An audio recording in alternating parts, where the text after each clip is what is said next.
What's up, Guru?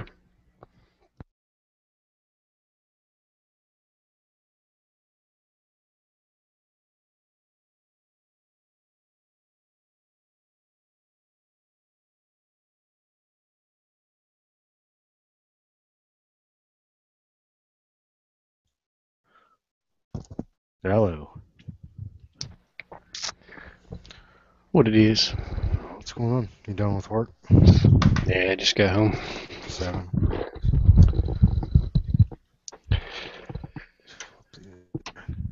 Got home. Got a haircut on the way home. So, haircut, shower, shave. I'm all like a new man. I know what you mean. I found one of those Mora. I think they're called. They're made in like Sweden or Switzerland or something. The Mora knives. Yeah, You, yeah, yeah. you know what I'm talking about? They're like Yeah, cheap knives, but I got 'em. I've heard such good things about them. I got In a my bunch of 'em. my local knife shop or my local gun shop got a bunch of those Mora knives in for like $15. Sure. I was like, hell yeah. What So, color? What color is it? it's the OD with the black rubber on the handle. Huh. Okay. But it's an OD OD blade? green. No, the blade's Cheap. like a shiny polish. It Oh, says it says carbon steel on the blade, and then it says wonder which one it is. made in Switzerland or made in Sweden or something. Yeah, I buy those for Christmas gifts. The more Bushcraft Black is the one that I gave away a bunch of those for Christmas a year or two ago. But yeah, they're really nice knives for the money. That's what I kept hearing. So I was like, when I saw them, I was like, hell yeah. Most of them. I mean, some are better than others, but yeah, generally speaking, they're a nice knife for the money. But that's what lives in most of my bug out bags, fishing, all of my vehicles. It's really the best value. I'm pretty Yeah, close that's to it. actually what I did with mine. I stuck it in the little side panel of my car,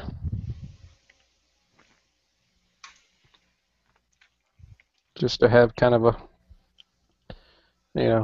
bushcraft type of knife in the car.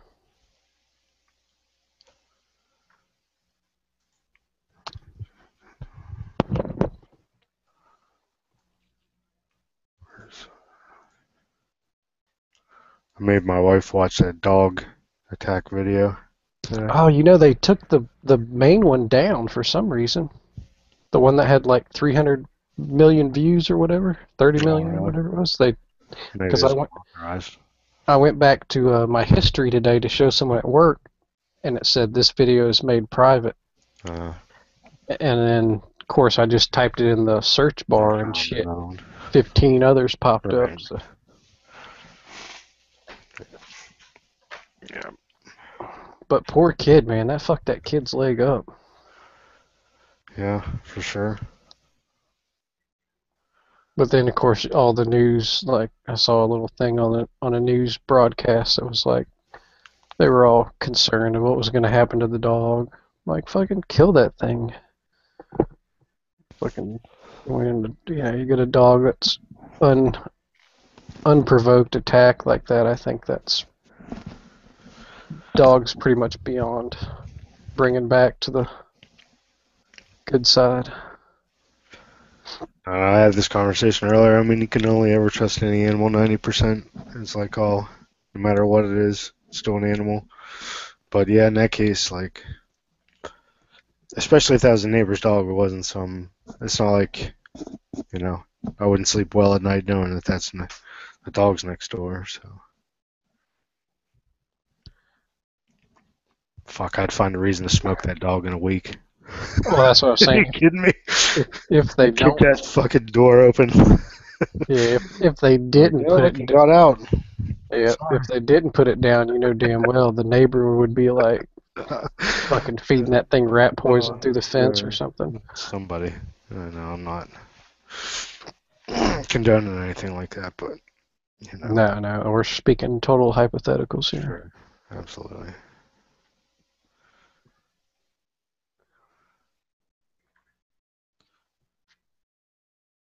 Do you ever have a dog bite someone, or anyone dogs bite your kids or anything like that? Or you ever been through that? No, not I mean not personally. I've been on calls where responded to dog Sure. bite incidents, but I've um, been bit, and I've had dogs bite friends, neighbors, and stuff like that.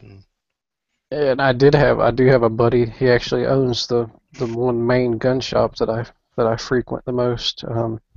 He's got two pit bulls, and he actually rescues um, mostly pits because he just has a soft spot for pits. Sure. But he had one dog that he had for 10 years or more, Hmm. and he just rescued another pit, right? And was kind of slowly getting the main dog, the one he'd had forever, acclimated to the new dog. Hmm. And he was going by the book, doing it slowly and all the correct ways, I guess, from his little dog psychiatrist or whatever. Right. Um, Dog whisperer. yeah, well, one day, I guess he let them both out to try to, see what they were going to do. And as soon as he let them out, they fucking went at each other. That's not good. So he had to get in between them to break them up. I've And done that. in the meantime, he got like he I think he told me he had over 60 little puncture marks in both his arms where the dogs were, as he was trying to pull them off, they were snapping at him. And so, because one day I walked into the gun store and he's all like bandaged up in some spots and scratched and shit. And he's like, Right. yeah, he had like, I want to say it was like 50 or 60 abrasions and or puncture marks. Some of them required stitches. Some of them they just put little butterflies on. But he had to go through a thing of tetanus and some other antibiotic thing because the risk of infection from dog bites is so high. Sure. But yeah, he was like, dude, those dogs fuck me up. But he still has both of them. He just keeps them separate. I know the one that had two females, and he came home one day and wanted to just kill the other one. That's messed up. Yeah. So I don't have anything against the breed in general. I would have to say they're a lot more challenging just because of the way that they've been bred Well, yeah, over the and years. statistically speaking, they really have less attacks and less human bites than a lot of other breeds. But the problem is that they are a more powerful dog than some of the other breeds, and they're what I mean, like they're more determined. If Sure. they go bad, they're like way hard. Like I think Chow is like the #1 dog for biting people. I fucking dealt with those two. But Chows are they're a lot easier to get off. They don't have that jaw strength like a damn pit. Did they teach you any kind of dog defense? There's my hounds barking now. Not really. I mean, we do like pepper spray or baton to the head, to the poke the eyes kind of thing. That's kind of 101. Stick your hand in between their jaws, like in Yeah. the crux of their jaw. You ever do anything like that? No, they don't. They don't want you to. I'm sure. They wouldn't tell you to do that because it's I guess probably for insurance or Or liability. liability concerns. But Well, I had the opportunity to be working at a place that trained police dogs, and he was a dog. He had a dog for a department, and he trained and worked closely with the breeder that the majority of the departments got their dogs from. So I was just getting one of my first dogs, and I got the opportunity to learn, ask questions and learn everything as I was training them. So that'd be cool. Man, I got this basset hound. Is loud. Yeah, basset hounds are loud. Loud. Is yours lazy too? Kinda. She's still pretty young, so it's fairly active. But Anytime I see a bat, I just think of Dukes of Hazzard with that little basset hound laying on Boss Hogg's car. all right, Flash. That's how, Flash. Yeah. well, that's how she got her name because she's a female. If I was gonna get a male, I was gonna name him Flash, but I named her Dixie. She's a female, so. But the Rottweiler has a wait and see. Hello, I got dinner showing up. Dog's getting yelled at. I'm gonna go take care of this. I'll be right back.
Hey, dude, I'm gonna eat dinner real quick. Alright, that's cool. If you're on later or something. Yeah, yeah. All right. Yeah,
Hello, guys.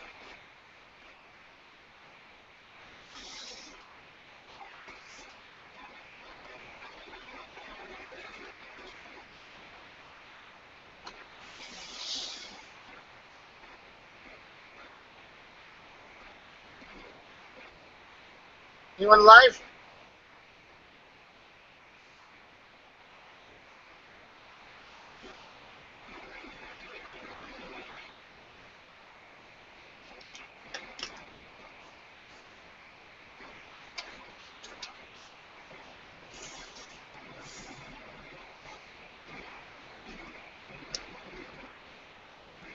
Hello.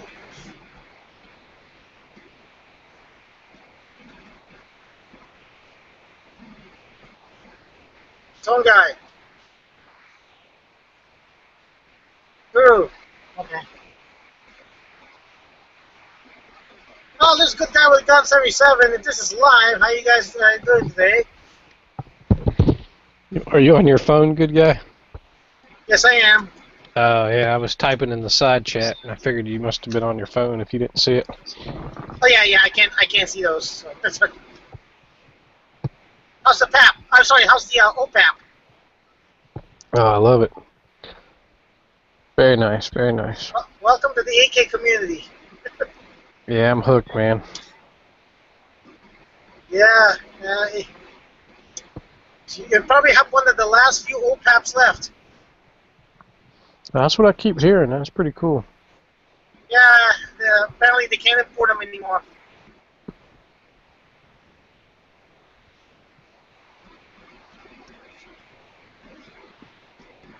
No, So that it's a nice rifle. I mean, you getting used to that bolt coming back, shaking the whole rifle and everything. that did take a little while to get used to. I was a little freaked out the first time I shot it because I don't know. It's just your face is right there over the bolt, you know. Oh yeah. Are you guys talking about the AK now? Yeah. Yeah, I mean, it's like, from the history that it's not going to do that, but when you're down there shooting it and you feel that bolt riding right under that little thin dust cover, it's like, damn, you can't help but think that the thing might jump out and get you. Well, I'm not really worried about that, but I definitely like that recoil impulse. That's a lot of the mass of the rifle right there, moving back and forth. And it does it so well. Like some guns, really can't handle that. No, yeah, it's definitely a good design. Good groups on the first one too. Okay. I'm just saying it's fun to shoot because it's such a different, thing compared to, well, at least ARs and other guns. Yeah. Now, do you have the issue with yours where, you kind of like right on that bone on your cheek, right under your eye? No, because I don't put my cheek anywhere near my AKs. At least if I do, I don't think about it. I don't consider it a point of contact like with a regular rifle. Oh, really? Is there a different way to shoot those? Or? I don't know. I just don't go touch it with my face. How do you get down to see the sight? Well, my head's down there. I just don't, actually make contact. Like with an AR or a rifle, you're taught to make contact with it as 3 points of contact. Right. I just don't do that with an AK. That must be where I went wrong, because my fucking face, I shot about 300 rounds the other day, and the side of my cheek is sore as... Oh, well, I know people that put their face down there, but yeah, if you're hurting yourself, you're probably not doing what they want you to do. I put my face on my AK regardless of stock. I never have that much soreness. I put it on put more the emphasis stock on or my on the shoulder. receiver cover. Oh, no, on the receiver cover. No, on the actual wood stock, but I guess, like every shot I could feel that wood kind of hit that cheekbone, or, impulse on that cheekbone, and shit, after 300 rounds it felt like someone punched me in the cheek. Well, they do make things to build up the stocks. You just have a standard wood stock, right? Right. Put a piece of wood on there, put a couple of wood screws on there. Yeah, well, the thing is the way the sights are, that's why they lower down the wood. So That's why it's angled down so you can see over the rifle. You're right. If you raise it up, So you're crazy, dude. You're how far away? An hour away from there? I'm like an hour and a half away from you. It is 100 right now. No, not from me. From the range. From the range. From the range, I'm like 30 minutes. Oh, okay. 30 minutes? Really? Yeah. Oh, I thought you were like an hour on the other side of there.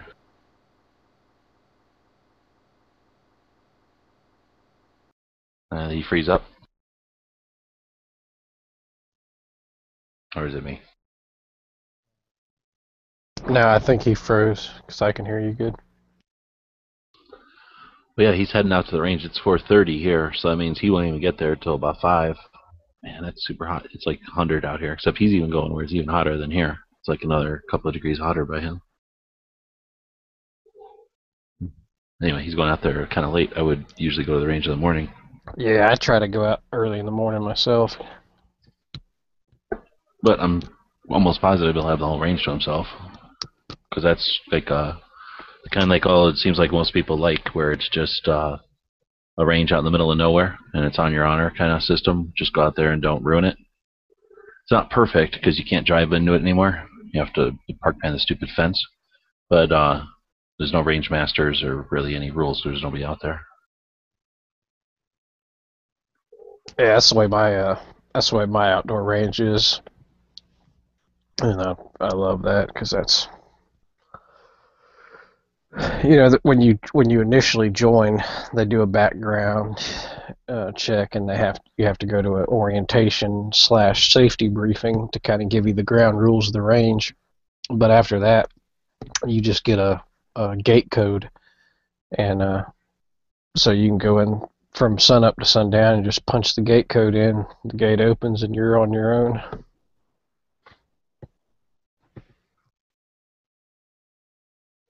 I think my first experience with that kind was when I was doing the road trip, this last road trip, and we stopped by Artisan Tony in Chattanooga, and he's got a range that's a private range. Oh, I don't know what you call that, public, private, whatever, like club range. Yeah. Where it's like that. It was pretty decent. I mean, I've seen a lot of videos of his range just from his channel and stuff, but we don't really have one like that. All of ours are pretty much county run or privately owned out here. All the outdoors ones are like county owned for the most part, or somehow state owned. Yeah, the one here, it's like $120 a year, and which is really nothing. I mean, you figure, you know, $10 a month, that's nothing to be able to, you know, have land that you can, and when you have it to yourself, you can freaking do anything. I mean, you could set up a little, you know, I've been out there before and set up a little IPSC stage, you know, and been running drills like out in the middle of the 100-yard rifle range, you know, and then if someone comes up. Now, when you say set up a stage, though, do they have like a shed with steels or stuff that you have access to all the time, or just like all members can use? No, I have to bring my own shit. Okay, but if you bring your stuff, you can do whatever you want. Yep. Yeah, that's still not bad for what, $10 a month? That's nothing. Yeah, exactly. All right, we got Chris back. Yeah, dead spot. It's crazy if you can drive through the middle of the desert and be live streaming on the internet. Yeah. At one time they were out there fighting Indians right where he's driving. Yes, with my AK. But a little easier if you get Time Warp back there, you'll have no problem. It'd be the United States of Chris. This will be Chris Azona. That'll be sweet. Yeah. It might be a different world entirely. So you go back in time, right, and what gun are you taking with you, and how much ammo?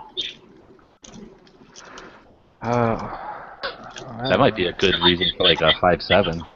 There would be plenty. Centerfire 5.7, you know, with as much ammo as you could possibly carry. You could definitely carry a lot of 5.7. And without any resistance, really? You'd have no problem going through all the leather and stuff at the times? Oh yeah, like all the chainmail and. Well, I'm just thinking since the Cowboys to now. 5.7. That's That little tiny 223 type of bullet. 7. Yeah, It's 5.7 by what, that's 23 it's or hard to make ammo for that. You have to bring a lot. Well, you would be out of ammo once you ran out, but I'm just saying you could bring a lot with you because it's so small. True. Unless you bring a big time machine vehicle with you, then you can stuff it full of ammo. Seriously. Well, I don't know. What else would you bring back? I don't think anything that we have now is going to be all that valuable. It's like bringing an iPhone wouldn't do you no good. I'll just bring the sharpest, what it calls, steel knives I can bring, and I will bring an AK. Yeah. Now, how far back are we talking? 1800s, 17. Yeah, maybe? I was thinking But about Cowboy days, like, Cowboy Wars. Okay. Yeah. hell, I'll bring a 1911 as a pistol for pistol. Yeah, but that you could already have then. No, 1800s, no. 1800s, dude. Well, alright, but I'm just saying, and like, by the time you're 60, you could just buy that gun. 5.7, you'd own that, everything. Do you think you could take over the world with one AK back in the day? Probably. You can, especially if you tell people, hey, you stick with me, you help me make more of these guns, and then we can take over the world. Could you imagine, like, seriously? Oh shit, I never thought about going straight to manufacturing. Yeah, that would work. Yeah, but could you imagine the look on people's faces if you busted out in the 1800s, middle of a cowboy war with a fucking AK? That's what I'm saying, exactly. There is a book. There's a book called Guns of the South by Harry Turtledove. He makes a lot of alternate history. It's about South African time travelers who go back in time to help the Confederate win the Civil War with AK-47s. So basically, they armed the whole South with AKs. All the people have told me about that book, I didn't know they were South African. That's cool. Yeah, they were South African. Their goal was to keep the black man down. Oh shit, so they're like racist white South They're African. big, yeah, they're apartheidists, yeah.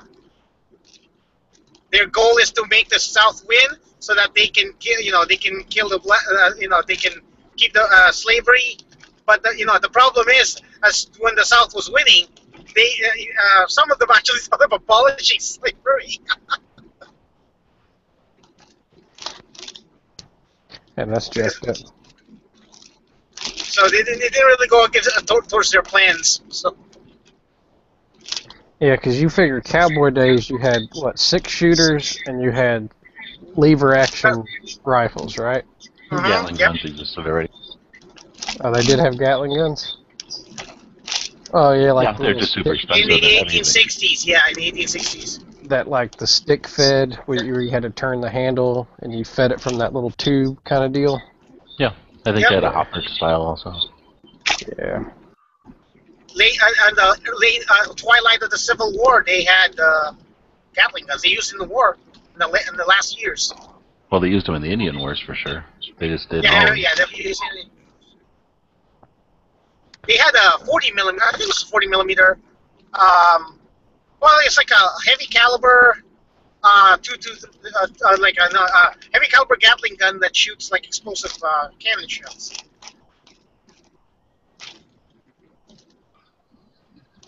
Whose chats are today?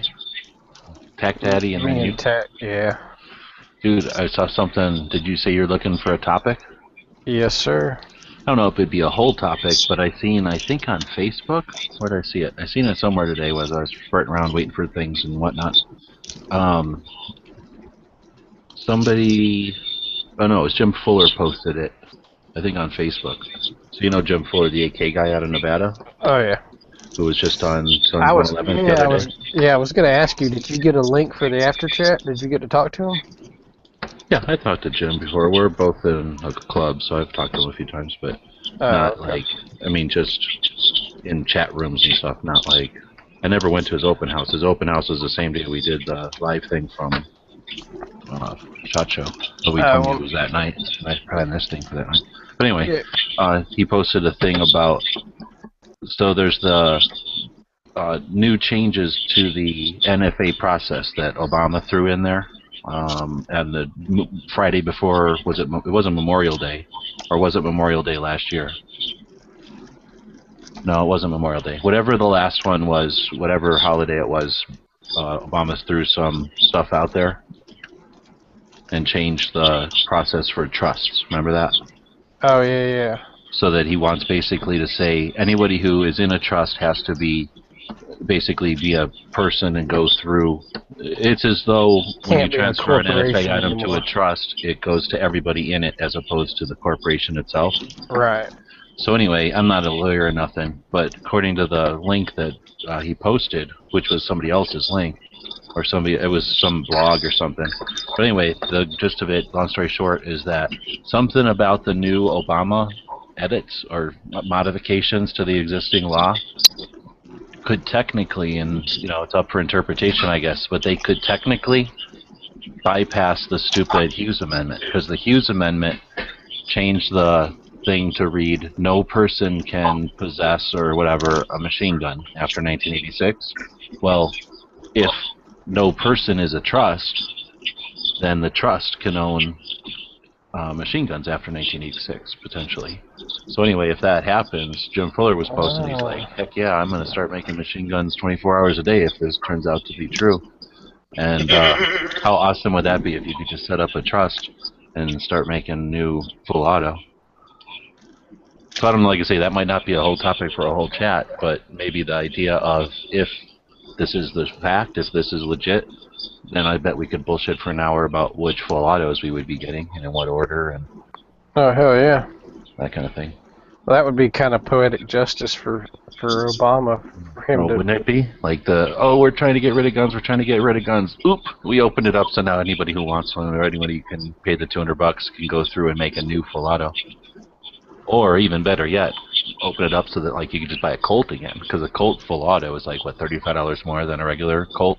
So you'd basically be buying full auto Colts M4s for literally the same guns as military for $1,000, $1,100. Yeah, that'd be awesome. Dude, that would be awesome. You ain't kidding. Oh yeah. But I'd like to get an AK in full auto. A short one. Well, yeah, full auto trumps all the other garbage. It's on the it's on the books. So, I mean, you'd still have to do a $200 creation tax, basically. Yep. Or if you weren't making it yourself, you have to do a $200 transfer tax to the trust. But who cares? So basically, cost of the gun plus $200. So now a Colt M4 full auto would cost like $1,300. That'd be awesome. So cranks would be like, what, 700 plus 200, $900? Sure, shoot Full auto PAPs. Get them. PAPs are $400. Let's do the $600 gun. Turn your $400 PAP into a machine gun? Heck yeah. It would cost you about $100 for the stock, some labor. Parts kits wouldn't cost anything, because the best part about that is there's got to be billions of full auto AK trigger groups in this country because of all the parts kits, and we couldn't use them. So they're just sitting in drawers. So we'd have full auto parts all over the place.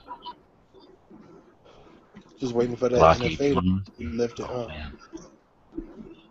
I prefer the NFA to go away anyway. I'll have to see if I could call my buddy real quick, because I got a buddy that's an attorney. That's all he does for a living is set up trust, and I could call him real quick before the chat and see if he's heard anything about that. I'll give you a link then. I'll send it to your YouTube. Alright. Which chat y'all talking about? I was just giving him an idea for a chat later on tonight for his chat about Fud's Facebook post that said that the new garbage that Obama tried to pull a while back might have actually opened up the thing so that we could get full autos again. Oh shit! That's awesome. by doing it as a trust, basically, because then the trust wouldn't be an actual person, and the letter of the law says that a person can't have a full auto. But if a trust can, then just build the trust and start building the full autos. Man, what? Freaking talking to me. Road rage them, Chris. Road rage them. I got 2 AKs in the car. I wouldn't want to do that. Pull out the pap. Put the brick in the face and see what they're gonna do with it. When you shoot at it, it'll be like, pap, pap, pap.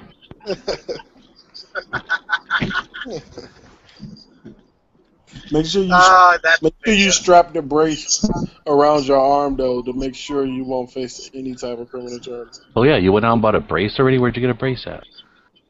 Remember? JMG. They only said they're selling it for like 120. Some some places they sell it for 160. I bought it for 120. Hell yeah. Dang. Did you drive up there then? No, I had them delivered. Oh. So probably delivery wasn't too much different than their stupid crazy tax. Or no, you probably still had to pay crazy Arizona tax. No, the total of after was is 130, with like $5 tax and $5 shipping. Oh, really? So it wasn't that bad. I'm waiting on this Magpul stock to come in hopefully in the next 3 weeks, and I'll be doing a video on that.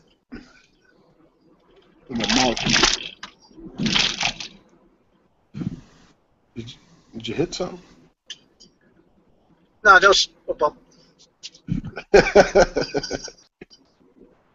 Yeah, it wasn't so nothing. And then you'll find like some kind of leg sticking out when you get Right. I just worked. I just worked on it, and I need to get another single point. But zip ties make good temporary sling attachments. You want to know? Be careful, dude. All it takes is a jerk to break a zip tie. It doesn't take, consistent force is tough, but one little bump can bust a zip tie quick. So be careful when you're putting. Oh yeah, that's temporary. It's temporary. A good option, what you can do, I bought the new Magpul MS1 sling. It's pretty cheap. I think it's like $30 or so. And but you have to and you can pick your own connections that you want and buy them separately. I think they're like $5 a piece. If something like heavy duty, real good, and it's on the cheaper end. I got some straps. Oh, okay. That I cut off from my battle belt, and I'm gonna sew it together. Make a sling. I do the same thing. I keep a sling just like the strap in my bag. So, because in the Army sometimes they give us a sling on how they give you a sling with the M16, but always got my extra strap so I can use some 100-mile-an-hour tape and 550 cord and turn it into a single point. I did screw up though. I bought a Tango Down board pistol grip for my AK, and I bought a tan. A what? I bought a tan board pistol grip for my AK. So usually I get black stuff, but Right. I have to crown on that thing now. Yeah, I got a tan Magpul for my AR. You got that Magpul furniture? Well, I got a tan Magpul grip for my You got AR. Magpuls? Just to grip the K2. Okay. Yeah.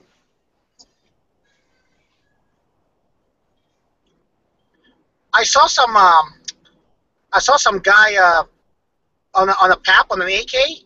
He used 2 Magpul, the 2-inch rails and long screws. Mm-hmm. He bolted those 2 in between the what do they call this,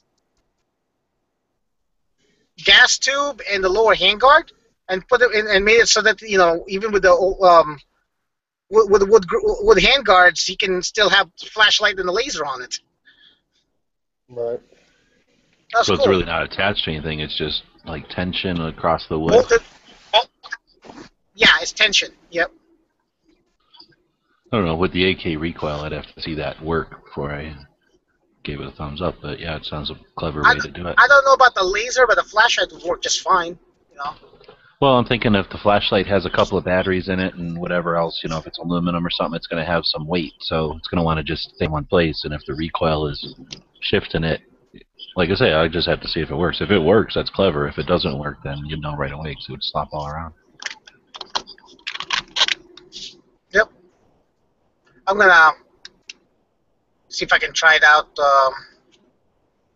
I'm gonna have to get those $8 for plastic freaking Magpul rails for P6. Hey, when you go to that range, do you go down to, what, 8 and then across, like east on 8? Or do you go east and then down through whatever that road is that comes right out at the range coming south? Treckle. No, Okay, you come I have down a on road Treckle. here that what I do is I just go to, there's this road, the Maricopa Casa Grande Freeway, between Casa Grande and Maricopa. I take that straight down to Casa Grande and just take it straight to Treckle. So Okay, so have you ever been on 8 going towards California? Farther than Yes. Treckle, though, to that weird-ass, like alien place that's all weird and made out of, like, Yes. concrete? yes, Is that still there? as far as I know, yes. Like I need to go up there and make a video of it. it's like an abandoned structure. Yeah, I don't know what it is. It was, some people say it was, like, for putting cotton in it. And other people just say it was like a hippie type of way to make a house. It's awesome, though. I wish I owned it. I've seen some abandoned concrete structure, weird abandoned concrete structures up there. Yeah. Yeah, So, well, I should go over there and make a video or something. I wish we could go shooting there, but they'd probably run us off. do like indoor room-to-room shooting. Yeah, just shoot a couple of rounds into the side of the concrete weird wall or whatever. I'm sure people have done it, but I wouldn't want to do a video of it. But those things are awesome. You ever hung out in there? Gone in there and looked around? No. Oh, well, I don't know if it's fenced now. I haven't been over there in years because it's kind of far from here, but I snooped Possibly around in fenced there in. I quite mean, a bit. It's pretty neat. They're like, I don't know how to explain them. It's like half a flying saucer made out of concrete kind of sitting on the ground so you can kind of drive into them and or else park out front and walk around, but there's like, what, 4 or 5 of them, and they're just really cool. I don't know how to explain them. They're really, really weird buildings. got a picture of it? I do probably have pictures somewhere, I'm sure, because there's no way I went there and didn't take pictures, but I don't think it was way before video, I think, was the last time I was there. But there's no windows or doors or anything, so you can just walk all around. I'm pretty sure people go in there and do drugs or rape people or whatever weird shit they do, but if you go in there during the day, you probably wouldn't get raped or killed. I'll just take my AK with me. I'll just be sure I'm armed. Yeah, exactly. Like, hey, like, hey, why don't you just put down that switchblade and tell me what kind of switchblade I just got? I'll have my pap slung on my side there, so I just walk around trying to clear the building. Put my battle belt on. Yeah, that's another thing too. I got my battle belt all fixed up now. I need 1 pistol mag pouches and 1 more mag pouch, and I'm good to go. Well, fellas, I just got some bad news. What? The Glock RTF2 that I was gonna buy from the shop, so Oh! fuck, I'm pissed, man. Damn, every fucking gun I've been wanting is. Did you throw money on it? No, not yet. They wouldn't let me because Keep it on layaway, man. They already Why sold wouldn't they that let thing you? for it was on consignment, so you got. Oh. They said I had to buy it straight out. That's lame. Sometimes stores will be like, oh, you want to put money down on a consignment? Let me call the guy and see if that's cool. Because half the Right. time those guys are like, yeah, however I sell it, I don't care. If I sell it today or next week, sell it. Right, and it's been up there for like 2 months, man. You know what? It's so fucked Oh, up. that's They even worse. contact the dude so I can like ask him would he lower the price. Cause I would have been bought it, but I was trying to get them to lower the price. Trying to get him to lower the price on it. So I can see why a store wouldn't give you the name of the person, but I can't understand why the store wouldn't ask the guy for you. Because again, especially if it's been there for a while, I think you'd be happy to. They didn't want to get into like transferring messages, and I'm like, I just want one Oh, call come to the on. guy, and you know what I mean, ask him would he drop the price down $100, and I'll buy it right now. It's because you're black. That's the only reason. Probably they thought I was gonna probably steal it. Oh, $100 on a Glock? I can see $100. That's too much. No, it's a Glock 17 stippled up and everything, selling for $660. Yes, I want sell it to me for $550. It's been up here. Yeah, for that two- is true. It's You stippled, put so me- that's basically ruining it.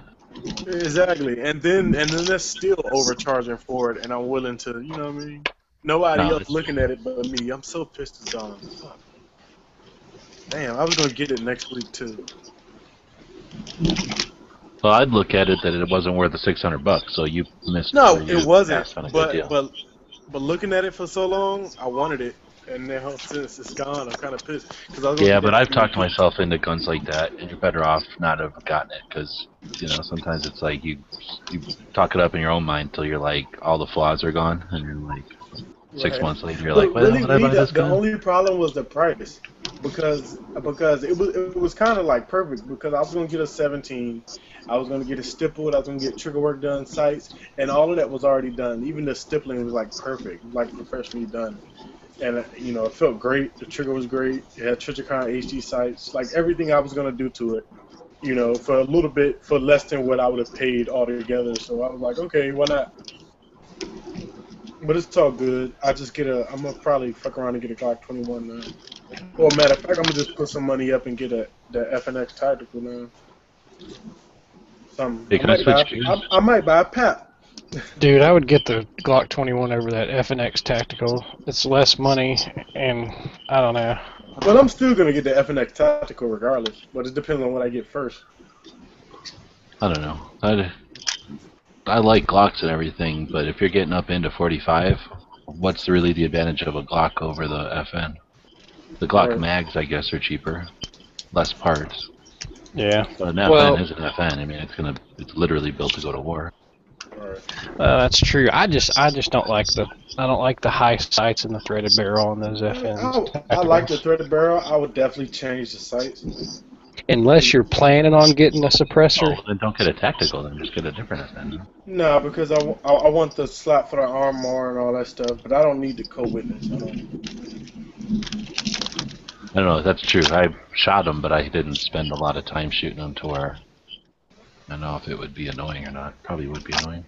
Right. And I won't mind the Let me ask you guys something. When you're watching YouTube, do you like watch a video and then it automatically turns into whatever that auto crap is, and then if you forget and it just goes on to the next video? Or is that something I got turned on accidentally? No, that does the same thing to mine. Okay, It then does try that that. it does it on the phone a lot too. Well, that would drive me even worse on the phone, because then you're wasting hours or you're wasting time. Right. Well, no, actually on the phone you have to click on it. It'll come up at the bottom of the screen. If you click on it, it'll go to the next video. But no, it doesn't look like auto. What the fuck? What did I spend money on today?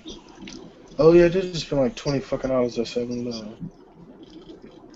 Yeah, the good thing about shooting here during near the summertime is that the sun is up well towards 7:30 in the evening.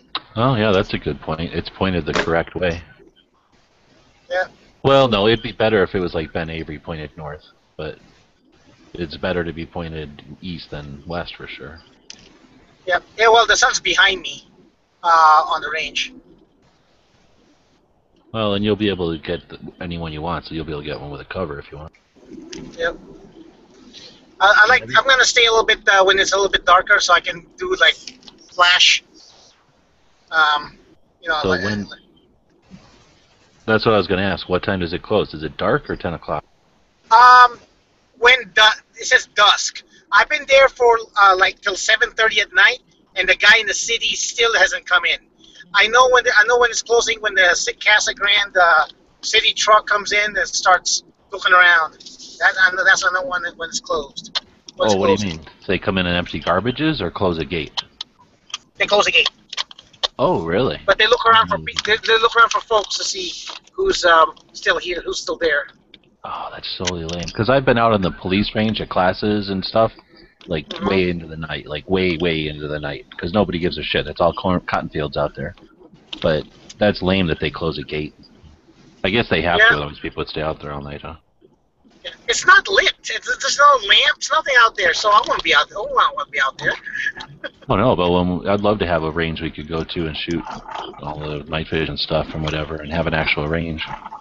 It's scary going out in the middle of nowhere and shooting at night, because who knows who's going to be creeping up a hill behind you. Yeah, guy's gonna ambush you and take your guns. Oh, dude, I want to get one of those 22 pins. Just saw that on your feed. 22 Yeah. pens? Where the hell do you get Get one. those? It's about $600. Oh, I'll need one broker well. once in a Pin while. gun? Fuck that. Never mind. Somebody ought to build them again. They were still $300 or $400 when they were new, I think. Though. Yeah, screw that. I'd rather get another AK for $600. Yeah, I got thrown out of the range today. Uh-oh. Yeah, it's just a closing. That's all it was. You were what? It was just closing time. Oh. Damn, Actually, it was my mom that was shooting. So they came down, told us that she had 5 minutes to finish up.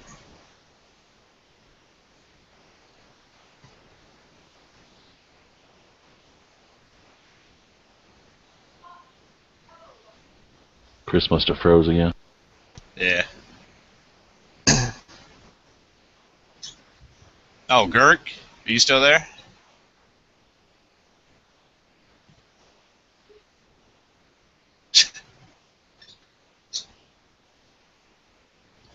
He's gonna start drinking because he lost that Glock. Yeah. He'd be sounding like Marco. Beat his here girl now, a right? bit and then drink.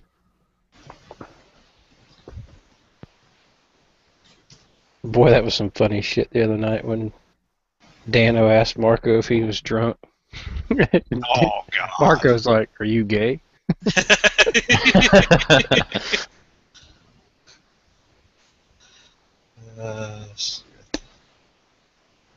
You can feel the love.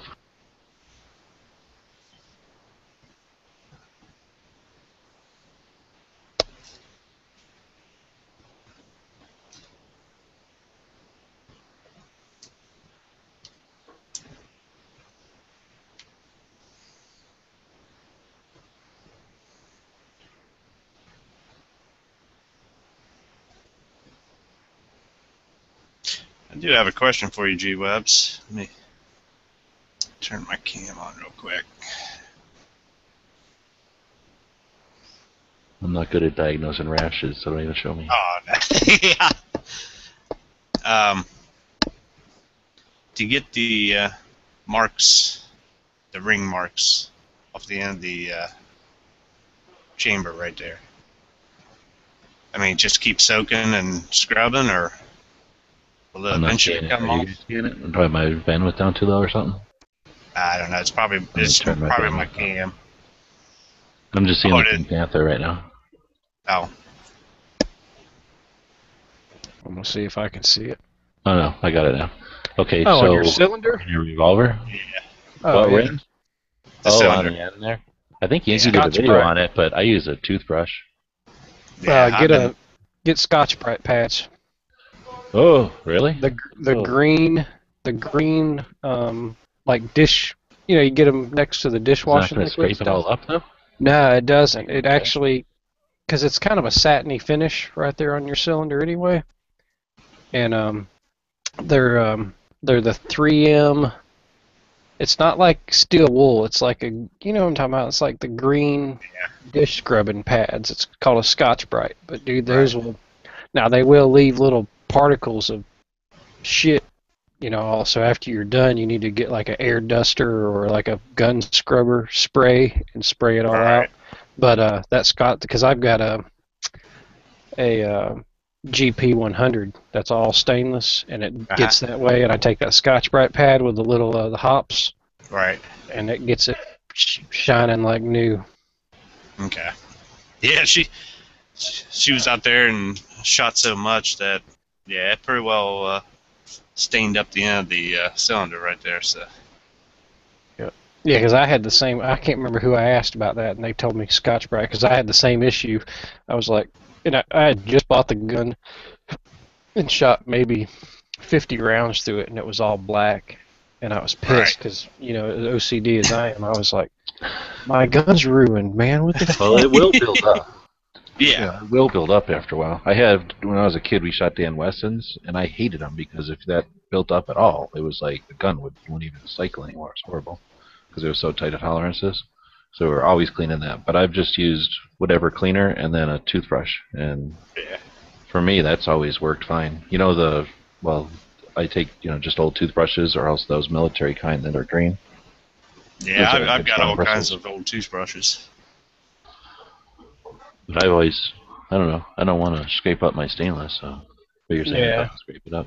No, that Scotch Brite's just soft enough that it won't scratch the steel, but it'll eat through that carbon. Because Okay. I've worked in restaurants, and I remember those things. They can really do a number on a stable. Yeah, well, I But guess they I also, should. some of them have like abrasives in them too. Right, that's the other thing you got to look out for is don't get the abrasive ones, and they do make different grits. So just Right. get the finest grit one, not a heavy grit. You should be able to tell, if you feel it. Yeah. I would try that if you have toothbrushes around, try the toothbrush first, and if that doesn't do it sufficiently, do that Scotch Brite. But what type of cleaner are you using, G-Webs? Just like hops as well, or? Oh, I'm just like I'm like the opposite of whatever you call it, where you got to keep your guns clean. So for me, I go to like gun shows or gun shops, and everybody knows I'm super cheap, so they'll just give me like empty bottles or half-empty bottles, and I'm the guy that'll just put whatever on. So if it didn't work, I just go to the next bottle. I'll do a video. I have this like little toolbox that's just full of all kinds of random bottles that I've had hops my whole life, but ever since they came out with new stuff, I didn't know what to buy. So, like I say, I just take whatever people give me, and I really don't even pay attention. If it didn't work, I just go snoop around till I find another cleaner in the box, and I just grab it. And there's some green stuff that ain't frog lube way before it got frog lube, but there was some green stuff that was pretty good. I think it was designed to whatever chemical reaction though. Like it was designed to remove buildup. It's more than just a cleaner, it's like a buildup remover. And I'm sure it's probably not good for the gun or something, but I remember that working fairly good. You can't. Nothing just wipes it off. You do. It's like brushing teeth or something. You have to put a little elbow grease in it. Right. Anyway, I guess that's why I like the brush, because then you just you hold the cylinder in your hand, you have the brush in your other hand, and it's easy to just kind of keep scooting the cylinder around a little bit at rotate it a little bit at a time, and just keep scrubbing. And if you're listening to the radio, watching TV or something, or listening to one of these chats, before you know it, go down and the thing's clean already. Right. Actually, I broke out my hops. It's starting to get it off now. I wonder if you took all the hops people, do you stick your brushes in the hops, or do you put your hops into something else so that you don't contaminate the bottle? I think the world falls into people that don't care and people that care. I don't know. I stick my brush in the hops. It's either like pristine and just empty, or like it's gross because people have been sticking their dirty brushes in it for so long, the sediment in there is like, floated to the bottom or whatever, sunk to the bottom. Yeah, I put my brush in the hops.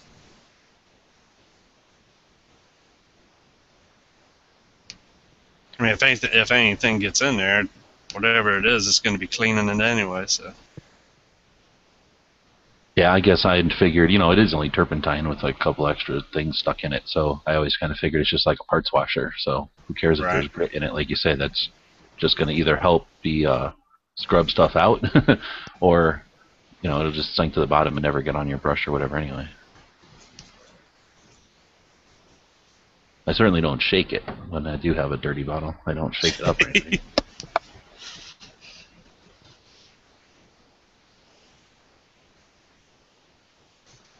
Oh, Stone Guy. Yes, sir. When you see Dano next, ask him about how he likes his women. Oh, yeah? Yeah, with how what part of the woman he likes shaved. I got him on that one last night. He likes them with their back shaved. Their back? Seriously? Nah, it's just a joke that we got him on last night. Okay. I was like, that's pretty awkward. What kind of women does he need to shave the back?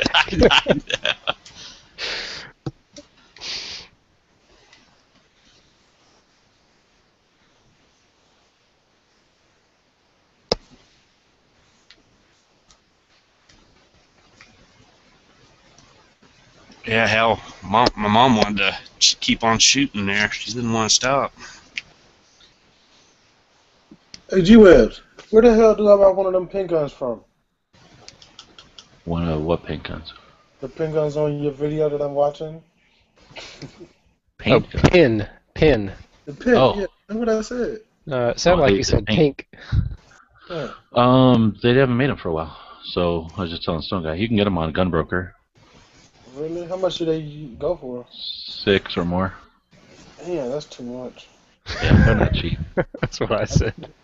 I need it for like 4. I buy one for 4 though. Shit, I was thinking like $200 or $300, if that. Man, what? Well, That's I like definitely think for $175, if you could make them for $175, you'd be rich, and you'd never be able to make them fast enough. You could just keep making them forever, I think.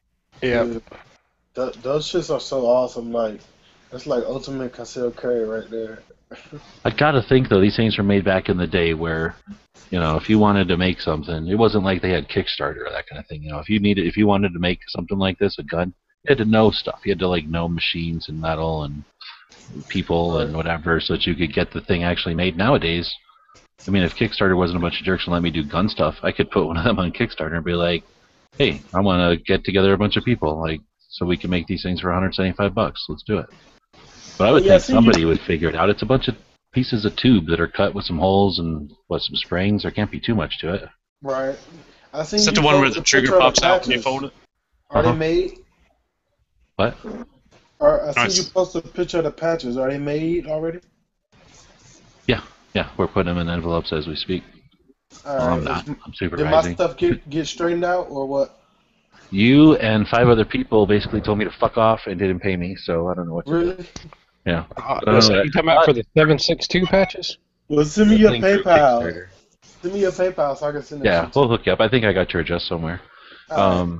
But I don't know if, I'm curious because I need to find out because it's you and other people that I know, I recognize the names, and I'm sure you weren't like, oh, fuck you. I was like, I'm thinking either it came through as my name and you're like, who the hell is this guy? And then you didn't pay me $25, or, there's just something screwed up. So I'd like to find out from you guys if I can, what kind of alerts. Because if you just miss the alert or something, then it's lame. Because if it only asks you once, then that's stupid. It should ask you a couple of times. Because I think it made me pay through PayPal, and my No, PayPal usually Amazon. comes through automatically. It Oh makes you yeah, feel Amazon. bad. Yeah, it was Amazon, but that still goes through automatically. This has See, my that's what I card kind of number. figured. So I don't know. So like I say, I don't know if it's really the best thing out there for everything, because I think you have to basically sell something that's worth quite a bit of money, like over $25. Because if you do anything that's under $25 and you just depend it on Kickstarter, there's so many fees and stuff that you'd be screwed. And then, like I say, there's people that are just either not going to pay or change their mind or whatever. Life happens; they don't have money or whatever. Well, So if you end up with take all some, that into account. if you end up with some extra ones, I'll take one. Well, Well, there'll be shit, extra just- ones. There'll be extras. I'm just waiting until I actually have them all in envelopes or we have them all sorted out so that we're not screwing anybody who actually paid for them. All right, Yeah. well, do this. Just if you can send a payment or something, do that, or I just send the shit to your PayPal.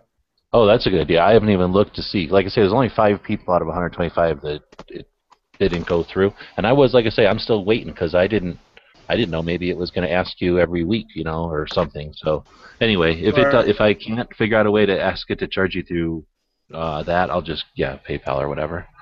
But like I said, don't worry about it. We'll make sure we got some Matter coming. of fact, I'll check my emails right now and see if I got it. And then I didn't realize that, I'm going to make a video so people, like a guide to people that might want to use Kickstarter for stuff, because it's, I didn't realize that I should have asked people for their addresses, right after it ended probably, instead of waiting until I got the patches, because now I have to wait for people to send me their addresses. So that's my bad for not even realizing that there was a wait I'm there. looking at it now. Last thing I got was update number 2. Said that we reached our funding goal fast. Yeah, it sends you updates. I didn't even think about that. And see, I could have probably that's the done more last one I updates then if I wouldn't have thought of that. If it sends it out to all my people that are in it, then I could have said hey, the patches are a week away. Send in your addresses, or double check your payments or something. Right.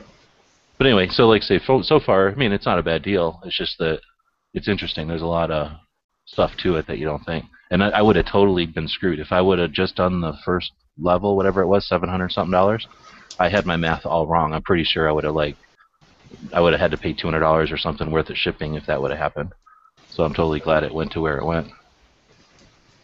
Yeah, shit. Yeah, you But never anyway, know. it's still pretty neat. As long as people think about the taxes and the shipping and stuff, then charge appropriately. It's a pretty cool thing. I've Right. seen this one little paper airplane deal. Have you seen this thing where you just make a paper airplane and then you buy this thing for $30 and it's a motor and a steering and it lets you fly your paper airplane like a model plane off of your iPhone. And that came off a Right. Kickstarter. I was like, dang, I just missed that too. Otherwise, I would totally own one of those. That sounds super What cool. is the AZ13.com? Is that on Gun Channel? Yeah, that's our main company for all the Oh, everything. Gun oh, websites is just a piece okay, of that okay. company. Okay, that was second matter. Is that what came up for No, my no, I name? think Probably that's came when I up in order my Amazon. patches. No, that's what comes Yeah. up when my gun channels a bill and when I pay the patches when I buy patches, that's what comes up. Oh, we got to change the gun Um, channels one to its own thing because yeah, that's getting like confusing to I got everybody. one for Huck.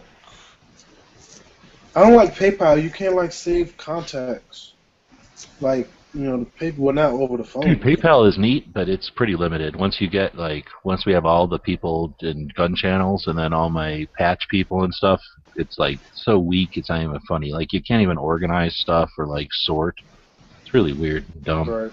You'd think that they would make it really easy for you to do business with it, but they're like not. They're like the opposite. It's like you can do a few items real easily, but if you try to do a whole bunch, it gets really worthless really quick.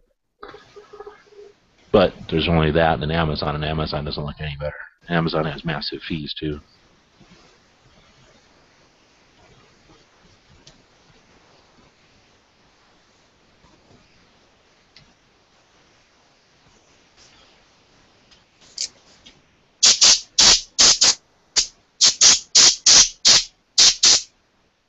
What the fuck is that? Oh, can of air.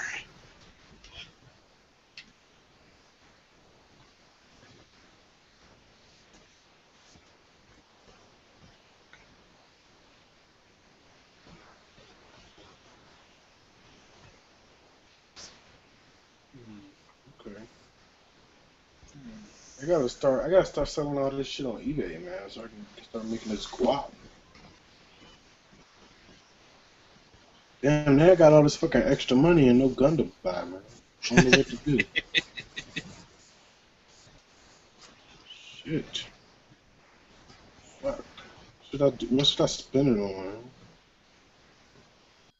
Dude, put it like in I don't know, they don't make $500 bills, but put it in like $100 bills and then throw it in some place so that when you want a gun again, you're like that much further ahead. But so you don't put it in Oh, low enough bills to spend it. right. That's why I keep it in I keep it in my savings account to where I can't to use money. I gotta actually go to the ATM to get it out, stuff like that. But I was putting it in there to get that Glock, and that's all I use it for, to like save up. So when I'm about to buy something. Well, other than that, I keep like just a $25 in there to keep the motherfucker open. I don't use it to save up when I'm about to need to make a large purchase. Oh no, I probably put like $400 or $500 in it in the next couple weeks and find something to buy. If not that, my fucking AR is gonna be accessorized by the end of next month. I told you, man. I saw some of those Glocks on Gunbroker for like $450, and you told me about them. I looked them up real quick. This the thing. Well, I mean, yeah, I could probably do that too. I don't really need the RTF2. It was just there, and I was like, yeah, whatever. But now what I might do is I might get one of the police trade-ins from the gun show for like 400 or 300. How much ever they sell for. I might do that. Damn. I don't know what the fuck I'm gonna do now. I'm all confused and shit. You know what? Because I need to get my Virginia license anyway. I'm still buying guns from Maryland.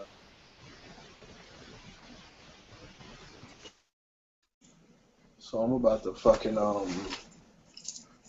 yeah. I might go ahead and do that. I gotta call my lawyer. Let me call him.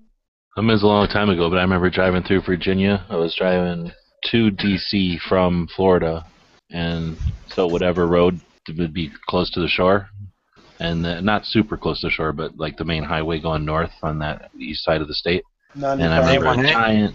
I don't know anymore, but I It's remember 90. the It's giant 95. sign that some giant sign said like "Welcome to Virginia," like leave your guns at home or something weird. And I was like, ugh. I think I wanted to stop, but I was going so fast I didn't realize the sign was there, and I couldn't get a picture of it. My cameras weren't fast enough back then. But seem to remember something like that. Is there something like that on the state signs, or I don't. am I I don't crazy? know. I've never noticed anything like that. You said it said like leave your guns at home. Yeah, it had something kind of like, yeah, and there you go, I hate guns, or like, it was like, Really? welcome to Virginia, we hate guns, just so you know, or something. It was like really kind of a slight. I forgot what exactly it said, but I remember being like, dang, F Virginia, I'm never living here, because I didn't know they were like Virginia anti-gun. is crazy pro Second Amendment. Oh, okay. Well, maybe it wasn't Maryland, it wasn't D.C. Right? It might have been though. You never. It depends on what part of Northern Virginia isn't pro gun, but the rest of Virginia. It Where might I- have where I been live at. the city I drove past too. Now that I'm thinking about it, there's a city you drive right, on your left as you're driving up towards DC. But I don't remember what it's called. Would have been Richmond, maybe. I don't know how many cities are in Richmond is Virginia. like middle, not even middle of it. Yeah, I guess middle of Virginia. Yeah, probably not that. Then. You might have been, if you were closer to DC, you was close to where I'm at, Alexandria. And It could have been that, I guess. Alexandria isn't pro gun. They actually, you couldn't open carry in Alexandria for a long time until Virginia passed their law. What is that called when like a state puts a law out and no like other municipality can make a law? Presumption or something. Yeah, State presumption. Yeah, presumption, yeah. Preemption. Preemption. Yeah, that's Yeah, it. yeah, yeah. When they put the preemption out, before that in my city, it was actually illegal to open carry. But now I'm all good because Virginia says they love me.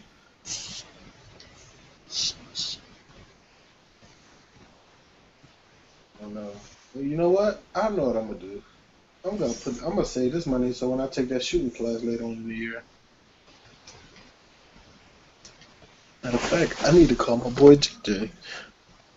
See if he at work. Tell him hop in this chat so we can talk about that.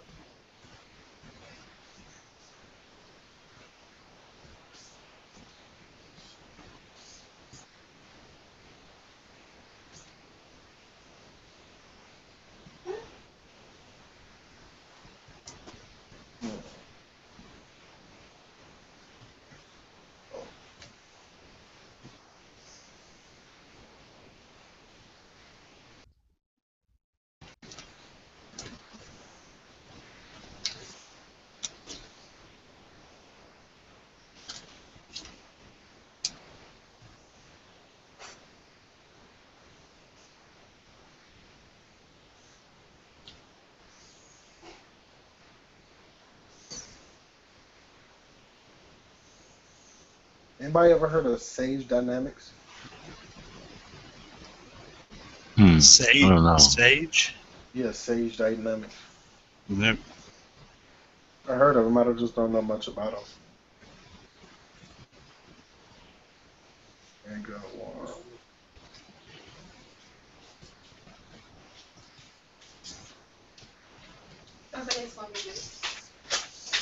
Oh, we having wine tonight? Yeah. Trying to get white boy wasted. Okay. Alright. I can help you with that.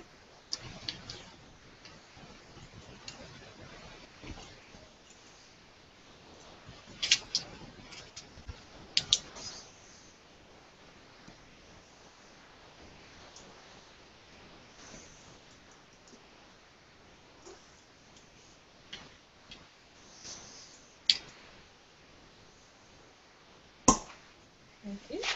That's why you need a man in your life to open stuff. Exactly. I know. And make me a sandwich. What the hell are you hanging out with us for if you got her over there drinking wine? I'm drinking wine, yeah. Because I can get it anytime I want. That's why.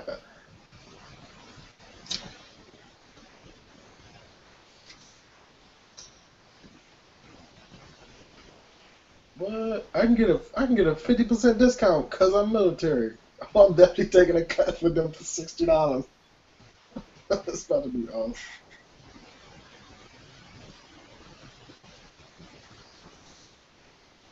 I'm about to email them.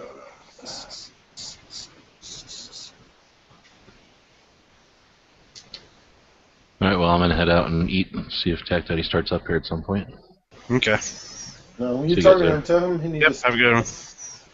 Tell him what? to send me a link so he won't forget. Oh, I'm not gonna be in his chat. I'm just gonna watch if he's on. I don't know if Stone Guy left to go in there or not. He might have. I need to find out. I sent him. You get Tag Daddy on the line so I can send him something. I need his fucking phone number, man. It come off them digits. Why you tell Tag Daddy to come off them digits? I call him at 2 in the morning. Yeah.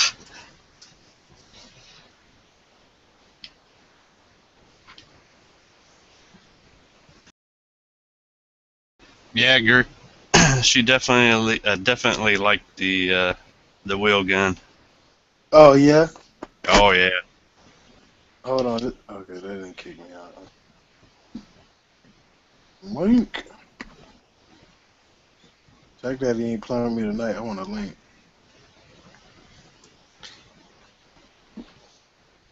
Yeah, hell, we got kicked out of the range. Yeah, closing time. Cool. Oh, yeah, I went to the range and everything? Yeah, oh yeah. Oh, that's what's up. Hell, she wanted to just keep shooting and shooting, and he finally came down and said, "Hey, you guys only got 5 minutes left." Oh, shit. she's like, man, I wanted to keep shooting. Alright. Oh, my God. Come on, man. Spare the fucking board. I need to cover this fucking email address. Fuck. Solo defense 3. Alright.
That.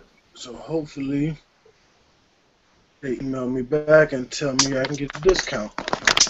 Because then I can take his handgun 1 class for $60.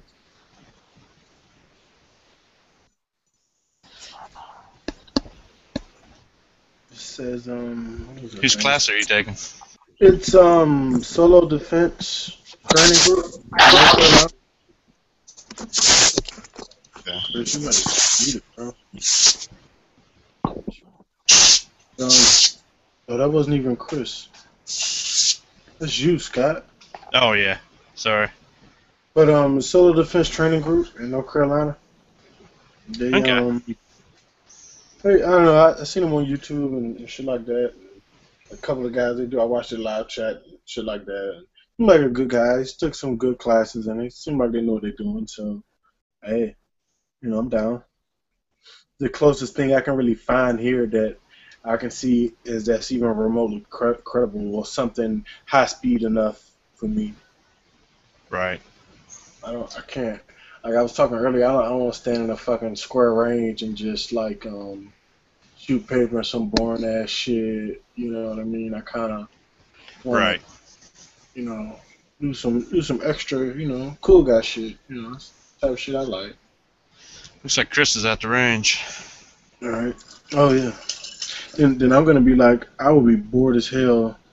And then, hey Chris, you gotta unmute yourself. I mute you because I thought it was your shit fucking up. My bad. There you go. I'm gonna be shooting here in a bit, so I'm gonna have to mute myself again anyway. Oh, that's cool, bro. We'll be watching you. I'm gonna be taking screenshots.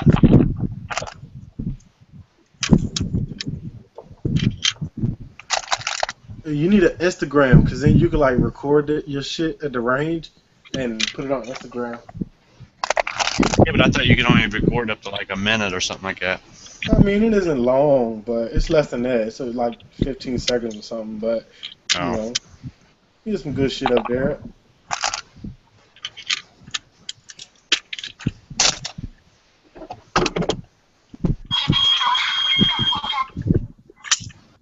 All right.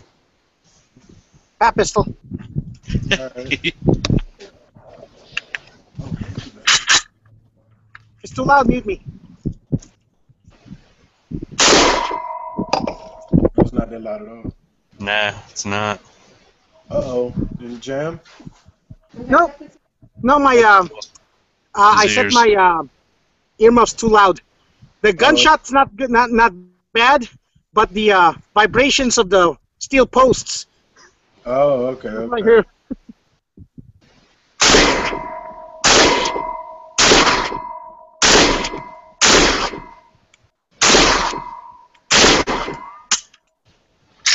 Yeah, I think this is a first, like someone like shooting at the range on a hangout.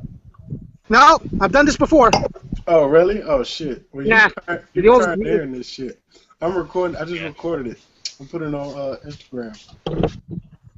Yeah, there was some other guy like last week or something like that was at the range too. All right, I'll be back, fellas. I'm about to hang out with my lady. Okay, man. Have a good one.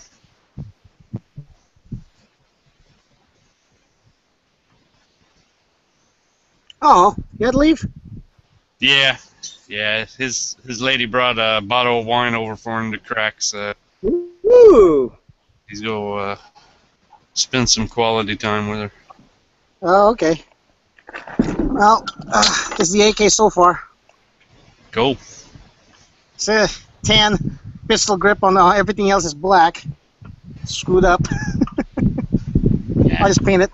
Yeah, I was gonna say just paint it. Yep. I bought some plastic Krylon, so that should be fine. Let's see.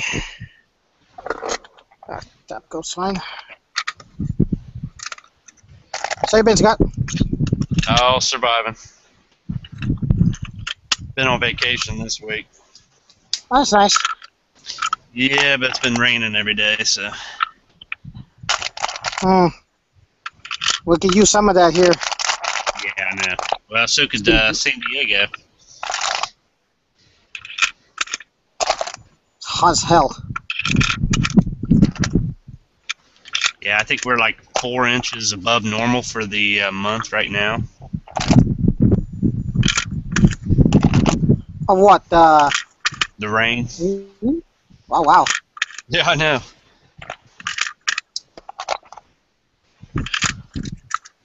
I only shoot like 10, 12 at a time. Yeah, hell, we had thunderstorm or tornado warnings yesterday.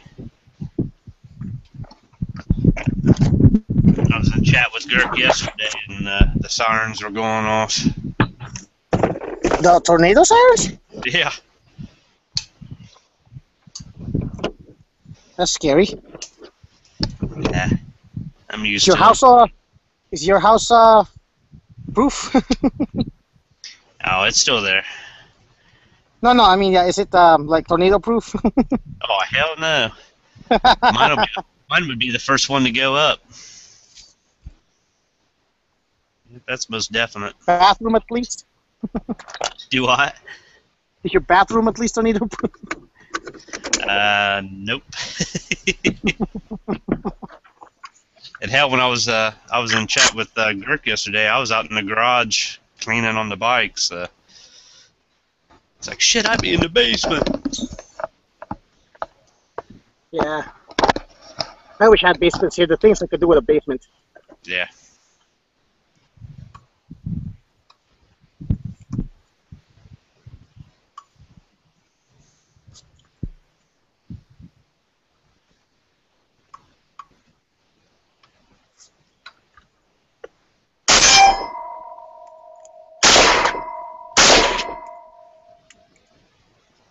That loud? Nope. Nope, surprisingly not.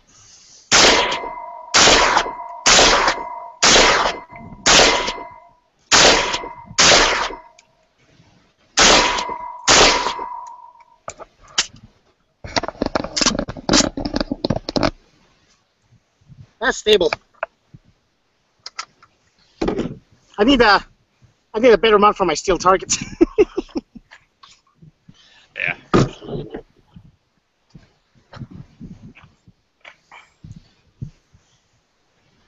Let's see if I can mount this. How about I use zip ties and a D ring as a cheap sling mount for my PAP. Because you couldn't find his clamps last night? No, I could not. You know what? Yeah, zip ties. Yeah, I couldn't find the clamp, so zip ties seems like a good idea, at least for now. Better than buying a $31 screw-on mount. I was like, oh, are you kidding me?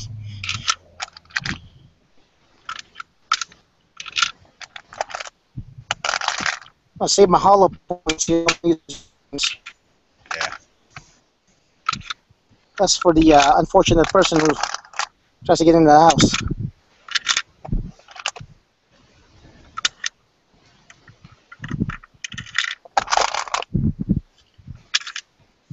G-Webs go. I think he went off to see if Tech Dave was doing his chat.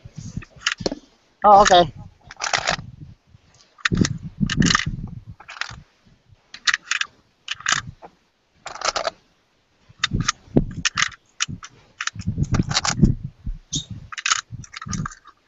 Yeah, I want to get that. I want to get that thing. He what do you call this? The Recover Tactical. Yeah. The one that the one that goes over 1911. Right.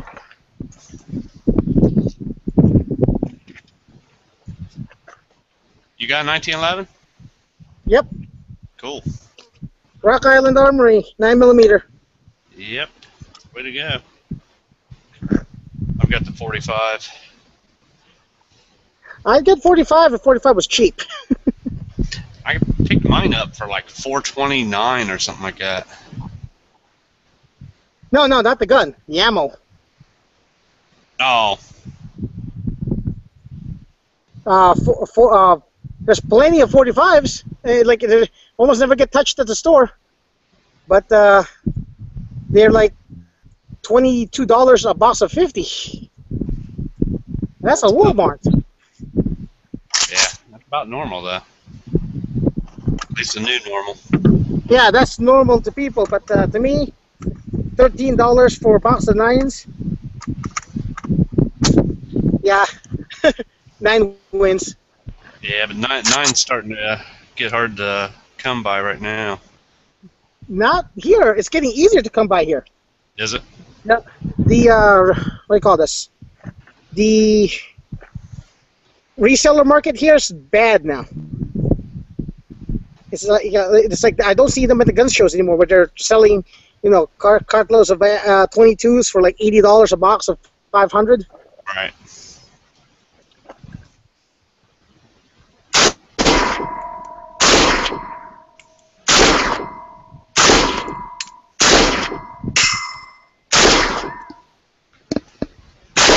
You know, it'd be funny is if my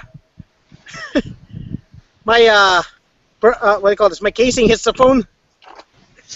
I can hear it ricocheting off of everything.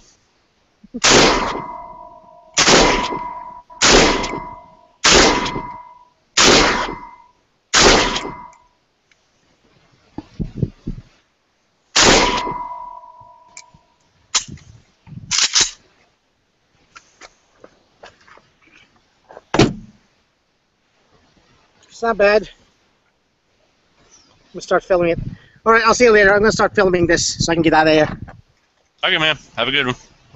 You too.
What, people are watching Tech Daddy Live or something?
Mm-mm-mm.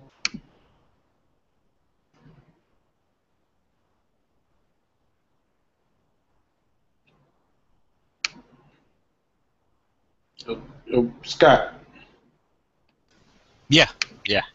I seen you in the chat. Like, is he in here or not? I don't know what Yeah, I the, was in there. I don't know what I was the, keeping it going. was you watching Tag Daddy shit? Just there at the end. Man, that was a good one right there. I wanted them to make Peter Palmer make the fucking Mark 19 sound. He always does it. Yeah, when Fidelis stood up, I think Stone Guy had to run to the bathroom or whatever. Yeah, he had to rub one out real quick. Yeah, he cleaned up.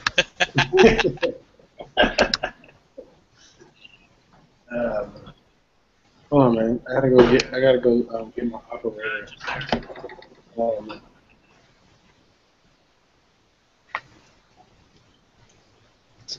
Stone Guy should be starting to run up, G-Web said.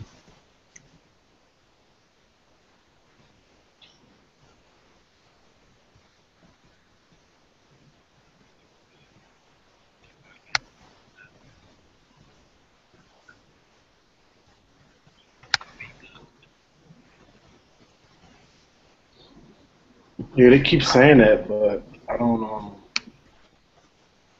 see anything. Did you say he's sending out a link?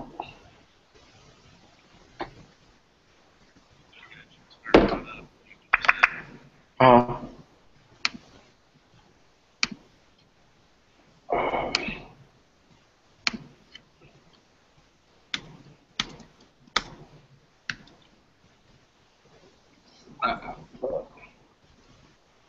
I don't say shit. They be getting naked.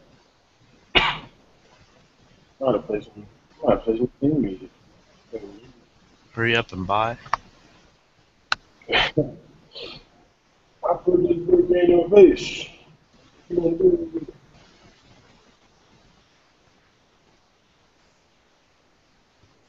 Pay up, pay up, pay up, pay up. What happened to it?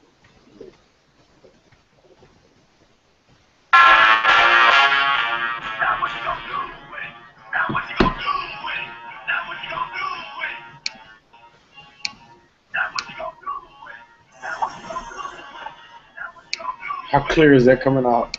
Yeah, it's coming out clear.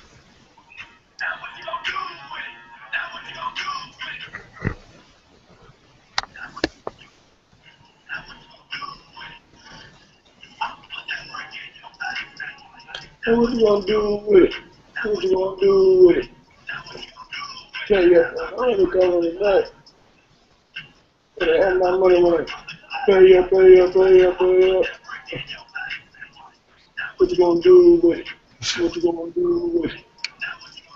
Better have my money when I go to collect. Yeah, I gotta go get a rifle or something. You shoot a video.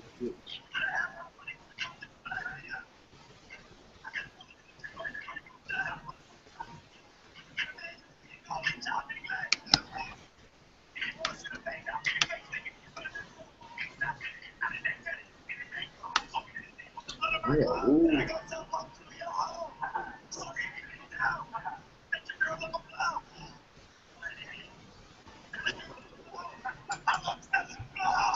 I can make a rap video. Shit, Dirk wigging out on cam. Oh. Yeah. G-Web said don't let the music come out because we have copyright issues. Oh, okay. He's already got 2 strikes on that account doing that. Oh, do it. Okay. I don't think Stitch is big enough to get copyright. Okay. I just think I put this brick in your face. Then what you gonna do with it? Then what you gonna do with it? And I have my money when I come to collect. Pay up, pay up, pay up, pay up. I put this brick in your face. What you gonna do with it? What you gonna do with it? Pay up, pay up, pay up. So it's a thug life song? Huh? So it's a song about the thug life? Thug life? No, that's putting bricks in your face. I love selling blow.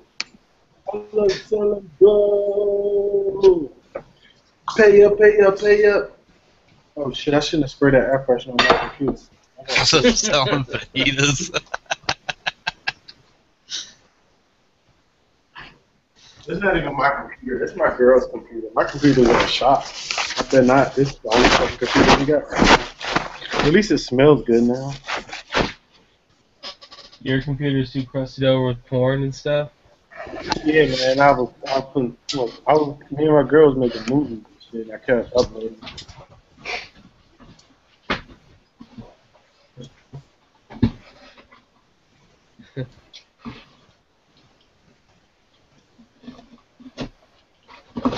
What's zero? I got my AK. Never heard of it. I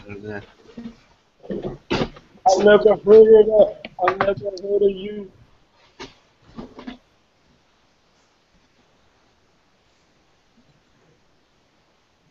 And I'm a hot defense if I see 12 coming. Even if I were blind, I can still smell money. Can't trust no outsider, he gonna probably tell on me.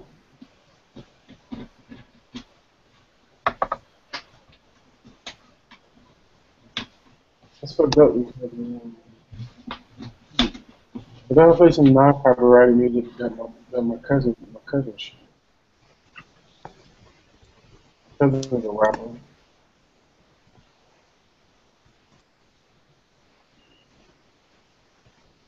You know, remember I've been liking my pictures.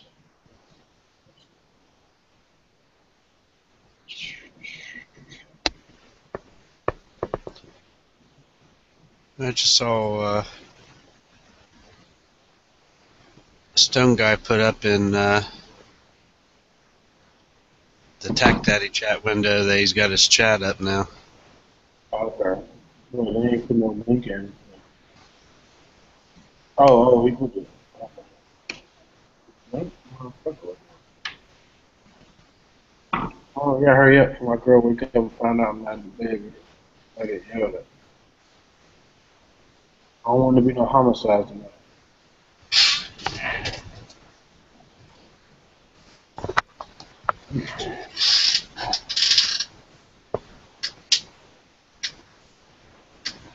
Creaky ass chair.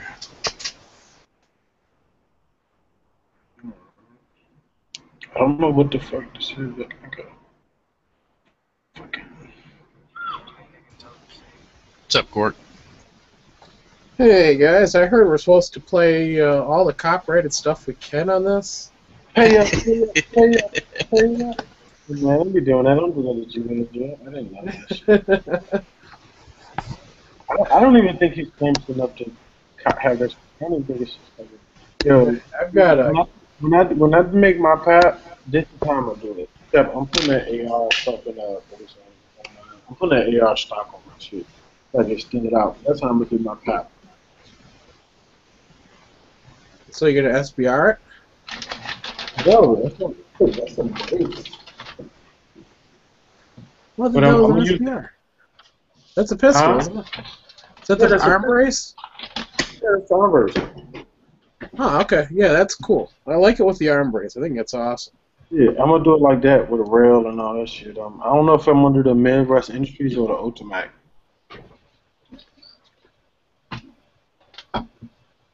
This shit's gonna be fucking sexy. What kind of optic do you want to mount on it? I don't know. I might do a mini red dot, like a H1 clone.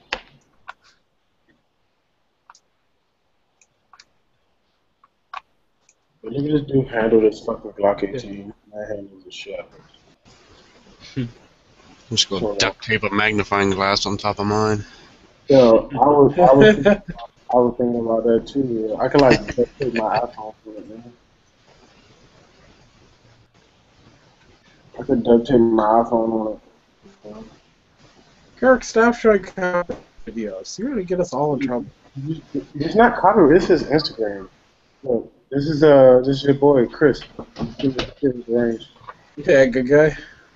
Yeah. Konnichiwa. This is the live chat. I thought that was adorable. Put that shit on. Oh shit, beard life. That's dope. Even the dog has a beard. How are you getting Bob's family reunion photos? I got my ways. Motherfucker. Oh shit. He said he's posting the link now. I put the brick in your face. Hey, this Jesus has made you know. I mean, this picture. Check this shit out. Looks like Stone Guy is going to go with the topic. How much is too much? It says bring that back.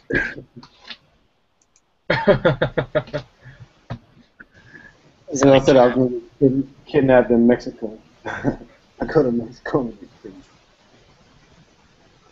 kidnapped. Yeah, there's Stone Guy's chat window up now. Yeah, I saw it. Looks like how much is too much? He said the top shot here is here too. I'm sure that'll be a very stimulating topic. Need a fucking link though.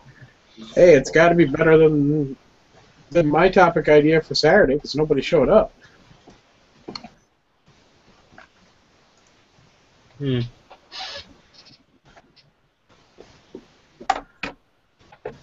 Well, Top Shot, dude. Peter Palmer. I like Peter Palmer, man, because he's a good shot. Oh, is that the Top Shot, dude? Peter. Yeah. Okay. Yeah, that's how Peter Palmer. he was on Top Shot. But I didn't, you know what I mean? I like him because he don't give a fuck. Let me tell you what's on his mind.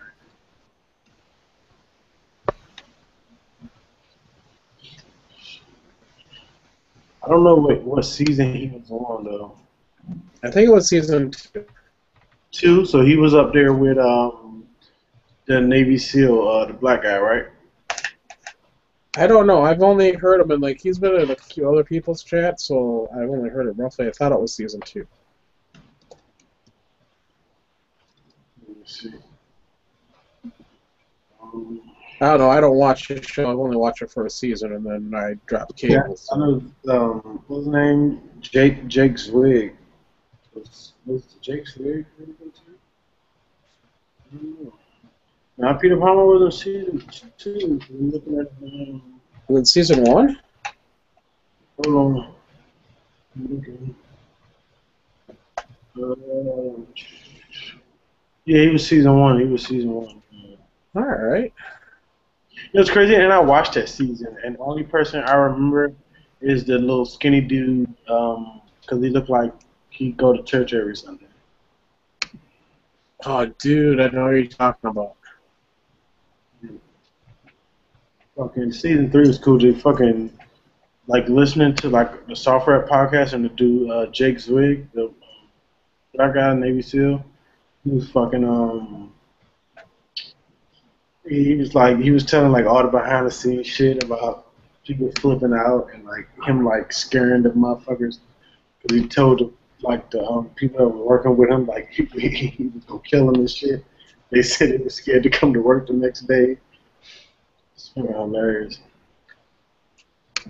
I can't talk a whole lot about the show. I mean, I thought it was cool. I like I found it. it a little too. Reality TV-ish drama. Yeah. But the thing about that, I mean, you got to think from their point of view. That's the only way you're gonna get ratings. Millions and millions of people aren't gonna sit there and watch people shoot. It's not, even a bunch of criminals are not watching people shoot. Well, even Deadliest Catch goes that little too reality drama bullshit. Right? I mean, you have to add that because that's what get people interested, and that's what get women into it, and they speak with shit like that. So I understand it from their point of view. Yeah, I just find it irritating. Don't trust no outsiders because they might tell on them. Yeah, if they talk more about the gun or the shooting portions of it, I'd be a lot more interested. Right. But I know we're the minority. Yo, I want a Ruger LCP or LC9.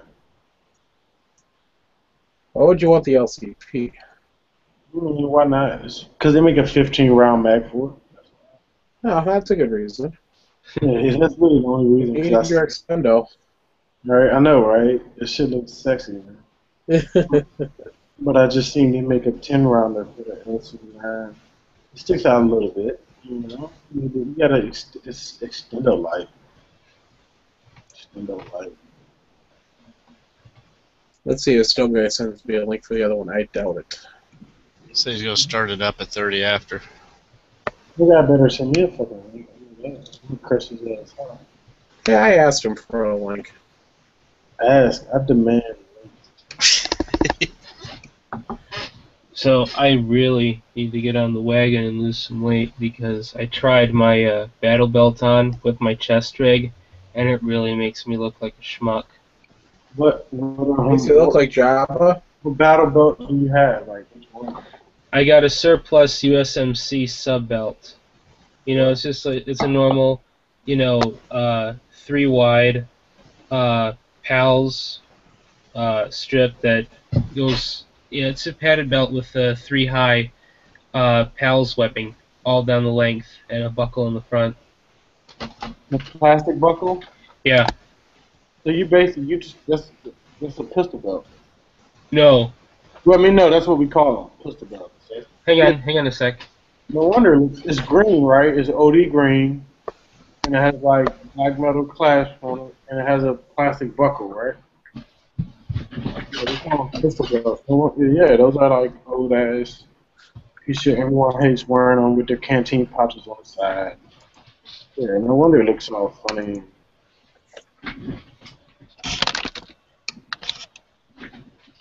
Yeah, I love the surplus stuff my Fleet Farm gets. Hold on. Pull it back. It's way too close. Let me see the buckle. Oh, okay. That's like a padded belt. Yeah. I don't know. It's weird. I've never seen one of those like that. This Well, is yeah, okay. It looks like a regular padded little belt. Yeah. Yeah. Okay. I thought you were talking about a pistol belt. I was about to say, those are fucking horrible. What is it called? It's I can actually link you to Yeah. it. It was $16 shipped. Oh shit. Okay, that's not bad. Okay, I see it. USMC padded sub belt. Oh yeah, link it to me. That's pretty cool. That's not bad. I mean, that's the same thing everybody else make. Really. Yeah, link it to me. I might buy one and put a Cobra belt to it. Well, I'm not sure the belts are movable though. Oh really? Yeah, because because the buckle is a little bit off center, and I tried to actually shift it inside of the sheath because sometimes that's what these are. Sometimes it's a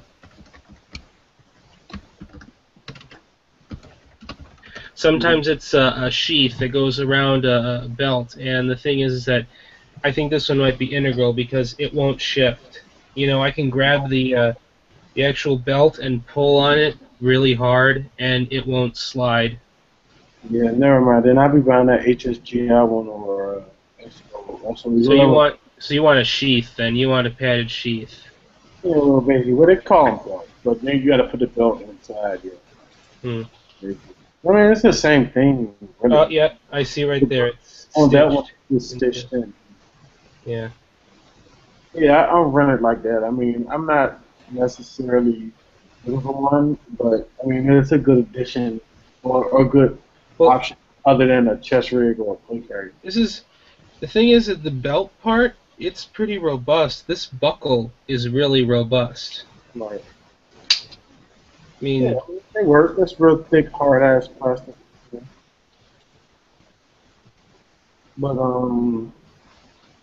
want that Cobra buckle shit. It looks cool as hell.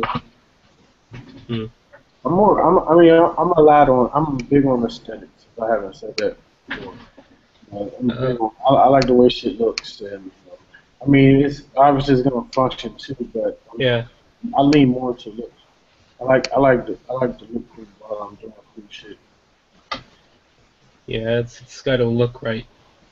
You know, Right. got to match. You know, like no ACU camo on Coyote or anything like Well, that. no ACU camo period. If you're running, well, it's not even called ACU, but it's called UCP. But I ACU, see. ACU is the cut of the uniform. Well, I see ACU. That's what it's described. ACU camo. You know. Yeah, they always That's say it's ACU described. camo because that's what we call them ACUs. It stands for Army Combat Uniform. That's really the cut of the Okay. uniform.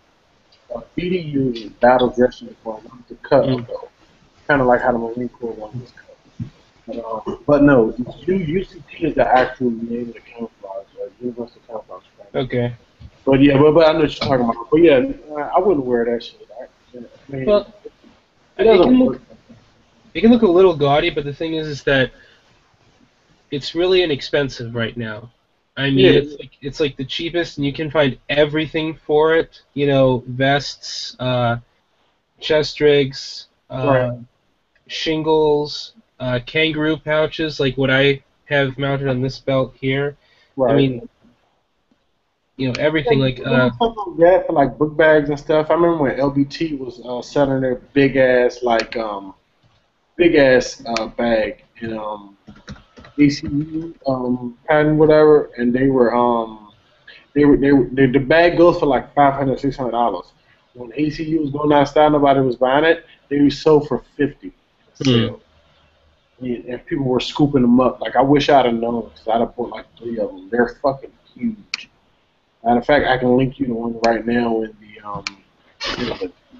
Air Force uniform. These bags are fucking huge, and they were going for $50 because they want me to get rid of all the ACU. the triple mag pouch that you saw on this belt. I got for like $25. It's used, but it's a Paraclete. Is that Right. how it's pronounced?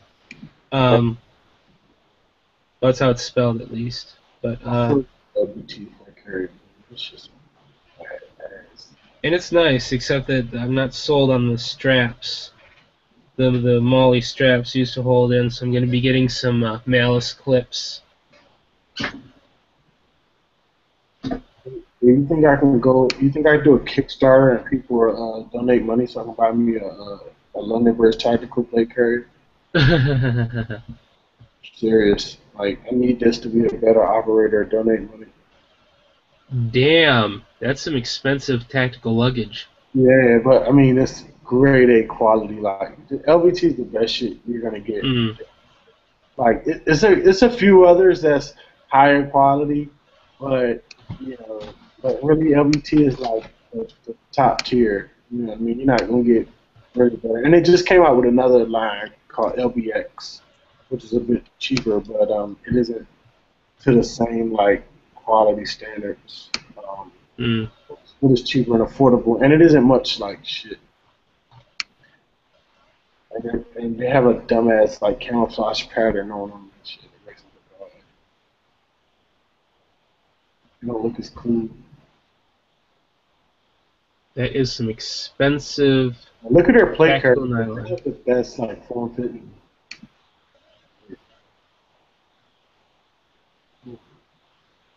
They look nice, but I'm just wondering what do they do over like let's see, over like an SKD or something else that costs like half the price. I mean, shit, SKD's not having SKD's like 300, but I was just trying to think of like the pig plate carrier and all that. That's just like $300. But I mean, they're just the quality of what they use. The fabric is made in the U.S. Or well, it's not made in China. I don't even know if it's made in the U.S., but it's not made in China. I think it might be Canadian or something like that. Or like country, but it's not Chinese made. It's real good shit.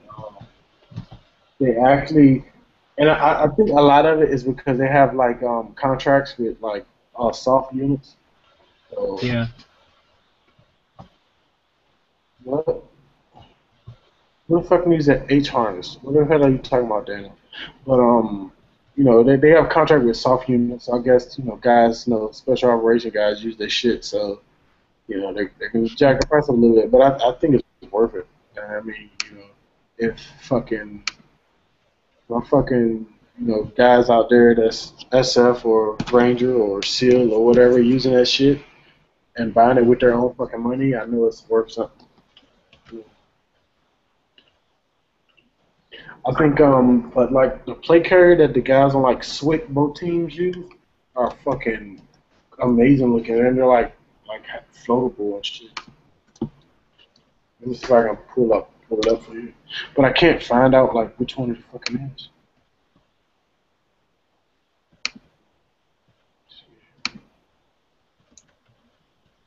Yep, as I guessed, Stone Guy never sent me a link. That's a chest rig I want right there. Let's see. I only see holsters, no ammo pouches. You don't need ammo. That's a New York reload right there. Right. Yes, because the NYPD is a stellar example of tactical, or is a stellar model of Yeah, man, they're tactical doctrine and accuracy. Yeah. I need to go to. Damn, I just ordered some shit on Amazon. I need to order a fucking holster for my Glock. I need a new. I want a Pitbull Tactical, man, but it's just like $80 fucking. Pitbull Tactical what? A Pitbull Tactical holster, but it's like $80 fucking. $80?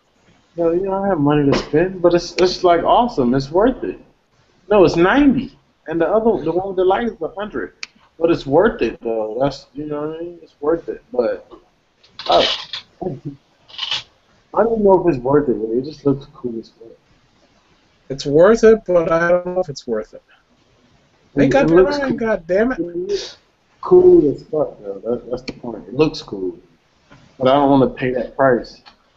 But they look. I mean, they're fucking amazing. But I'm gonna fuck around and just get the in-call, and I'm gonna go get me a T-Rex from damn. Go get me a T-Rex from T-Rex.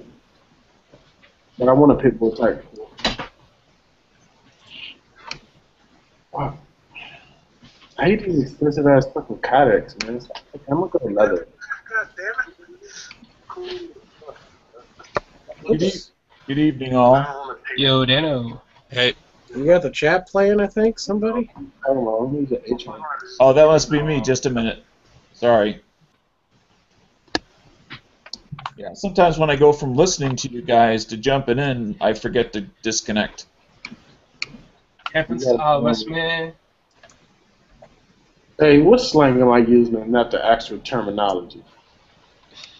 Oh, now you're looking at the comments. I said it. You wasn't listening. I said it. I said H harness. No, because you were referring to a gun belt. He was referring to a battle belt. But when you told me the name, I Googled it, and what popped up was what we call a pistol belt in the Army. Right.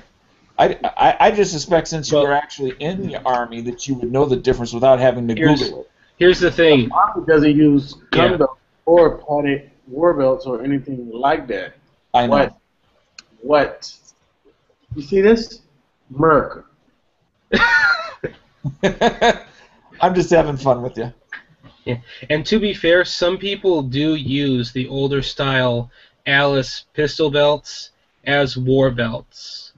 Right, yeah, you could. Well, no, yeah, so, Dirk's confusion is completely warranted. I wasn't confused at all. You gave me a name, I Googled it, and what popped up was something different because I didn't type padded. There was no confusion in there. So it's Google's fault. No, it's not. It's Google's fault. I was operating an operational operation. And it was an operating error. But that doesn't mean this operator was wrong. Dirk, I know you're better than to use 4chan memes. I just gotta say, rifle, you know the difference. Jeez, Dirk, you know the difference between a rifle and a gun, right? There's no difference. My rifle. This is my gun. This one's for shooting. This one's for fun.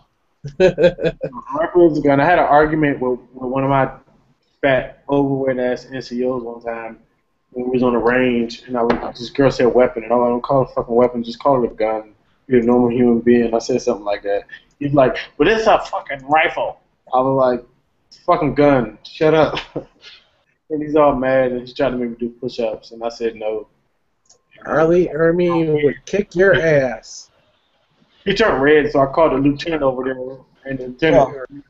But there is a reason why, Dirk, and that's because in every field manual, it's referred to as a weapon. Well, yeah, because it is a fucking weapon. Well, now you're making your own case against yourself. No, I'm not. I just said call it a gun. I didn't say it isn't a weapon. It is a weapon, but just call it a gun. Why can't you call it a gun? It's a fucking weapon. It's a weapon. If I beat you in the head with a bottle, it's a weapon. Okay. After you drink a bottle of beer, it becomes a weapon. Yeah, I mean, a weapon is anything used for an offensive item. Huh? You know, an offensive item, and anything can be considered a weapon. I mean, a hammer can be considered a weapon. When I went to operator school, I was. They started the chat already. Operator school. Operator school, my ass. You got Peter, Tack, G-Webs, and Ralph in there. Yeah, I knew I wasn't going to get a link once you had Peter in there. I mean, you can't lowbrow it with me in there. Who's in there again? Peter Palma, Tack Daddy, Stone Guy, G-Webs. Peter Palma. Peter Palma? The guy from Top Shot. The guy that was in Tack Daddy's. Oh, okay. Yeah. I mean, you know, Stone Guy, if it's a big name, he's got to be either in the chat with them or get them on his chat. Yeah, if there's somebody big in the chat, I don't expect an invite. But that's all right. If there's somebody big in the chat, expect Stone Guy to be in there. Yeah. Well, does anybody in the chat expect Stone Guy to be in there? I was going to cork this chat. I guess I am corking the chat. I mean, it was kind of nice having Jaeger pop by every once in a while in the chats until somebody ruined it for everybody.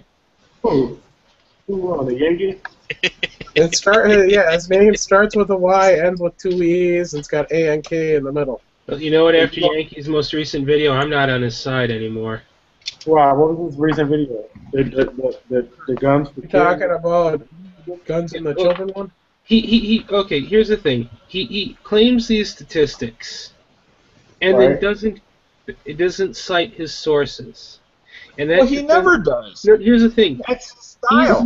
Here's the thing. He's putting out these videos as a way of educating, and if he doesn't cite his sources, he just comes off as some person, just making up stuff as he goes along. And you know what? I did what he said. I tried looking at it for myself, and the only thing that I found was some Census Bureau victim study that said 116,000 people, and that's the high estimation. And so, and I can't find where the FBI statistics balloon that into 650, 800,000. I can't. Oh yeah, you really have to go digging in the FBI website. It's not easy to find at all. And see that's my thing. You want him to add links, basically. Huh? Yeah, he needs to add links. Yeah, I guess so. But I mean, whatever. Yeah, it's Yankee style though. I mean, if you can go off and say 10 million people are saved by firearms every year, and not give you any statistical fact, and he expects everybody to take him at his word. It's almost like he's doing more damage than good. Well, where are these overwhelming statistics from the anti-gunners? You know what I mean? So, yeah. I mean, in all honesty, they don't need fucking statistics. I'm a proof or links or things like that. We're supposed to be better than them, though. Yeah, but at the same time, being better than them doesn't always get shit done. Sometimes you got to play the game how it goes. But then you can't claim innocence after that point. We're not trying to claim innocence. We're just I should say moral high ground. Then you can't claim the moral high ground. However, that you know what? I don't see me personally. I don't believe in that. I believe in fucking you know, hey, if you're gonna fucking use low tactics, hey, if you can get away with it, fuck it. I'm gonna do the same thing. And, you know, if you call bullshit on me, it's already bullshit on you. Fuck it. We're gonna, you know, go the same route. And if I can be a little higher, you know, than them, yeah, that's good too. But fuck that. That's like me and my girlfriend was at 7-Eleven the other day, getting the money off of my rent. So the guy miscounted and gave me back like $100. So you know what? That's his fucking fault. I'm gonna keep that fucking $100. Luckily he recounted and I gave him $100. And she's like, no, fuck that. The system is corrupt. People fuck you over every day. Sometimes you gotta fuck people over yourself, not intentionally, but if somebody fucks up, that's their fuck up. Yeah, but you were going to intentionally fuck him over. No, he intentionally fucked himself over. Not my problem. Yeah, so he just lost his job, or could have lost his job. He didn't lose his job. You need to hire people that know how to fucking count.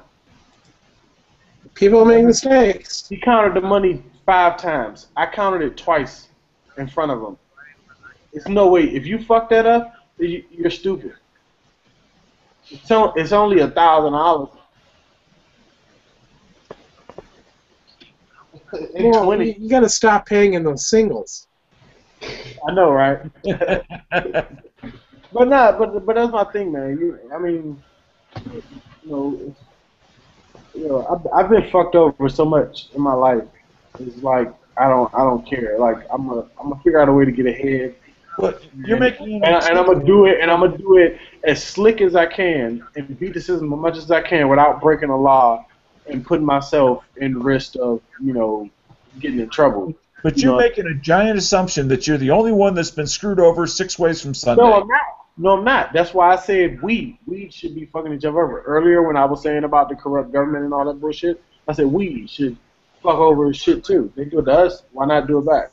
I'm going to throw something out there to the group here. It's not really changing the subject, but it is, I guess, a little bit. I just heard, as in like a couple days ago, about somebody's trying to organize a big march on Washington this Friday.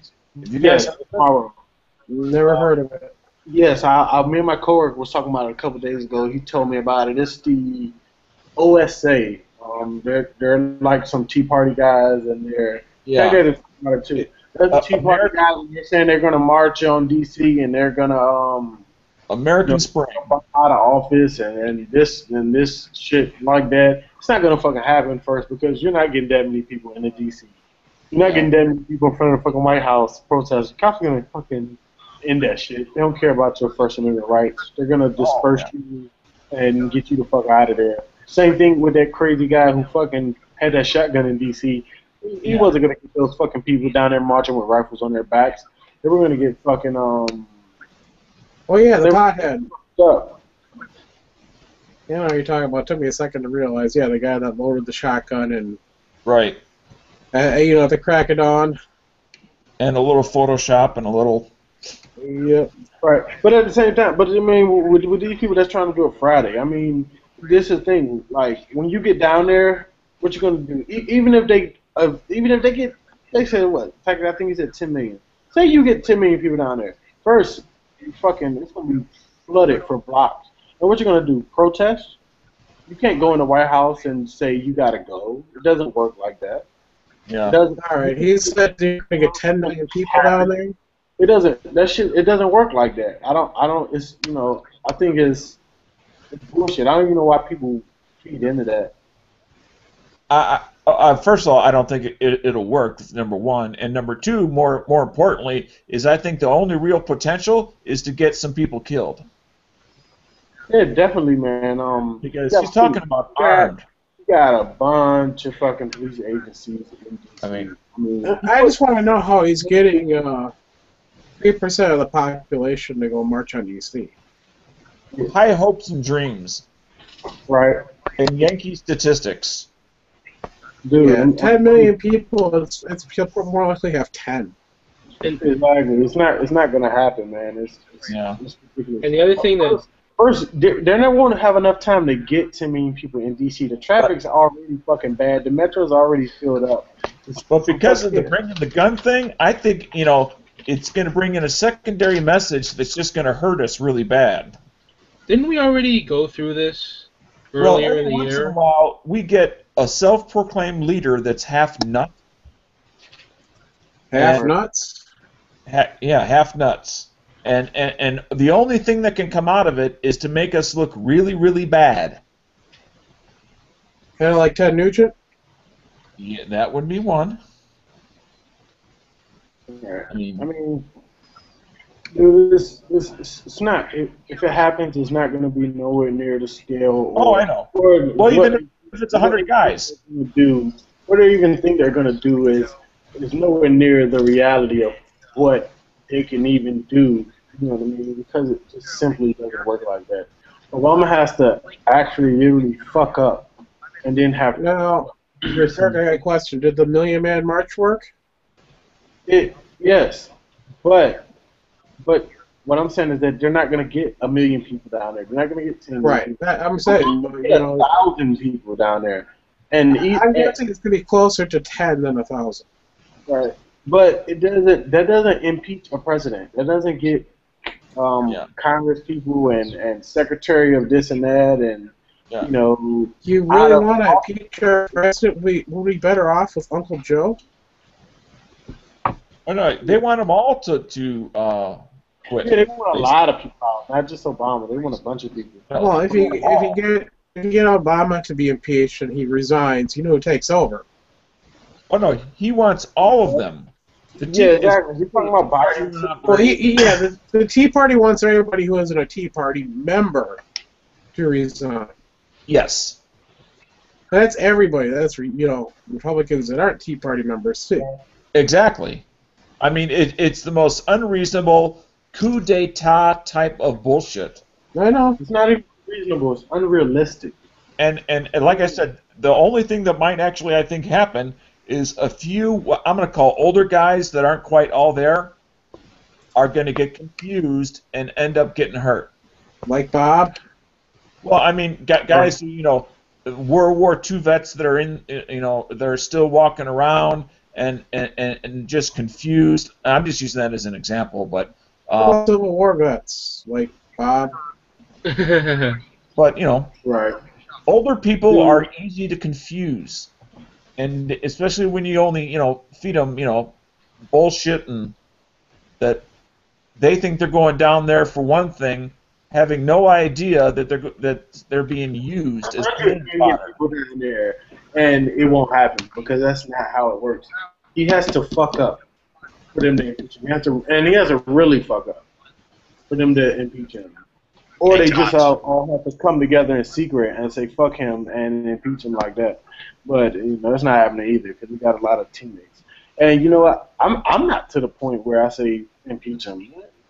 He only has 2 more years left. Let him ride that out. I don't think he has really accomplished anything that negative to where he deserved to be impeached. Has he accomplished anything besides Obamacare? Well, that too. That doesn't fucking accomplish anything. But that doesn't warrant him being impeached. No, he has his 8 years.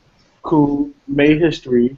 I'm proud to see a semi-black man in the office, but. Oh, he's an Oriole like you. Come on. He do anything for anybody, except for probably the people, his friends or his connections or whatever. Well, he made the insurance companies extra rich. Right, well, his friends. But people gotta know that. Remember, politicians are politicians. They're all the same. They might be a little bit different. But they're all the same. Even what's the guy? Ron Paul, whatever the hell his weird ass first name. Rand and Ron. Yeah. Yeah. Well, which one is the older one that was trying to run? Ron Paul is his dad. Rand Paul's the son. Well, okay. Which one is the one that the media kind of like blacklisted? Both of them. Trying to both. No, but I know what you mean. I guess it's the father. It's the father. Like even him. Like I guess he's libertarian or whatever. Yeah. But he seemed like a great candidate, and everybody's behind him. If the media wouldn't have blacklisted him, he'd have probably fucking won, if not super fucking close, because um, and even still, he's still a politician. At the end of the day, he's still a politician. You know what I mean? I don't care what anybody says. If I'm myself running for fucking office, and I'm preaching all this shit, and everybody want to vote for me, believe me, I might help some shit out, but I'm fucking looking for me and mine, because that's how that shit works in politics. You know where you make all your money in politics is after you leave and you get signed on to one of the, be a board member at whatever company that you help make billions of dollars. Right. And you show up to work once a year and you get paid $10 million just to be on the board. Right. I mean, that's the thing, man. It's a bunch of bullshit, bunch of side deals, corruption, things like that. And you know what? It's never gonna fucking change. It's a revolving circle that will always be there. And honestly, there's nothing you can do about it. We can push to make things better, but when that circle comes back around, they're gonna push and make things tilted back on their side, and it's gonna be this push and pull until the end of time. That's just how it works. It's human nature to better oneself. Right, better oneself. And it works both ways. We're trying to better ourselves; they're trying to better themselves. So what we see as bad, they see as good. You know what I mean? So it's a scale, it's back and forth, and it's always going to be like that, and it's always have been like that, and it will never stop. It's been like that since we found the country, really. Right. And look at our founding fathers as being awesome and great, but they weren't doing it just for, the country. They're doing it for themselves. Right. But that's what makes the world perfect. That's what makes it work. Because without all these different elements of good and bad and things that happen, it wouldn't work. You know what I mean? You need all of this. You need them trying to ban guns and us trying to keep guns from being banned and shit like that. You need that. You know what I mean? It would be fucking, if shit was like a utopia or if shit was like if it was like hell, it would be fucking so mundane and, it'd be... Well, if it was a utopia world, we'd be bored. And even if it was a fucking war zone every fucking where, you'd still be fucking bored because everybody be fucking dead. No, we'd actually be powering in our basements, so let's have basements because we're afraid of bombs or not. Look at what happened in World War II, in England. Right. And they went along and did what they did, but they were also scared all the time. Save spots for some attack daddy's people, but they're not coming. I know, and Strong Guy will not send us a link. I can tell you that right now. Yeah, well, at least I don't expect one. I asked for one. But I know if I don't have the link by now, I know he's not going to send it to you. Well, when he gets somebody in there somewhat famous, he usually doesn't let it fill up. Well, he's waiting for people like Yankee to show up or other big names. Yes. So he can impress Peter Palmer. Well, I don't think that. I mean, honestly, when people like that kind of make the track better. We're gonna sit in there and talk bullshit. To be honest, like we're doing now. Yeah. Well, we're talking bullshit because that's what we have to talk about. There's not much going on in this world right now to talk about. There is. Did y'all see my post on gun channels about the concealed carry holder stopping a shooting at this mall somewhere? No, I did not. It's on Did gun you put up a post about it? Yes. Go to my thing on gun channel, my page. Did you put it on the main page? Or on YouTube? On gun channels. Oh, okay. Because I was gonna say because I subscribed to you on YouTube, but I didn't see anything come across the feed. No, I haven't posted shit lately. I can't get these files off my camera right now. I got a video about the Enforced, but I can't get the file on my camera, and it's a pretty good video too. I put in the side chat. I signed up for a combative pistol 1 course. It's 2 days long. Let's see that. In my, Where did I post it? I just kind of put in the text of the course goal and the lessons, etc. Who is the who is the? It's nobody famous. I mean, but it's a what experience wise? Yeah, they normally do police and security training. Hold on, I'm gonna read it. Dance or 6 years Army National Guard or just mission. How much ammunition do you got to bring with you? That's the question I sent them. I didn't get an answer yet. Or how much ammo and that sort of thing. How much do you have? More than enough. I take a case just to be safe. No, if that's what's needed, that's not an issue. Yeah, you're gonna be home. I can come Saturday or Sunday. Okay, I'll get out of drill. But I've never, so far, other than 30 years ago when I was in the Army, I haven't. A few years ago I took NRA basic pistol, and then 6 months ago I took the concealed carry class that they require in Illinois here. It's basically like a I'm going to mute Girk just for a moment. He's doing his own thing. But anyway, is I wanted to take something that would be logically the step after concealed carry. Not looking to be an operator. I'm not physically able to be an operator. But I would like to be whatever the next normal step would be after the bare minimum for your state's concealed carry to be an improved concealed carry holder. Like nothing wrong with that. Proper use of cover and concealment, proper use of actually shooting and moving.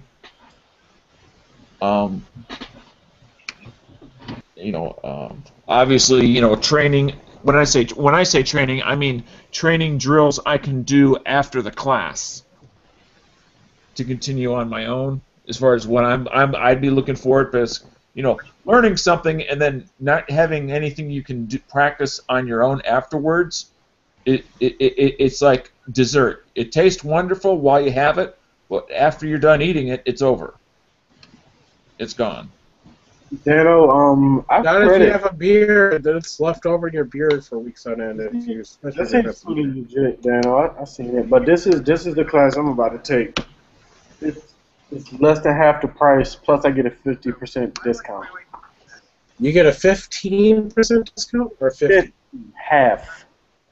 So you get it for $75. No, I get it for 60 because the classes are 120. Oh, okay. Okay, yeah, 120 per day or 120 for Class per class. Oh, is it a 1-day class or a 2-day class?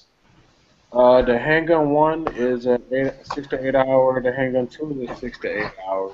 Okay, yeah. The class that I'm taking, They're like 1-day classes. Yeah. right?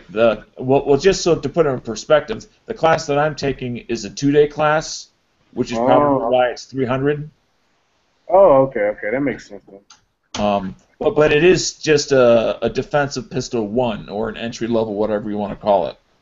Right. Well, yeah, I'm taking the same one. I mean, I was gonna jump to the handgun too, but I'm gonna just start with the 1 just cause. Yeah, I mean, get half the price. I can do both of them for the price of 1. So. Yeah, I mean, is that because you're current military? Yeah.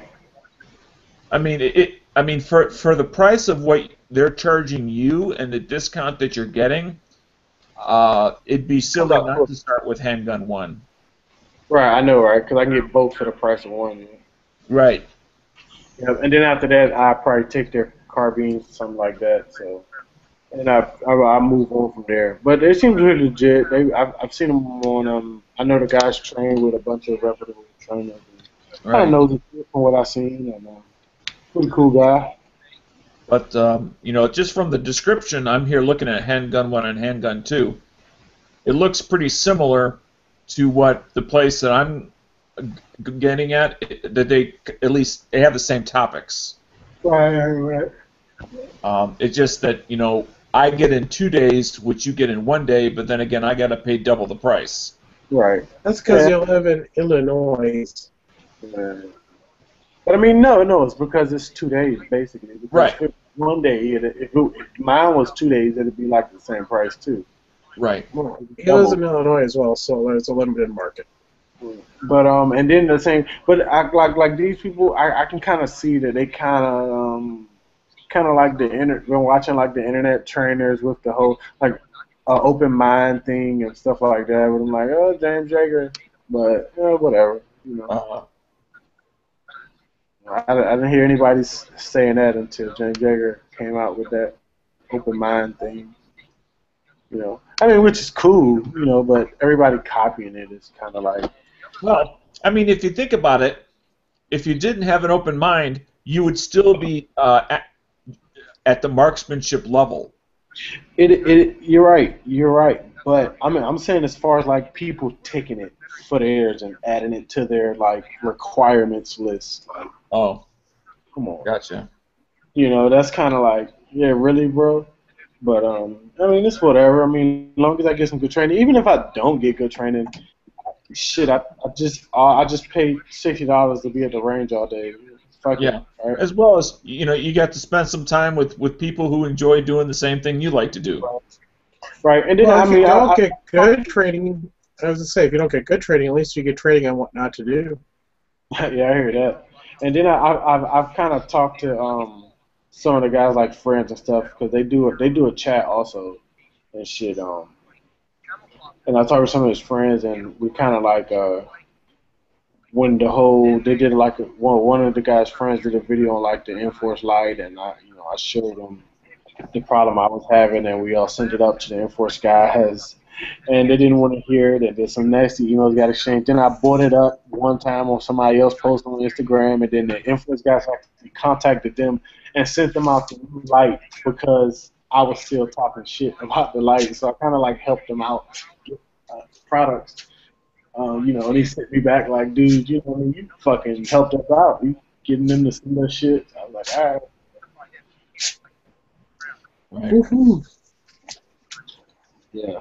Yeah, but my goal is to once a year take one class, so that they're not cheap, but but within a few years, I can be at a level that if for some reason I couldn't continue to go to class, finances, whatever, that at least I have a solid enough base of knowledge and skills that I'm not still at that marksmanship entry level. See, but the thing about you are very proactive into getting yourself up to speed. You're not like brushing like me. I know I'm not, super fucking high speed efficient, but I like to think I am, and I'm pretty good. I'd say I'm well above average, but I kind of like I sit back and I don't need to fucking train. I don't need to go to the range. I know how to shoot. Shit like that. So, but you're like me. like I'm gonna get out here and do this, and I'm gonna get better.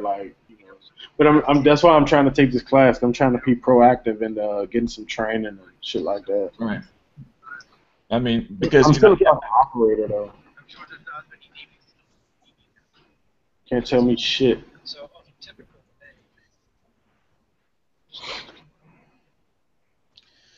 Well, hopefully I'll never need to know any of this, and I can just enjoy it as a hobby. Yeah, I hear that. Yep, I hear that. You say that until the first time you got to shoot somebody, and you're like, yes, I'm glad I took a fucking class. It's funny, I was thinking today, when I was in basic training and shit, my rifle had like double fired on semi, so I had to be turned into the armorer and shit, and my drill sergeant let me use this M4, and everybody was like hating like shit. So I was shooting the M4, and I didn't know like how the sights work because a little different rear sight on the M4. So he took the fucking rifle from me, and he like laid down like upside down and was shooting, hitting like drilling the fucking target in like 100 yards, like crazy tight groups. And everybody was like, "What the fuck?" Like that was fucking amazing. And now I think about it, it's like that wasn't amazing. Like simple as fuck. The gun is gonna work whichever direction you put it in. Right. It matters So, right, up or down. What's up? when you first put down a couple of high-speed rounds down range, did your DI jump up all your ass about flipping the switch? What you mean? In other words, accusing you of flipping the selective fire switch? No. I mean, no. Because honestly, you got 40 people on the line at once, and you even got one drill sergeant to like every like 10 people or whatever, right? Right. If that many, I mean, if not more, right? So they're not really noticing. And then when it happened, first time it happened, I was like, okay. Second time, I was like, raise my hand, hey, my shit's broke, So it was like. Yeah. Well, I can see if you raise your hand right away. Right. Because you have to beat them to the punch, otherwise they'll assume that you are the source of the fuck up. Yeah, most definitely. But they know they're gonna beat the shit. And we had a guy actually, he could slam his butt stock on the ground, and that shit would fire. Like, his shit was deadline. That's kind of scary. Yeah, I mean, he had any rounds in it, but he was showing them, and they ended up getting him another rifle. But I was like the last person who shit that broke, so it wasn't no more like extra rifles on the truck. So they used to keep guys from trying to get souvenirs. Whenever, not every time, but kind of randomly, whenever we were done with the range, they'd line us up and do a helmet and pocket check. Yep. What they call it? No ammo, Drill Sergeant. No ammo. Or no, like no brass, no ammo, Drill Sergeant. No brass, no. Yeah. I remember that. Dude, I snuck so many fucking rounds back to the barracks. It makes no fucking sense. Oh, I mean, I could have very easily done it. I mean, because your pockets and your helmet aren't the only place to put them. Dude, I was putting them in my fucking socks. I was putting them underneath the pads in my helmet. I had a souvenir fucking collection, and I hid it like in the drop ceiling. I had like souvenirs from like grenade pins and all type of shit. Like, I was like, what? I still got all that shit too. I was like, fucking collection. Go get it. No, it's just fucking greed. Dirk was that guy. It's just great. I was that guy. Dude, you would have hated me in basic training. I was an asshole. I talked shit to everybody. I was fucking big as fuck. So nobody wanted to fight me. And fucking, I instigated all the fights every night in the barracks and shit. Like, I was the street dude coming in just like, fuck all y'all. You know what I mean? Well, I have no idea how they do it now, but there used to be a way of I'll call it working with youth that were wayward in basic training, and it usually involved at least 5 guys and a bar of soap. Oh yeah, you're right. But they weren't doing that to me, because they know the next day I mean, I got charged with assault in basic. Well, there you go. It was I know, right? I almost got locked up. I almost got put in prison in Leavenworth or wherever the fuck they were going to send me. There was a fight one night. We let these two dudes fight and shit, and we turned off all the lights, started letting them fight. One dude had like a combination lock in his hand. So while they was fighting, they was people like grabbing each other, they're punching each other, that pussy ass type of fight. But he's hitting the dude in the head with a combination lock, right? Yeah. So, and you're standing right there around him, and you're seeing the dude like blank out. So everybody, I was like the first person to jump on the dude and try to pull him off, but they were so locked up. I punched the dude in the head like 3-4 times. I actually broke my hand and shit. And I mean, he let go after that. And then he ran to his bunk and grabbed his rifle and upside down like a baseball bat. And one of my other buddies jumped on him and put him in the corner in between the bunks and was like beating him in the head with the little green flashlight and shit. Uh-huh. I mean, once you lift your rifle, like you about to hit somebody, it's over for you. You know, it's self-defense. Then fuck that. You know, you trying to kill somebody. Because one dude actually did get hit in the face with a rifle and got transferred to our barracks. It looked like it was a baseball in his mouth. But either way, we were on the range where I think they call it Gaston range, something like that, where they let you shoot like the AT-4 and the 50 and all that shit. I never got to shoot that shit in basic because that morning they called me to the MPs came and got me and took me in for investigation, and I got interrogated for a couple of hours, and then it was still going on like a couple weeks later while we was getting like our Class A uniforms. They called me again, did it again, and I was like, deny. Dude, they had like 20 fucking statements against me. Like, I was scared as hell. But then I guess this is what I was told. The colonel for our battalion or whatever was like, you're not punishing them dudes for that. You know, these are, you know, that's what the fuck soldiers do. They get into it and fuck each other up. You know what I mean? I guess, you know. So they end up having to drop everything on us, and it was good. But in my defense, I was saving somebody from possibly dying. You know what I mean? Yeah. You know, and the dude, like, they had to call the medics for the dude and everything, and they wouldn't even know I was involved really, but my hand was fucking like 4 times the fucking size, and my knuckles were all broken up. Yeah, I mean, when somebody gets out of combination lock or gets out of lock like that, you're basically beating somebody with steel. You can kill them. Right. Well, my thing was like in there, I wasn't saying nothing. Like I grew up like no snitching. I wasn't, even if I'm like no. I'm like, I don't know. I wasn't involved. I wasn't even there. Like, you know, fuck that. You know. I was in the mess hall. I had KP. And what? I was in the hallway fraternizing. Like, I wasn't involved. But, you know what I mean? That shit was like, but yeah, in basic, I was a fucking asshole. You know, and like even in my fucking, my basic training little yearbook thing, my drill sergeant wrote like, don't get in any fights in AIT and shit. So what do you think changed your perspective? You know what? Meeting good people. You know what I mean? Meeting good people. Meeting people that like, that's lived a good life, understand the meaning of good life, and like understanding like you do good things come to you, and be, you know, nice to people. I always grew up with like respect for people, but I kind of always grew up like at the same time you gotta earn your respect, and it's kind of like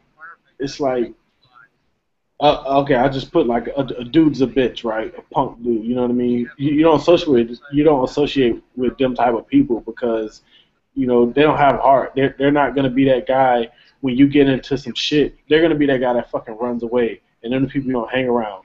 So that's kind of how I grew up. So I, you know, anybody that I perceived as like a punk or anything like that was not the person I befriended, and was not the person that I would hang around and, you know, get away from me, fuck you, you're a loser type shit. You know what I mean? And but over the years, especially like in the Army, changed this. Is that, you know, I met guys that may have been like punks or whatever, but they went through the same shit I went through, and I knew that, you know, if we got deployed somewhere, I got to rely on this dude to have my back, and I'm pretty sure he's going to be sending bullets the same fucking way I was sending them. So, you know, and there's different outlooks on people, and meeting people from different places and different cultures and things like that just got me to, you know, respect people more as just a person. You know what I mean? Yeah. Just, you know, respect you just because you're a human being and you're living your life how you want to live your life. And that changed, you know. And then like working where I work now, and I'm with a bunch of like, just like I'm doing a bunch of super fucking nice white people. When I grew up, there wasn't no nice white people. You know, you were the N-word or you were lower class. You know, it wasn't. Right. Hey, how you doing today? How was your weekend? How's your girlfriend doing? How's your mom? It wasn't none of that. It was like, fuck you, get away from me. You know, I don't like your kind type shit. You know. Well, what that is, good people changes you, man. I'm you know, well, it changed me. Yeah, I live by this motto. You get the same respect I give everybody else, and that's the respect that you give me.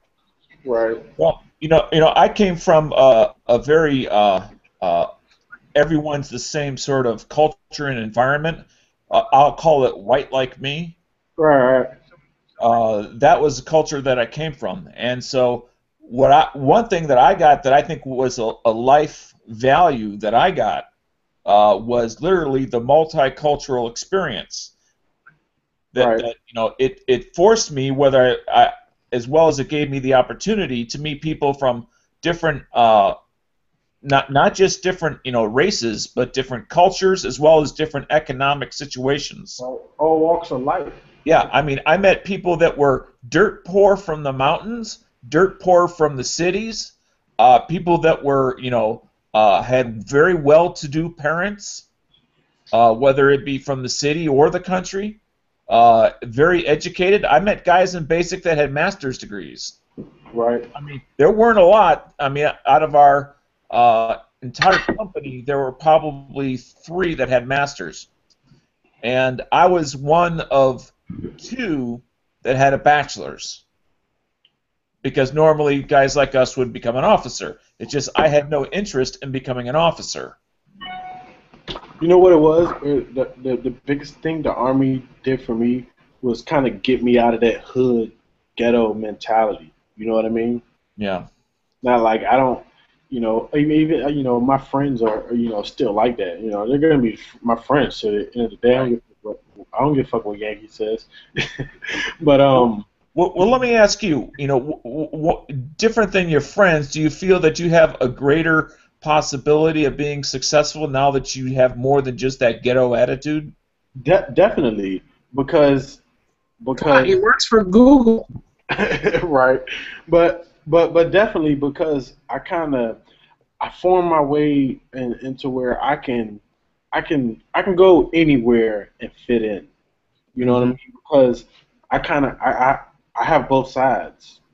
Right. Not just because I'm mixed, but I have, I grew up in the hood, and I've hung with, I've hung with white people. Just put it like that, So it's like, I understand both situations. You know what I mean? I understand why. I understand why black people hate white people, or some black people hate white people, and I understand why some white people hate black people. You know what I mean? I understand it, and I just if you can understand different aspects of life and why people are the way they are, whether they're racist or it's a religion thing or it's a culture thing, you can just understand someone and understand where they're coming from. It makes you be able to connect with people on a whole nother level. And I think that's what honestly makes you successful, because it's not about what you know, it's about who you know, and you only know who you know by being able to connect with somebody. When I was in high school, one of the things that I had heard that for me, again, going into the Army and then sure afterwards as well, really helped what I'll call as a survival mechanism was a phrase called "When in Rome, do as the Romans." Mm-hmm. Meaning, and what it really helped me do is to be what I'll call mentally flexible. That when I walk into a group of guys, and they're all guys that don't necessarily have a lot of money or have any money, right? That I can, like switching gears with a manual transmission, I can change over and fit in just as well with those guys as I can with the guys I might meet later on that day that do have plenty of money. Yeah, right. Come on, you're sitting there trying to fit in with that group of guys, and you get your Rolex on and your $100 pair of shoes. I'm just talking about where I can feel comfortable with them and I can talk to them. Yeah, that's the thing. I mean, you got to be able to, if you can feel comfortable around any type of person, you know what I mean? Like, for instance, there's a homeless guy. When I walk outside the metro station, he sleeps right there on a bench in between the hotel and the metro station, and he sells like waters and newspaper every day. Sleeps there on the bench every night. I walk by him, he stops me, he gives me money for a cigarette. He buys cigarettes from me. And that's rare, especially in DC. I don't know about any other place where they got homeless people, but in DC, they're usually asking you for a cigarette, and if you say no, they're pissy attitude. This guy buys a cigarette, and he did this for probably like 3-4 months, like almost every day. Yeah, I sell him a cigarette. I sell him $2 for $1, whatever. And one day he was like, hey man, you got a cigarette? Try to give me some money. I said, nah man, you buy cigarettes from me all the time. Here, take 4. Next time he didn't have any money. Here, take a fucking cigarette. Whatever. Right. Like, and the guy's like super cool and respectful. And we walk by, we might have a little quick like 30-second, what's going on, how you doing, shit like that, right? I see nobody else talk to him. Right. And sometimes, he's a little bit whacked out. He sits there and talk to himself and things like that. But, whatever. I see people walk past this guy every day and don't speak, how you doing, nothing. Like, I bought this guy food and things like that. It's just, seeing somebody like that that's homeless on the streets, I don't know for what reason, but he has enough respect for himself to not be out there begging. And finds a way to make means just so he can survive. That gives you another outlook on life. Like, even if I hit rock bottom, it's still ways I can cope. You know what I mean? Right. That shit is awesome. He should be like inspiration to like all homeless people. Like not being funny at all. Even if he's not trying to make it out of being homeless, he's being productive. Even if it's only for his own benefit, he's being productive. He's not out here robbing people, not that I know of, or stealing shit or anything like that. I got a park outside of my job, and homeless people sleep out there and live out there, and younger guys come out there, and all they do is sell crack, heroin, or whatever to them, and hang out in the park with the guys. Like right across from my building. It's crazy because we got a bottom floor, and the guys always say, man, we see them out there, they're smoking crack right by the window and shit like that.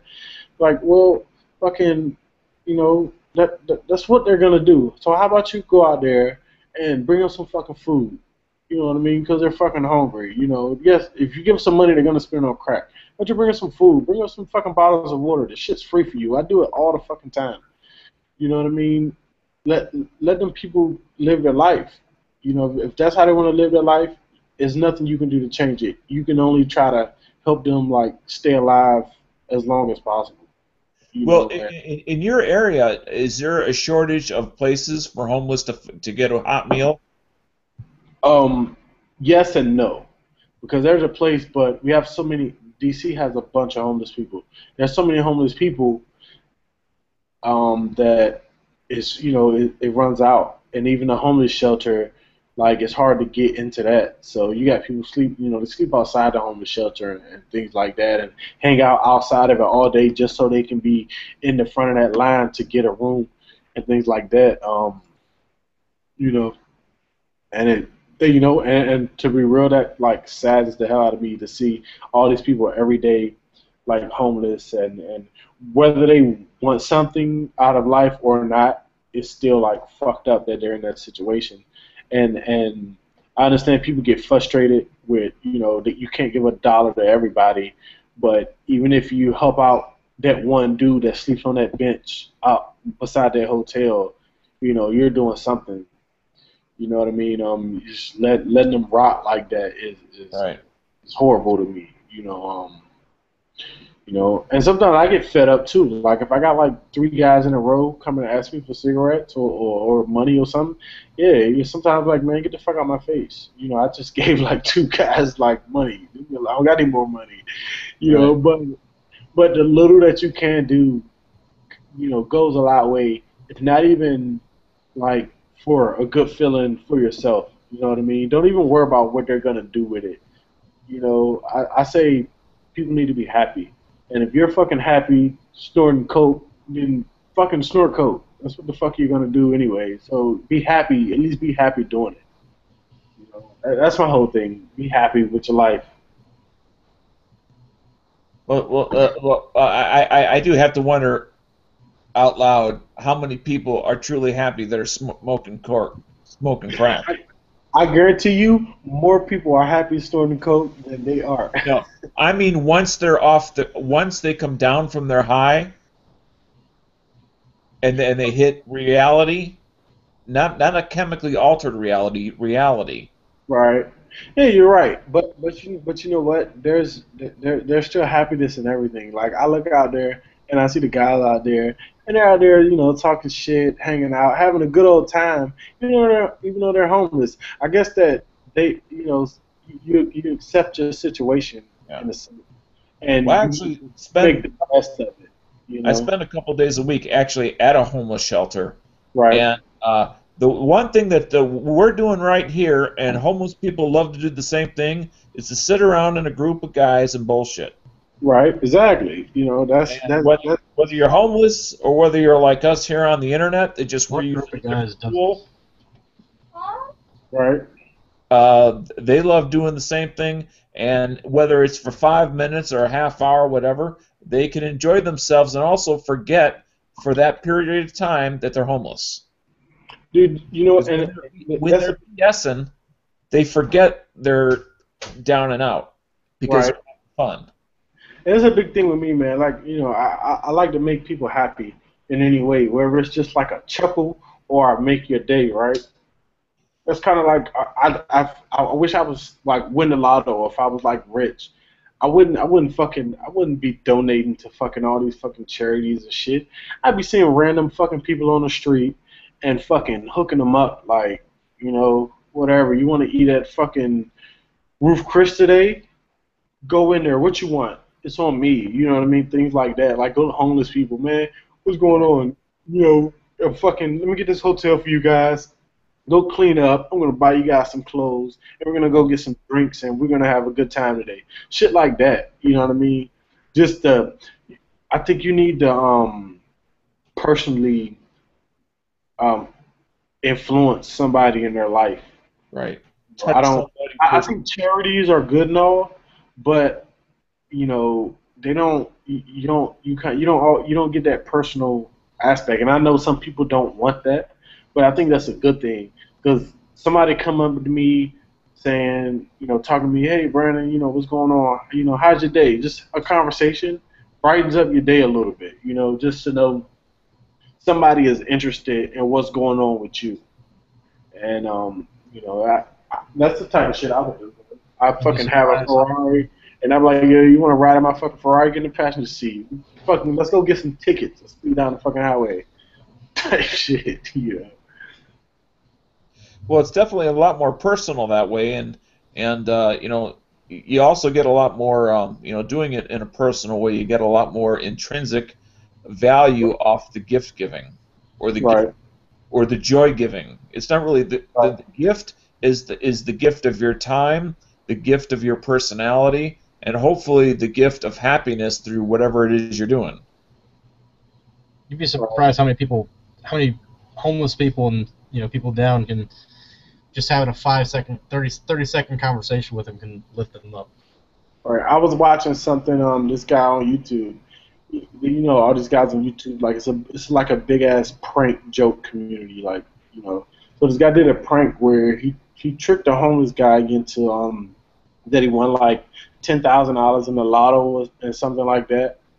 But he pranked him. But then after that, he actually gave the guy like the money. And the guy like fucking was like helping people out. Like he didn't fucking use it for himself. They did a Kickstarter and got like $100,000, something like that. And boy, this like furnished that shit and paid his rent up to a year, and then left him $50,000 in his bank account. And the day they did that, he got a job too. Right. Oh, he got a job. Yeah. I saw that when they were doing it. I think right as they went to go see him and talk to him, he just got a job. That's fucking that type of shit is awesome. Like, dude, you personally fucking affected this dude and changed his life for the better like 100 million times. I hadn't heard about that. Where was this that it happened? I forgot. I seen it look it up on YouTube. Yeah, it's probably on YouTube. I seen it on Warsaw Hip Hop. But I mean, is this something that was fairly recent or a few years ago? I think the prank was a while ago, and they did basically a Kickstarter thing and had a fundraiser. They raised like $140,000 or something like that, and they basically furnished his house. They paid for it for like a year, took care of everything for like a year's worth. I can find it for you real quick. right? Like that shit is fucking. That shit is awesome. Like how better can it be? Then I seen this other one where this lady went through some Latin country, whatever, and this homeless guy, he wrote poems and shit, right?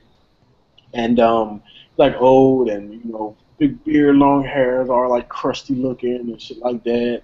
And she actually got this guy poems, made him got him a book written because all he wanted to do was like publish his poems and shit. He was homeless. Got him to like publish the book and kind of like meet his like brother he hasn't seen in years and like turn this guy's life upside down. It's in the chat right now. Oh, he said he'd be right back. Oh.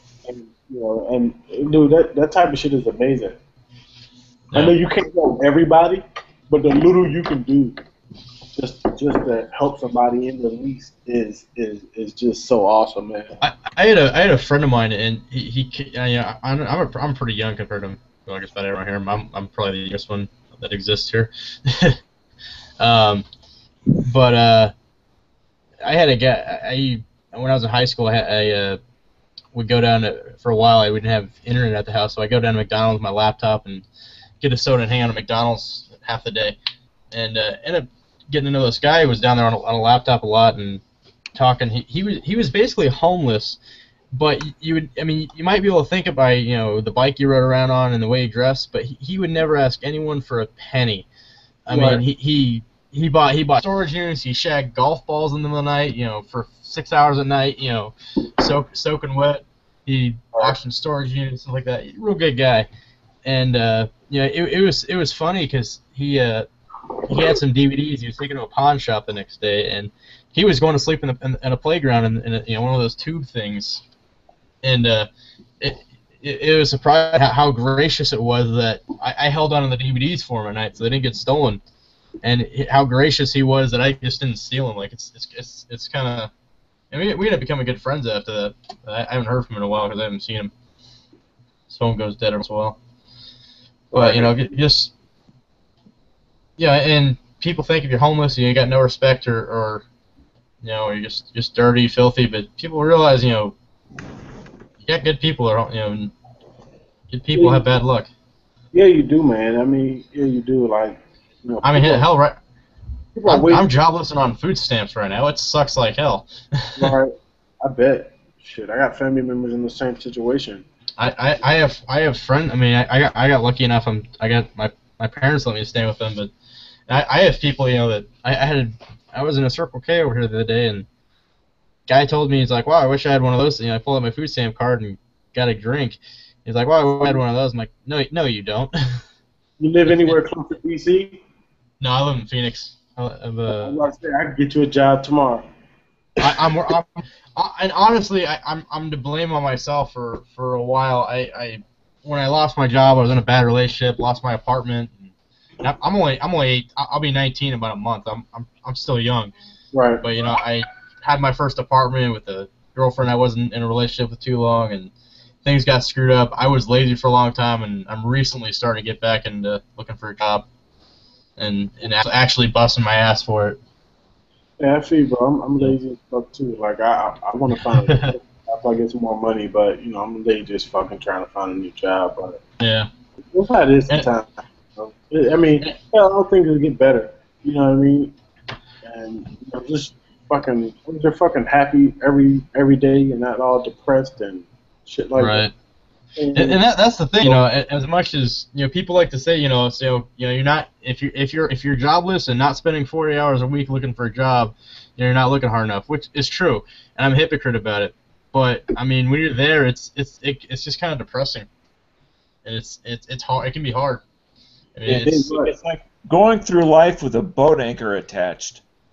Yeah, pretty much. And I've been jobless for almost 8 months now, and I'm hating every minute of it. And I'm just now, because a friend of mine recently lost his job because he's a courier and his car died basically. It basically wasn't drivable anymore, and he's looking for a job now. We're kind of both busting ass on it together because he was in more of a situation where if he doesn't get one, he's screwed. I had a little bit more of a fallback with my family, but he don't really have anyone. He's 57, so didn't really have anyone here. And about a year ago, his wife left, so that didn't help. Shit, do you ever consider to join the military? Yes and no. Kind of always. I've always wanted to be police before military or border patrol or something like that. I don't want, you know. I've always been more fight the war at home before overseas. And I've always been. PD. Well, that's the problem. I've thought about it, but my other problem is I'm also a high school dropout, which doesn't help me any either. And they're also here. There's a hiring freeze for like a long time. In Phoenix, we're screwed when it comes to PD. Well, if you're a high school dropout, you at least get your GED. All right. I'm working on it right now. I guess right now I'm froze on money, and it's about $150. Which isn't too bad. I got something. High school were you before you dropped out? I was my sophomore year of high school. At the end of my sophomore year. So you dropped out the first opportunity you could. Actually, kind of. The funny thing is, I actually dropped out to go to school. I left because I was behind. I screwed up my first year, and I was trying to do better my second year, but I was already going to be a fifth-year senior anyways. I already screwed up too badly.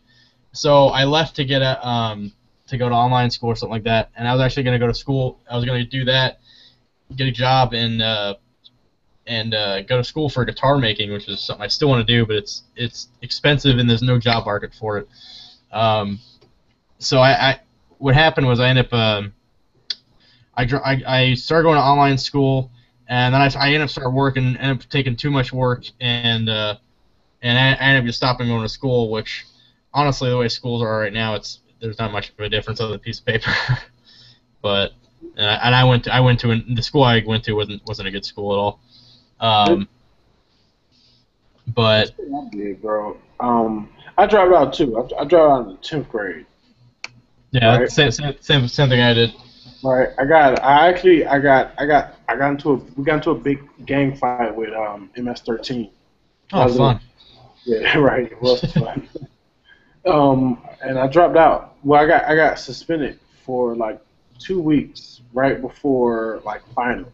And I couldn't take the finals, and I was already repeating 10th grade because I got kicked out the year before for the same shit.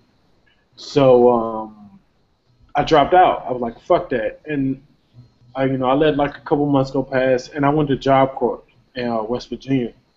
And shit, and that's a good option because they got me my GED, and I could have went to West Virginia State, but I got kicked out of that too for fighting. I knocked some dude out. But whatever. But so if that's an awesome option, like if I know it, and I know it. But it's a good option to consider because you can go to Job Corps for free. They pay you shit money and shit, but they give you GED. You got a chance to go to college, and plus you get a trade. And when you get out, they will actively help you find a job in whatever trade. And a place to stay, isn't it, usually? Right, exactly. Yeah. And they're good about it, too. You know what I mean? They aren't just bullshit. Right. Oh, no, I got a buddy of mine that went there, and he's doing real well now. He was living here for a while, and then he moved to Montana. They went to Job Corps out there. He's working a real good job as a chef now, making like $13 an hour. He's good. I mean, he used to, I went to, when I was how we knew him, we went to a school for basically kids that got kicked out of other schools in middle school. Right. And, he was I was kind of the kid there that got kicked out for, I had a knife in my pocket, and like I wasn't a bad kid. Like I ended up getting kicked out of that school because I was too good, basically. They didn't need me there. So, and he was, he smoked pot, drank, and stuff like that in high school, and then when that kind of stuff happened, he don't drink no more. He's kind of turned around quite a bit. But right now, I mean, getting a job and stuff again, and getting a diploma, getting my GED again, it's not really that hard right now. The only thing that's holding me back is finances at the moment. Because it's about $150 to go get your GED, and I'm going to take an opportunity here just to give a +1 to what Begurk said. The Job Corps is one of the most underrated, greatest opportunities for young people that exist today that's actually successful. As I mentioned earlier, I work with homeless guys several times a week. I volunteer there, and I have been for the past 5 years.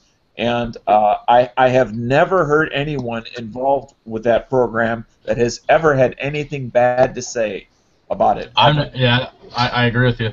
This is the thing, though. This is the thing about Jockport. Last I heard, which is probably like 2 years ago, is that they switched it. They were only accepting people who were homeless. I don't know if that's changed since, because I had a cousin who was trying to go, and that's what they told him. I don't know if it's changed by now, but if you were considering that, you would have to contact them and actually find out if things have changed. I mean, you could probably find out in 10 minutes. Just Google. Right. Exactly. I mean, I'll say it's better to like call them on a weekday or whatever. But I mean, that is a very good option. I win. And I'll tell you, Job Corps was good, educational, but it was fun as hell. It was like being in a fucking college where all you did was like hustle. And I don't mean like sell drugs, but like we hustle, like, cause they only pay you, like the max pay is like $46 every 2 weeks, which sucks. So you're depending on your family, like seeing you shit, or you start off like we were buying like snacks and shit, then selling them for like double the price, and then you put people on credit to where, you know, the price of it automatically doubles. Then you owe me on payday. You don't pay me on payday, the shit doubles again. You don't pay me after that, I fuck you up. Like, so, but it was cool as hell because I would get like my mom to ship me cigarettes. Everybody was selling like hundreds for like $2 for $1. I was selling shorts for $3 for $1, making a killing because I got my cartons of cigarettes for free. Plus, my buddy was sneaking to the cafeteria, stealing the syrup that go to the drink machines, and I was selling like cups of juice for like 50 cents, and I can make like, I think it was like $400 on this big ass bag of syrup. Shit, might as well be drugs. Shit. No, they had drugs too. Dudes were going, because we was in West Virginia, like in Charleston. Probably make money as this snake. Man, dudes were going off base, right, getting like an ounce of weed, and coming back and making like $600 off something they put for like $150. You know what I mean? Dudes were making a killing. About the positive things. I know. Terrible example. I mean, well, what that is an example of is if you don't want to take advantage of an opportunity, you can fuck up your own party. Yeah, you're right. But at the same time, but I mean, I sold like snacks and cigarettes and shit like that, and the little syrup that my buddy was getting me to make like Pepsi and shit. But you know what I mean? But you got to survive out there. You know, it was fucking crazy on top of this fucking mountain and shit. Survive. Then you got chicks there. You're like banging chicks. You're getting a good education. It's basically college. It's like fucking college, but kind of like college if the college was in the jail. To be honest, it's like college without the little professors. Yeah. I give you a story from Job Corps, right? It was like in Job Corps, it was like mainly people from DC and people from Philly, and we fucking hated each other. We were like fighting every week, you know, it was fucking ridiculous, right? And you get new groups of people like every week. So, these two twins from Philly had came. They were cool as shit, like young dudes, and you know, like pretty boy types, and they were getting all the chicks. They would come get me, you know. Everybody call me Gert, so they're like, "Hey, Gert." No, matter of fact, they call me Capitol Heights. I'm from Capitol Heights. So they're like, "Hey, yo, Capitol Heights, Capitol Heights. Yeah, we're gonna sneak out tonight, and we're gonna go." You know, we're going to go get some chicks. What we do, we just knock on the door, and the first chick let us in, we smash it. So we would sneak out like 3 in the morning, like unscrew the screws, like screwdrivers. We took to like the Coventry building and take the screws out and sneak through the church in the dark and shit, in all black. Someone would distract the guard in the building while we were like belly crawling on the fucking floor, knocking on people's doors. I take it back. This isn't college. It is prison. You know what? It was fun and it was a great experience, man. But yeah, we were fucking sneaking around, like trying to get chicks in the middle of the night. That shit was awesome. But I got my GED, I got my trade, but then I got kicked out. because some dude acted up. Marcus can't. Well, he can't do it. By the way, since G-Labs isn't here and they're in the other chat, it's time to start playing copyrighted material. No, What? we can't do that. I'm not gonna. We can't And do what? that. It's a kindly reminder not to do any copyrighted material on the show. Like one from I was 8 playing music. I was playing stupid. Like if Marcus has an apartment by the time But yeah, man, Job Corps is a fucking great option, man. I loved it. I would go back. I would have. I mean, I would. I mean, my biggest problem is like, you know, with what I could do right now with this, you know, make a few. And right now, my biggest problem is like, you know, I would go down, donate plasma for a week, and go get the money for a GD. I just had a bunch of dental work done, and I can't do anything for like a couple more days. So Right. hopefully it'll be pretty soon. And I'm actually trying to get a job down at up at Galco. Factory's a few miles away from our house, so I'm I hear that. Hey, hoping to go down there. the best advice I can give you is keep on fucking trucking, and you'll get it. You know what I mean? Yeah, and I mean, and that was my problem for about 6 months. Is I was lazy and I wasn't putting the effort I should have been into it, and that was part of what got my last relationship. But that was a whole big fun story of bullshit. Hey man, I'm trying to tell you, me and my girl's been living together for what, 5 months now. We moved in like January, and I mean it's ups and downs because you're not, you know, when your girl's just coming over to your house and you're just coming over to her house and you're staying at night doing whatever. Oh no, trust me, and I'm looking at kind of possibly doing the same thing in a few months here or something once I get working again. But I mean, the situation I had before it was basically, you know, I was just turned 18. You know, my girlfriend was like a month older than me. You know, she just turned 18, got out of high school.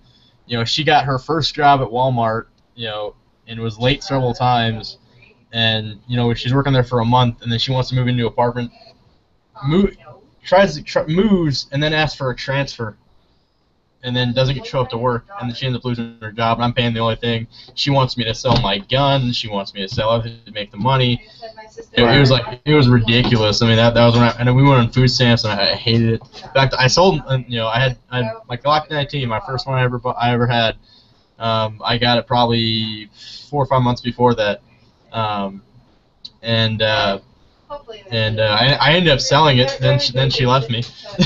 And if she didn't go and spend half the money that I sold it for, I would have bought it right back. Hey, dude, fuck that shit had to go before my Glock. But I mean, it and like I said, if she would have done it a week, you know, if she would have waited a week or done it a week early, I would have gone and bought it back, and it wouldn't have ever been an issue. But it's replaced now, so that's all I care about. Yeah. But I mean, shit. I mean, dude, I've been moving with my girl for like 5 months, and yeah, we argue all the time. And I know that, but that's how it is, man. To be honest, I didn't believe it until I experienced it for myself. Oh no doubt. I mean that's the way it works. I'm aware of that, but it's like, you know, there's a point where you know, I lost my job for, you know, a few days or you know, a month or so, and she's been out of work the whole time and still expecting me to do everything. That's the way it works.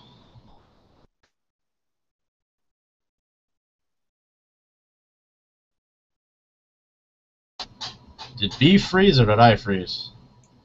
Nobody froze. It's just, Oh, okay. Okay. well, maybe Gurk froze. But Yeah, it's Make sure that doesn't bubble up, not please. B froze. yeah, it's Gurk. Be Gurk. Does somebody have a companion in the background? I Yeah, do. that's right. I'm sorry. I have a teenage girl on the phone. Oh, okay. You have a teenage girl on the phone. My Sounds younger really, sister. really, really bad. It's only worse when I hit her in the head with a hammer sometimes. But that's occasional. Hey, was I frozen like the whole time? Yeah, you froze. What? I thought I froze. So much fucking shit. But I'm gonna skip all that. The last thing I'm trying to get together like a East Coast like YouTube shoot, but I don't know how I'm gonna do it, but I don't want any like big name fucking YouTubers in. I want like regular fucking guys like us. Now, you're in DC. Good luck finding anyone.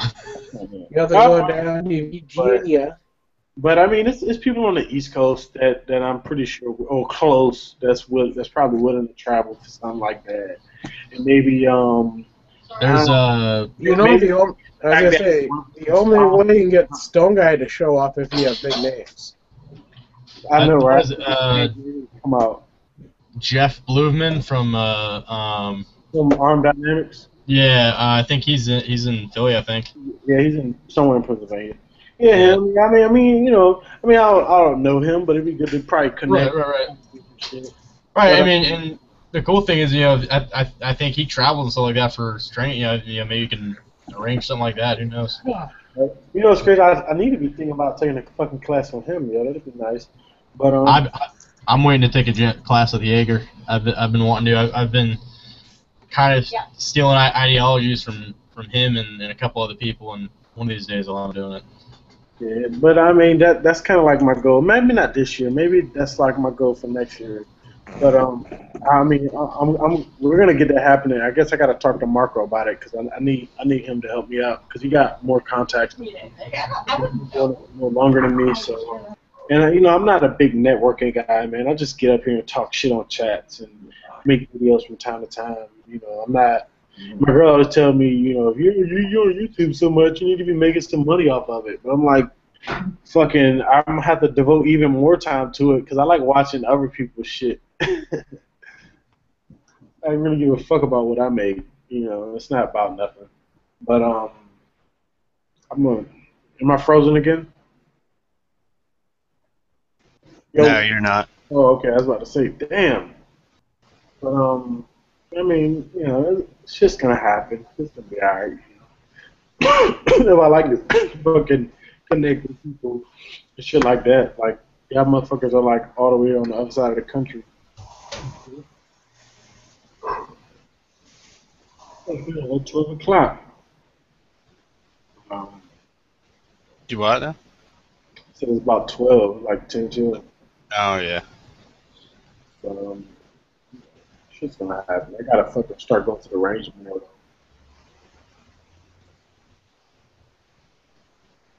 Yeah, hell, my mom just told me that she's thinking about getting her yearly pass there at the range I go to.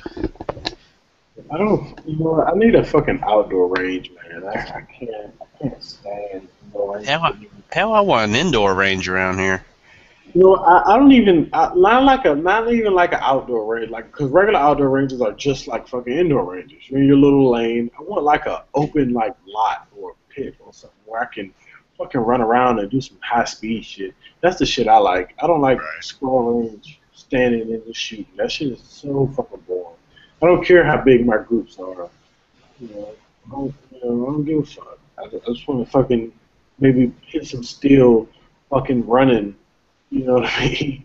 Right. Like shit like that. That's just what I want to do. I want to slide behind some cover and show you some high speed shit I learned from some friends.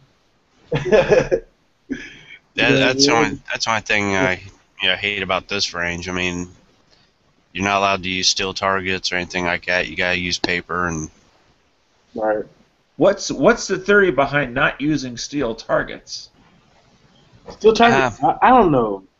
Yeah, I don't know. I mean, that's like old school NRA, old wives' tale bullshit that they're dangerous stuff. Right. No, right. I mean, I can use steel targets in my outdoor range, but I understand there are some ranges that still don't allow steel targets. But just like those fucking ranges that don't let you shoot stiff-case ammo because it fucking makes sparks. What the fuck is it gonna catch fire on? Not metal. Metal doesn't catch fire from fucking sparks. And the second, it's not fucking up your wall. The fucking super fucking strong steel fucking metal wall you got back there, this fucking mild steel shit is not fucking up your wall. It's just creating fucking sparks. Right. That look cool. I don't dude, it's just horrible. Only thing that's fucking up is my gun. I don't get it. Yeah. But extractors are cheap. Yeah, extractors are very fucking cheap. So what? Well, I mean, if you look at my extractor breaks, I'll fucking rack my gun every fucking time. I don't care. Well, I'm just saying, compared to how much money you can save by shooting steel case ammo, you can buy a whole lot of extractors. Dude, if I didn't have to buy fucking brass, like rifle, if I didn't have to buy brass 223 to shoot indoors, I would have like 10 more fucking guns right now. I would have a fucking big ass safe in my house somewhere. Like, actually, I need to go fucking. That's what I need to do. I need to buy a safe. Oh. For like $400 would be a fucking nice safe. But I don't really want to safe because I like putting guns in random ass spots just in case somebody think they're gonna run up in here. So it's like an Easter egg hunt. Yeah, exactly. I don't want to be that guy at the safe like, damn, which gun should I put? Okay, put it on my door. Should I use the 9, the 45, the 40? Should I grab the AR or the 12 gauge? I don't want to be that guy. Yeah, the gun range around here that's like a private club, they'll let you shoot metal targets and stuff like that. Hell, they have the metal targets there, but the one I go to is like is a state park, so I mean they just want paper targets shot at their spot. Okay, it's a state park. I think that's the answer is to Right. Right. I don't want to be that dude that's like, damn, which gun do I want to lose to the police tonight? I'm like, none of them. Grab the baseball bat.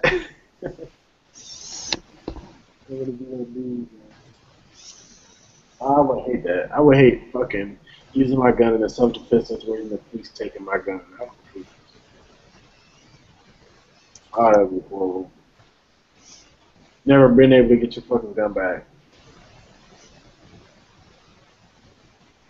Yeah, hell, Beager, if you look at that one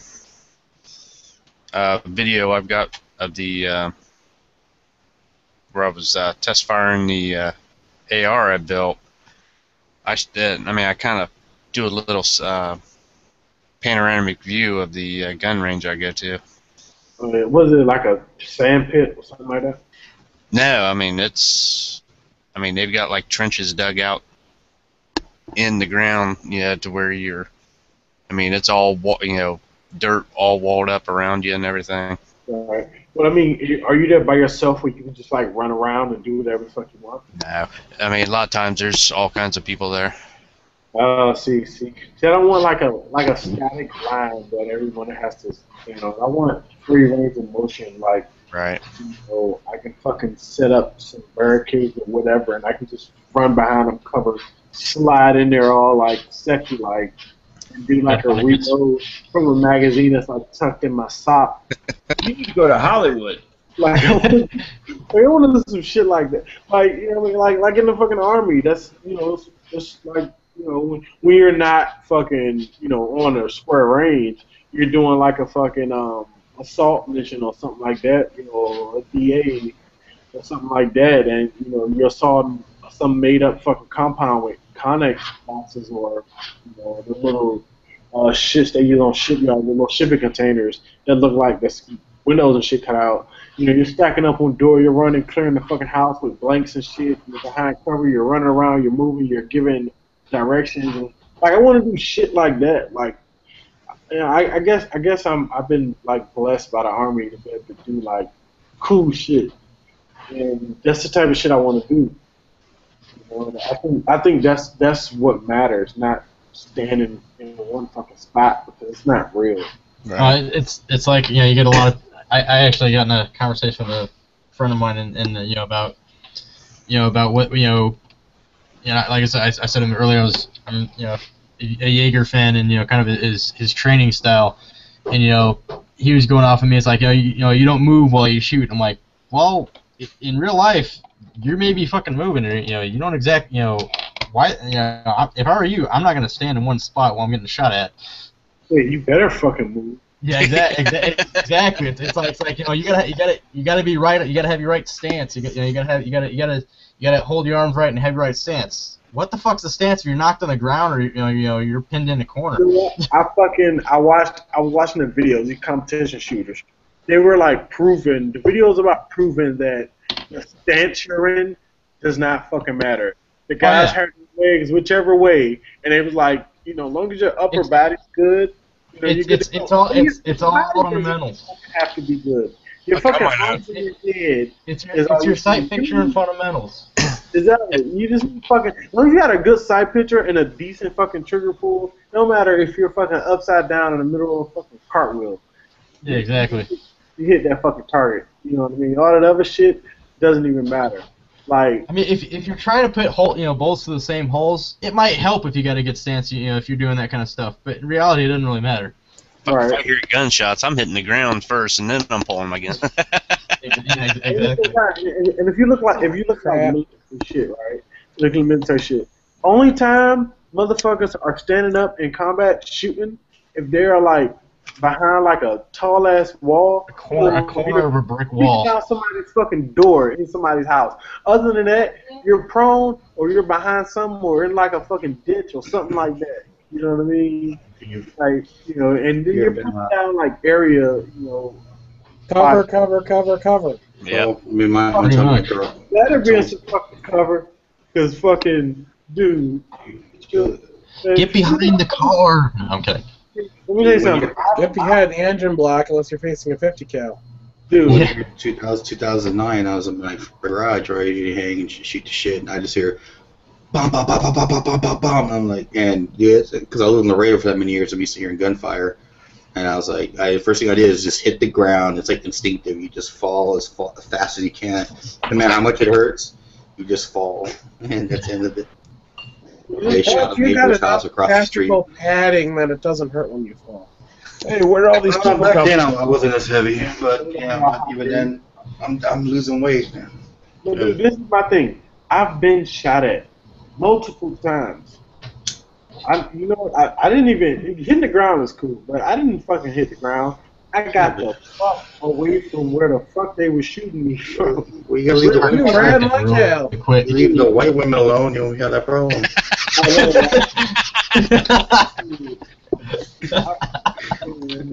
You need to run somewhere, get behind something, and peek out, and then make sure the motherfuckers ain't running after you, and keep fucking running. Like, you could be a white guy. You could be a fat white guy, and you're still running 30 miles an hour. Like, I just see some fat motherfuckers run. Like, once the police is on your ass, and you see some dude sprint, and they're like, damn. Dude. Yeah, I done ran from the police a lot too. But that's another chat, off-air chat. You gotta stop taking police cars, Kirk. I don't know if I'm bragging about that. That was one time. But, how did they let you in the army, man? I was gone for 5 minutes. Was there another chat that just broke up? Yeah, it's done, guys. I just trying to figure where we got all these people from. Yo, Stone I can never get in there. Get in here. Stone Guy can't get in here because he had open slots the whole fucking time. I was watching the chat. I mean, I wasn't in it, but it was a good chat, man. That guy with really, really good opinions, but he's a solid guy. I like Peter Palmer, man. I like Peter. I'll listen to it tomorrow. I've never heard him. I've heard of his product before. I saw a guy do a video on the review, and they just kind of threw it on the ground and cracked it on the case. Right. But no, I mean, I liked him. The only thing I was surprised. I mean, he did the whole Carlos Hathcock, is a liar, or he basically called him out on Carlos Hathcock and Mini, and he was blunt, man. But the only thing I was surprised, I'm not a aficionado with the Marines. I thought Carlos Hathcock designed the Marine sniping class after he was done with this tour. He was one of the people to help engineer it or something like that. But he called him out big time. Yeah, I don't know, but you know what? If you want to hear a really good chat with him, there's a podcast by I think it's called an AR-15 podcast. It's whatever episode they were talking about optics or something like that, and it's just like him and like 3 other Marines, and they're just going at it, talking a bunch of shit. Like, it's a fucking awesome ass podcast. They're talking shit about every fucking little gadget and gizmo that people want to put in their AR. It's good as shit. But if you want to hear a good one, check that out. Tonight was pretty good, though. I mean, it was a pretty, like I said, I mean, he was pretty much, talking, and they're asking questions, and it was interesting. I honestly, dude, when I watch somebody else's chat, sometimes when I watch it, I can't follow it all, and this one was like, I watched it from start to beginning. It was a good chat. I just gotta say, we're gonna see if Stone Guy ever gets a link from me again. You said there was a product? Did you ask him for one? Edge. You said there was Yes. a product he was selling? He has a product. It's basically an AR magazine style cleaning. It's like a magazine looking kind of case, but that you can put like I guess if you're you're prepping and you got your bags or whatever set up, or even on your gear you carry, depending on how you're set up. It's basically like an AR magazine, but it opens up into slides open to a case as a cleaning kit. Yeah, And it already has it. What? it's like a little bit bigger than a P bag. He made it because in the army they still give you like the old fucking Vietnam green flap cleaning kit, which I have a fucking bunch of. But or when you get deployed you get like the oldest one, which in the field you know the oldest one you got to put all them fucking little parts together and shit like that, and you lose pieces and shit like that. And he kept talking about like when you deployed it and you put like COP in your pack, it gets squished up against shit and the plastic fucking thing is in breaks open and you get COP all over your shit. Remedy that is you duct tape that motherfucker. That's what we do. But I mean, yes, it's like this. So it's like crush proof. You put it in a magazine pouch somewhere else on you,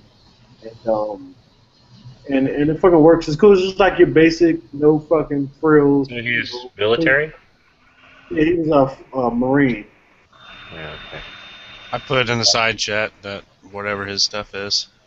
All I did, I came in at the very end, and all I heard was a bunch of hate flying HK's way. Oh yeah. He talks shit about it. He talks shit. That's why I like him, because he don't hold back. He talks shit. He don't give a fuck. I like HK. I like the USP. I don't know about anything else. I like the USP. I have a cool little one-handle. So cleaning it's kit. a I don't know where cleaning it came kit. from. That comes in a fancy case. Right. It's not a fancy case. It's made so because you get tons of fucking pouches for everything. So you got a spare magazine pouch you can throw somewhere else on you and you stuff that in it. So you always got a cleaning kit on you that's crush proof and you don't got shit spilling everywhere and shit like that. That's the point. But it's just a cleaning kit. Yeah, it's just a cleaning kit. Okay. You do know what the AK cleaning kit is, don't you? A shoelace dipped in motor oil? Exactly. I've already seen that. Shoelace and a stick. Right. Not even the stick. I mean, I understand what you mean, Girk, about as far as like CLP getting all over the place. But that's why you put CLP in some sort of, crush-resistant container. Yeah, I'm not against his product. I just think if I have an extra mag pouch, I'm going to be probably putting a mag in it. Exactly. But it's the thing, That's though. what you got Tupperware for. Okay. When you get deployed, you get like your standard combat load, which is like 7 mags. I think it's like 210 rounds or 240, one or the other. And you know what I mean? And yeah, you can get a little more here and there. You can get a few more mags and shit. But you're not going to be fucking loaded down with fucking mags. And you get tons of fucking pouches for everything. And some of the shit you will never use. You don't want to, you're trying to be as light as possible and have the most shit as possible that you might need. So yeah, you got an extra pouch or something somewhere. You stuff that shit in it. You can even just stuff it in your backpack in a cargo pocket or something like that. It's just something like that. And, just a better way to have a cleaning kit other than that fucking OD Green Vietnam-style cleaning kit that they've had since Vietnam. They're giving the military guys the same bullshit. You got something against Vietnam, son? His I got design, fucking Vietnam cleaning pouch, yes. his design was based off his experience. I can't knock him for that. I mean, he's definitely a Marine sniper, so he's been there, done that. I'm not saying it's the best fucking thing ever. No, I mean it is. He's not saying it is. He's just saying he makes a good product. Just because he's a Marine sniper doesn't make him an expert on cleaning a fucking gun. Alright. It's cleaning a gun. It's not sniping. Right, but it's in the field. It's a field kit. For like in the field, you know what I mean? A field kit. It's a neat little concept, but it's a niche concept. Yeah, I mean, he's got a boar snake in there, okay? Somebody already invented that. I mean, just put all this shit together, one package. You know, I think it's cool. I'm not gonna buy one because I don't need it. But, I mean, a Ziploc baggie will take care of it. right. That fucking Ziploc baggie, you're gonna have a fucking angle's a little different. I mean, fucking ripping it. I'm telling you, Tupperware. Hey, Antonio. Hey, Antonio's got a question in the internal if you guys want to answer that. You should clean your. Honestly, that's like personal preference. I go a long ass time before I clean them just because I'm lazy. You can clean them every. Blocks don't need cleaning. Okay, well, generally you should just keep them clean. It's a fine piece of machinery, and it should be cleaned and lubricated lightly, very lightly lubricated. on an AR, I've been told by several people, I trust their input, and they told me that actually that carbon buildup, not crap load, but the one you start when you fire it, actually helps keep the gun. It helps keep it solid as far as it's not lubing it, but it's coating it, and the decent amount of carbon just buildup, from just a little bit, from shooting it, a couple, maybe 100 rounds, couple hundred rounds. You shouldn't clean it. You should actually leave it in there, so you get to maybe maybe 600-700 rounds. Then you clean it. I'm still the kind of guy that cleans my gun, my rifle every time I come back from the range. I do clean it anyway. But he was telling me that buildup in an AR was designed to be that way, to run a little dirty. So that. What about example? If you're shooting, they carry weapons. You know what? I would clean mine once a week.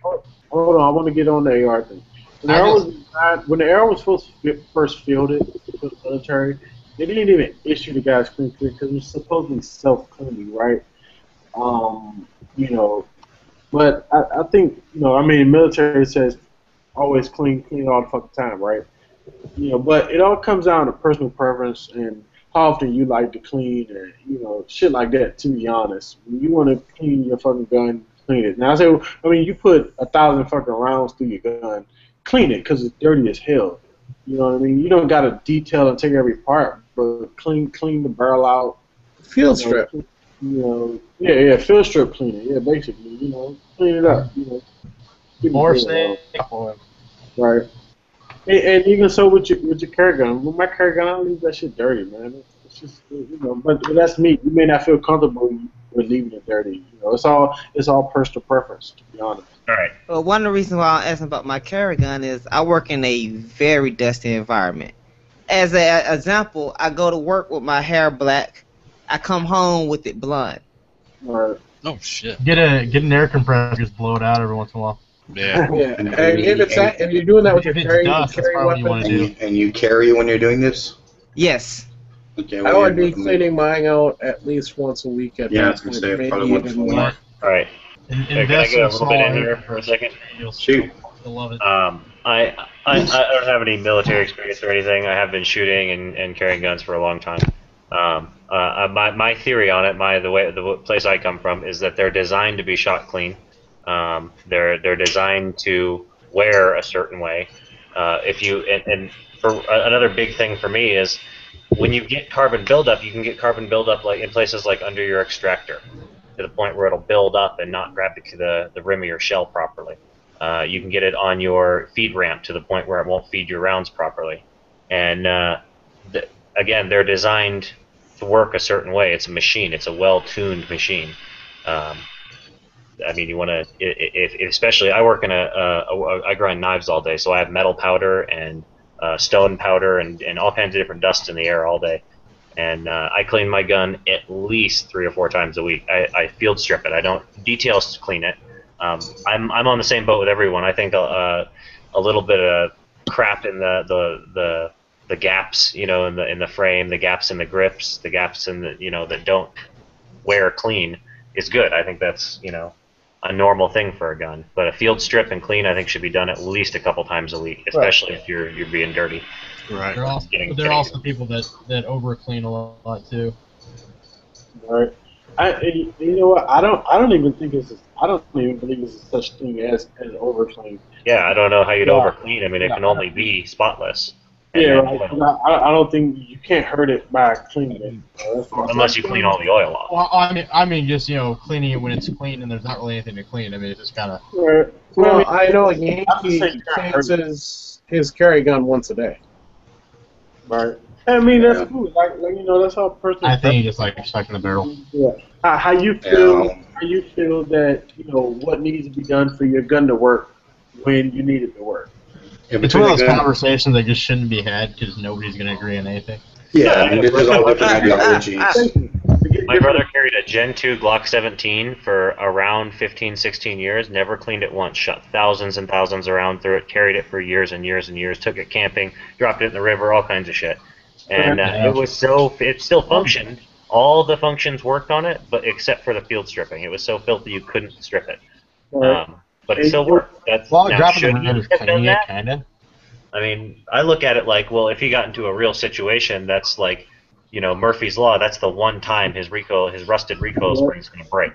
Or, that's the one time you're going to need it. That's why I keep everything as clean as I possibly can, because I don't want any interference. I clean the gun about once a week. I carry a gun about once a week. And the guns that are stored, when I try to, even though I have a bunch of them, I got like 15 guns and all. And then I'll grab them, pick one up, and look at it, and like, yeah, this one needs. I'll take it down to the bench down here, and just give it a put some lube on it. I ain't gonna clean it, but because it's sitting they're sitting in stocks. All my guns are sitting in their gun stocks in the house, so they don't get dirty realistically outside of the fibers inside the gun stock, or pull them out, or the gun rug, and then just give them a lube, lube them up, and that's it. Put it back in. Another thing that's often forgot is your holster. Gun's finish isn't just to look good; it's to protect your steel or your weapon usually. Mm-hmm. So keeping your holster clean is very important. Anyone use any of those bluing pens? I know Yankee did a review on them long ago. They're good for touch-ups. Yeah, those are awesome for touch-ups. I use mine for touch-up all the time on stuff that isn't even all firearms. They're great on any carbon steel. Here's a better example. I clean my detail strip every single part out of the gun at least once a year. But other than that, I leave them shooting dirty and just field strip clean them the rest of the time. Like it's at least once a year, I'll clean them down to no dirt whatsoever. That's pretty much what I do. Although I don't at this point right now, I don't shoot enough to even clean it half the time.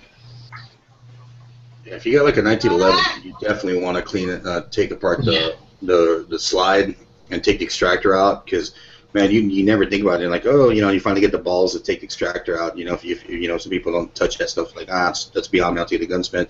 You take it out, you see how that crud it comes out with that sumbitch. You have to use like a toothpick to shut it. I had like a block of shit come out, like a solid brick of crap come out from behind an extractor before. Yep. What kind of gun? It was an old military surplus CZ52. And actually, a Keltec PF9 will do it really bad, too. They build up a lot around the extractors to the point where they don't function. A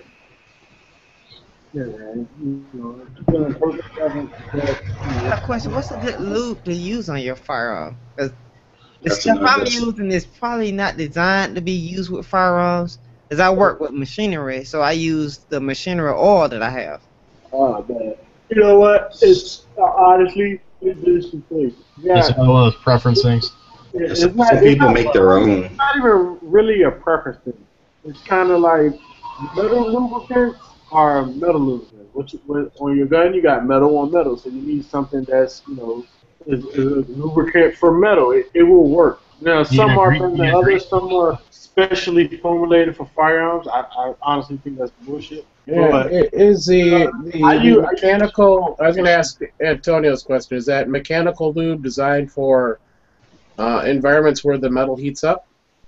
It's designed to run on machines that run in dirty environments. Even if there's water introduced to the lubricant, it still functions in the machine, in the equipment. It's marine grade oil. That'll work for a gun, I guarantee it. Yeah. Honestly, people have been using motor oil for years. Yes, the stuff it was G-Web put it really well to me one time. He was talking about if you look at motor oil, because that was my comparison. It was designed for metal parts to be moving under high pressure with explosions and that's almost the same environments as a gun. But gun oil was designed specifically for guns with their exact conditions and their exact operations, the way they work, where they need to build oil up and where they don't, how thick they need to build oil up compared to how thick an engine needs to build oil up on the surfaces like that. Because oil impregnates a metal. It's not just on the surface. I mean, there's pores to metal, and the oil soaks in. I've heard of some dudes making their own lube out of different, they work in those environments where they're like, yeah, I can little this, little that. Yep. But lube isn't terribly expensive, man. You can find I like Emperor 7. It's under $10, and I've had that bottle for almost a year and a half now, and it's still half full. Yeah, I was thinking about going and buying me some purple. What is it called? Royal Purple water. Some Purple Passion. The Royal Purple shit. I like some oil. Just using that so I can have a fucking hot. I know a guy who runs Rem Oil exclusively. That's all he ever buys is Rem Oil, and he uses it as a cleaner and an oil. I got half a bottle when I started to use. And then I never used. Everything is either Hoppy's Elite Gun Oil or Croyle. Depends on what I'm using it. Like it breaks down the carbon type shit, though, right? Yeah, I got some of that mil-spec or what's that one that Sig? What's the one that Sig gives you with every gun? Little tube they give you. Miltech. Miltech or Mil Shield or was it something? I got some Miltech too. That shit stinks. But I use a shit called Weapon Shield. It comes in you can buy a big bottle, but I get the little syringes, little squeeze bottle. And my first one, I had it for 4 years, and I wasn't even a quarter way fucking through it. I mean, I owe my guns lightly like you're supposed to, but it fucking broke. So I ordered another one. I just liked it. I've seen it, and I liked what they were saying about it. So I bought it, and it worked. But honestly, any fucking thing will work. If I didn't have anything, I would throw olive oil on that motherfucker, and I guarantee you it'll work. Then again, have you ever heard anyone complain about oil? I know. That's the thing, is it's going to work no matter what. What I've noticed is it's more of a personal preference and what you want to clean up, what kind of mess you want to deal with when you're done cleaning and lubing your gun. Like frog lube is super easy to clean up apparently, whereas I've been wondering about that stuff for a while. I heard the golden rules: don't use any petroleum base. Petroleum base is gonna gum. I want to get some of that fucking factory Glock shit that they use. I want to get some of that shit. Was that gun butter? Oh, that copper shit. Okay. Yeah, I want to get some of that shit. It's like sparkly and shit. I still got some in mine right now. This is got diamonds. No, I cleaned that shit out by accident one time. I was like, fuck it. Yeah, I heard to leave it in, so I'm like, okay. Yeah, no, leave it in until it goes away. Yeah, but fuck that, man. Fucking shit, whatever. Dude, I'm still new to firearms stuff. This shit if I had to. I don't care. We're just gonna pull out the KY. KY would work. That should work. Probably.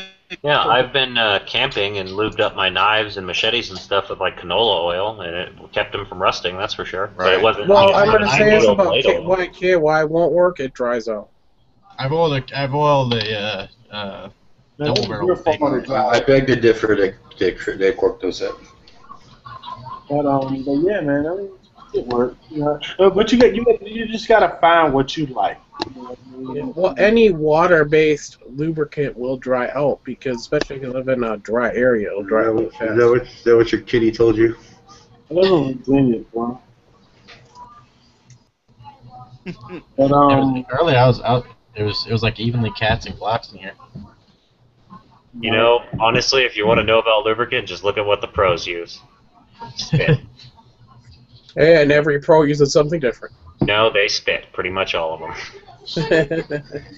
Right, dude. Piss on your gun if you have to. Oh, you know, Ron Jeremy showed me a lot. I don't think he's shooting corrosive ammo.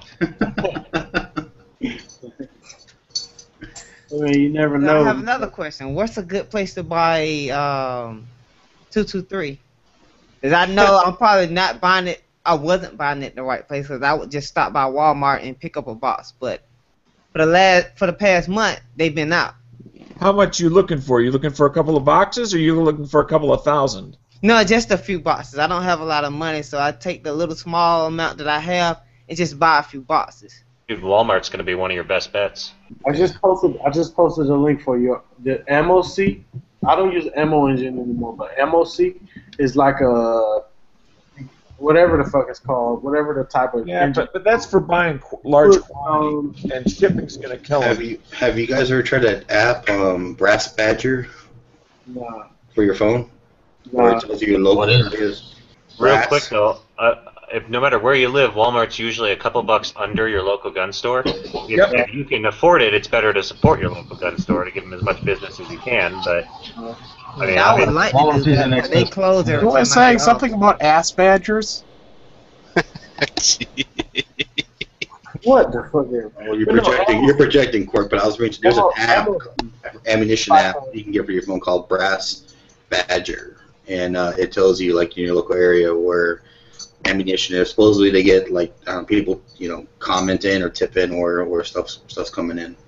All right, but ammo.com is like a little search engine basically for ammo and whatever caliber, and it links you to all these different sites. It gets down to price per bullet, and that's a good place to start, especially if you want to buy in bulk. But you can buy 1 box, 2 box, because you're ordering from a site.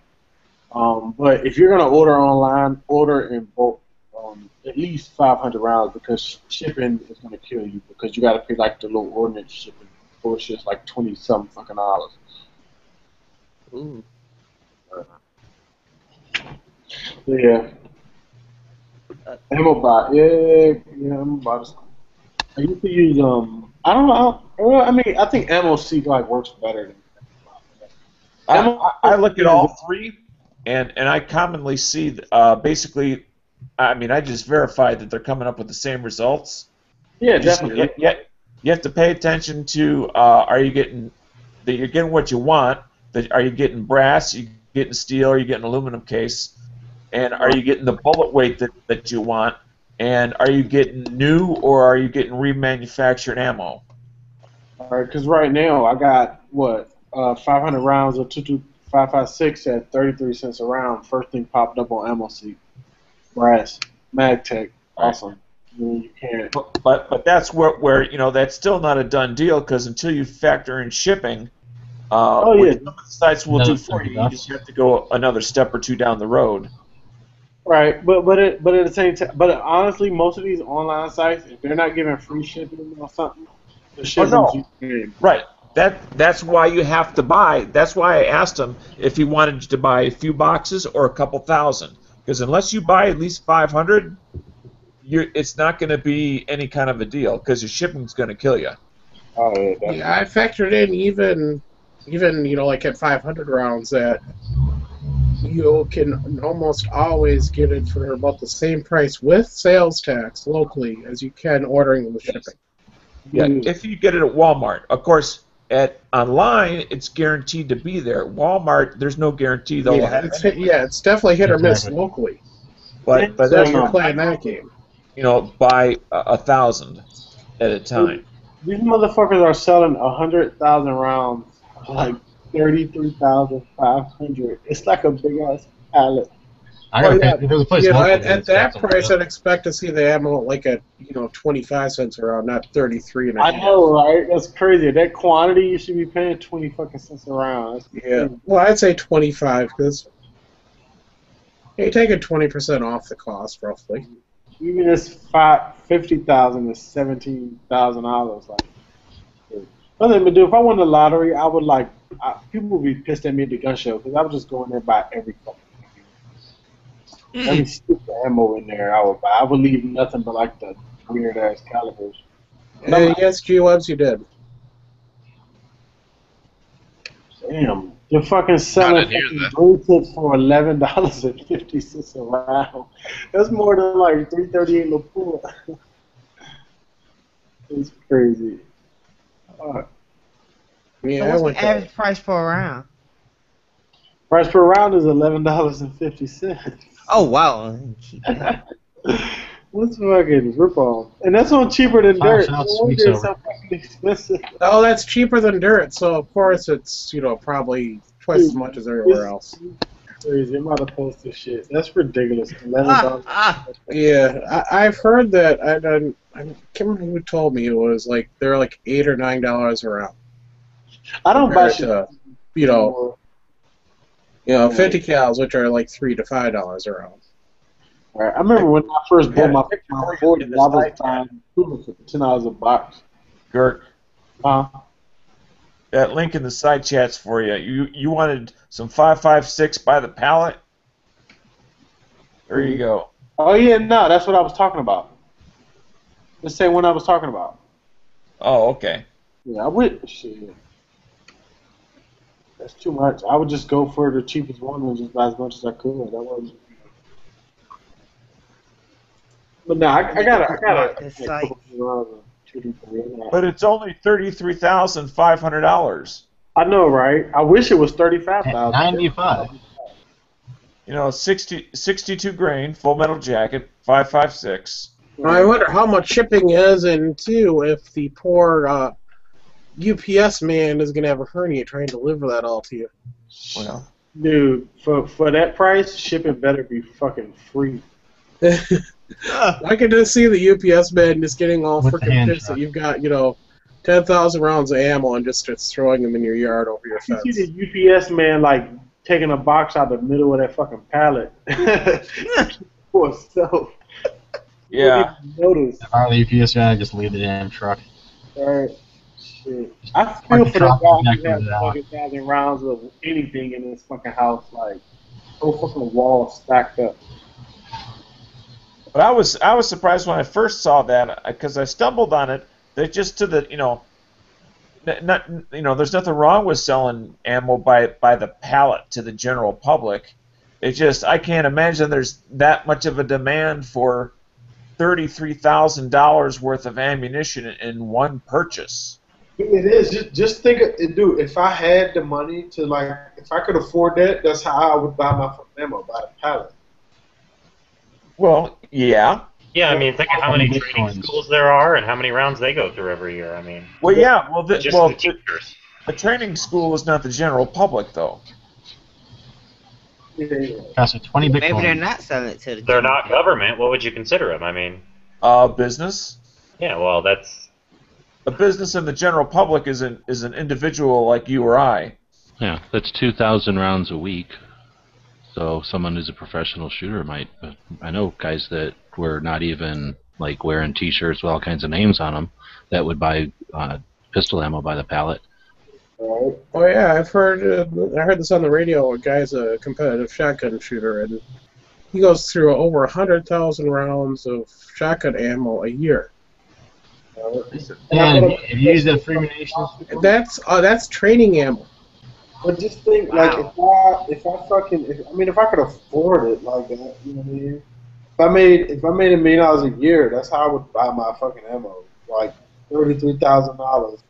You know what I mean? By the pallet, like that's how I would buy my ammo. I would shoot. I would probably be buying barrels every fucking month too, because I would burn them bitches out. By the way, shipping for that. You're gonna fix the pallet gun when you're a ammo- millionaire? Why don't you just buy a new gun all the time? Yeah, shipping for that pallet of ammo, they won't even give you a cost. You have to call and get a quote. Right. Well, that's So because you're probably talking thousands of dollars for shipping too. They probably want to know who your shipper is. it has to go by common carrier. Well, it's probably easier to just schedule a truck or something, right? Right. That's exactly what it is. The paperboy drops it off. Alright, shit. Dude, I mean, I would just have like pallets of ammo in the fucking backyard, just like What does the price per round come out to? fucking 33.5 cents a round. I think it was like 30, Okay, and then what's it going for retail right now? like 40. 40 is like the average now. Oh, well, okay. So So you it's can not like still you're going to have- buy that and sell it Yeah. at gun shows for the year or anything and make $60,000. You're only going to barely make $40,000. Well, you can actually find it online without shipping between 30 and 35 cents a round anyway. So that's Okay, per yeah. box. Where you So it's find just for the convenience of getting it all in one lump. And that particular link, that's brass. That's not steel. Right. Shit. Yeah, if it was fucking steel, I would expect that shit to be like under 30. Well, if you're going through 100,000 rounds of ammo or 10,000 rounds of ammo, and you're most likely not picking up and reloading. I wouldn't say that. You may not be reloading it, but you might be picking it up and recycling it, selling it, because you can get a significant amount of money back out of that by the reload. Brass shells, Company- like $1.40 a pound. Freedom Munitions has a program where you can actually exchange your used ammo and they will buy it back from you. Right, because it's easier than having to recast brass or whatever and stamp out the bullets and stuff. and that's one of their sources of the remanufactured line. Yeah, But I would say that's probably for schools or like they're saying like for ranges maybe that are gonna like an indoor range or maybe a shooting range would buy that and then just so that they have their own ammo available so they don't have to buy it by the box. All right. Well, I do want to say, just in case anybody's interested in cost of recycled ammo, this was at my local recycler. It's right now shells is what they call it. Mine is between $1.40 and $1.50 a pound. Well, yeah, but you don't take them to you're talking about a metal recycler? Right. I'm just saying that's what you can get. Suspect. Oh, okay, it's the metal. Because you can take it to somebody who knows what it is, and they're going to have more value because it's right. Let's say you have a shit ton of 22 you picked up. My favorite online like retailer for reloaded ammo is LAX Ammo. By the way, I mean, you know, they're good price. It comes in like plastic ammo boxes and shit. And you know, the shipping isn't too bad. So that's what I like. When I do buy bulk online, I usually go to them unless I can find it for a lot cheaper. I thought about going the reloading route, but that's a lot of money to invest. I mean, it's a lot of money to invest up front, but it's a lot of money to save in the future too. Think about used equipment too. You don't have to buy new right away. A lot of people It also depends on how many calibers you're reloading too. I mean, if you're only doing one or two, it may be worth it. I guess I've been looking at it. Well, yes. Example, say you're shooting 338 Lapua, and it's $11 a round. Reloading yourself is going to save you a lot of money very fast. If you're reloading something like 9mm, where the average cost is 25 cents a round, and you're paying 24 cents, it's going to take you a lot longer to make your money back. No, except you got my problem where I can't go and buy ammo in most stores. Right, and that's where reloading comes in handy too, like those prices that we had in the last year. Well, my problem's not even the prices. I can't go and buy them. No, well, I mean, if you... No, I'm just saying, the prices we had, reloaders were lucky, especially if they had a stockpile of powder and primers. If you're into shooting revolvers, you get into lead casting and all that stuff, it's also the same thing there. Yeah, casting your own bullets, there's a lot that's you can that's do. what I was looking to do is casting. You're not going to have any fun with the Glock or traditional Glock barrel. You know, there's aftermarket ones that you can have fun with. Has anyone used any of those aftermarket, like the Wolf barrels for lead? I haven't, but I've heard good things about them as far as I have too. using them. I've thought about it for training. You know, I have an aftermarket barrel from Storm Lake, but I didn't buy it for lead. Didn't Hickok do a video on shooting lead through his Glock, and he had like a Wolf barrel or something? Yeah. Shows that type of shit. I got a Wolf barrel, you know, a version 49. And they're pretty good. It's not bad about it. A friend of mine, Murphy was telling me that once you learn your loads on a lot of the guns, you won't have the problem where it's gonna really foul up the barrel. It's gonna foul up eventually, of course, right?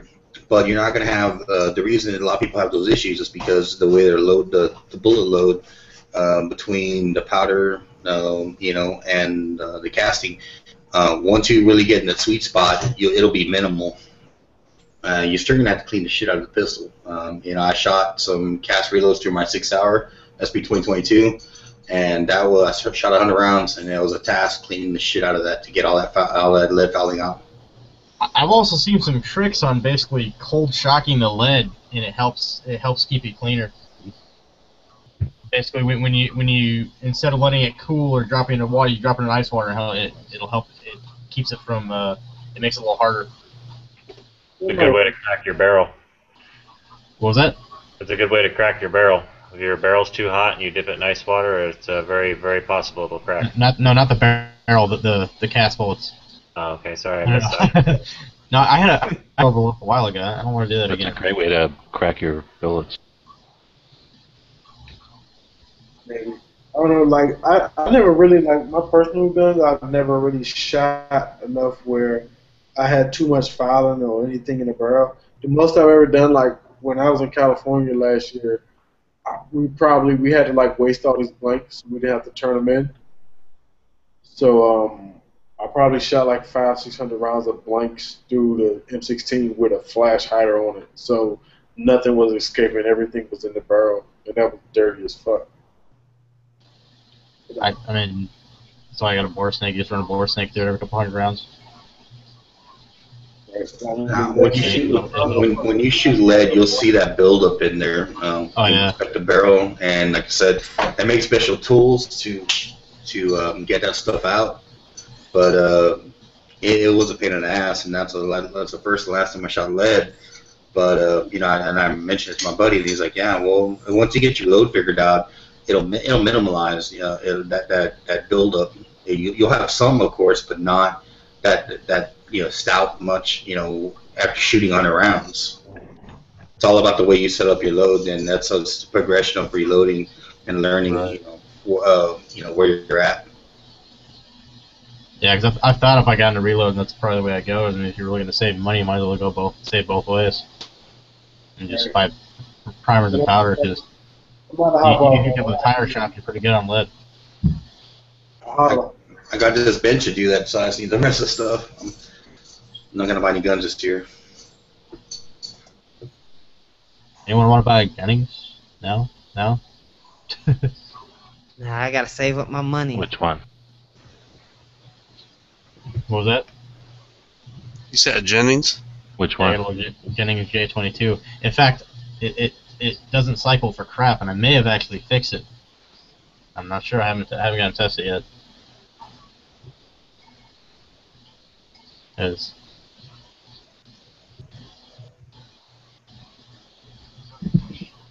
It's the only 22 I have right now. It's the penny saver. I still don't have a 22 yet. This one's actually being borrowed from a friend of mine. He got some legal issues right now, so I'm holding on to his gun. That's not good. You hold this gun I shot somebody with. No, he had some other crap. He had some other crap going on. I was borrowing it, and I'm like, yeah, I'm not giving it back to you until this stuff clears up. Don't tell no one, no. Yeah, it may not be wise saying so on a live chat.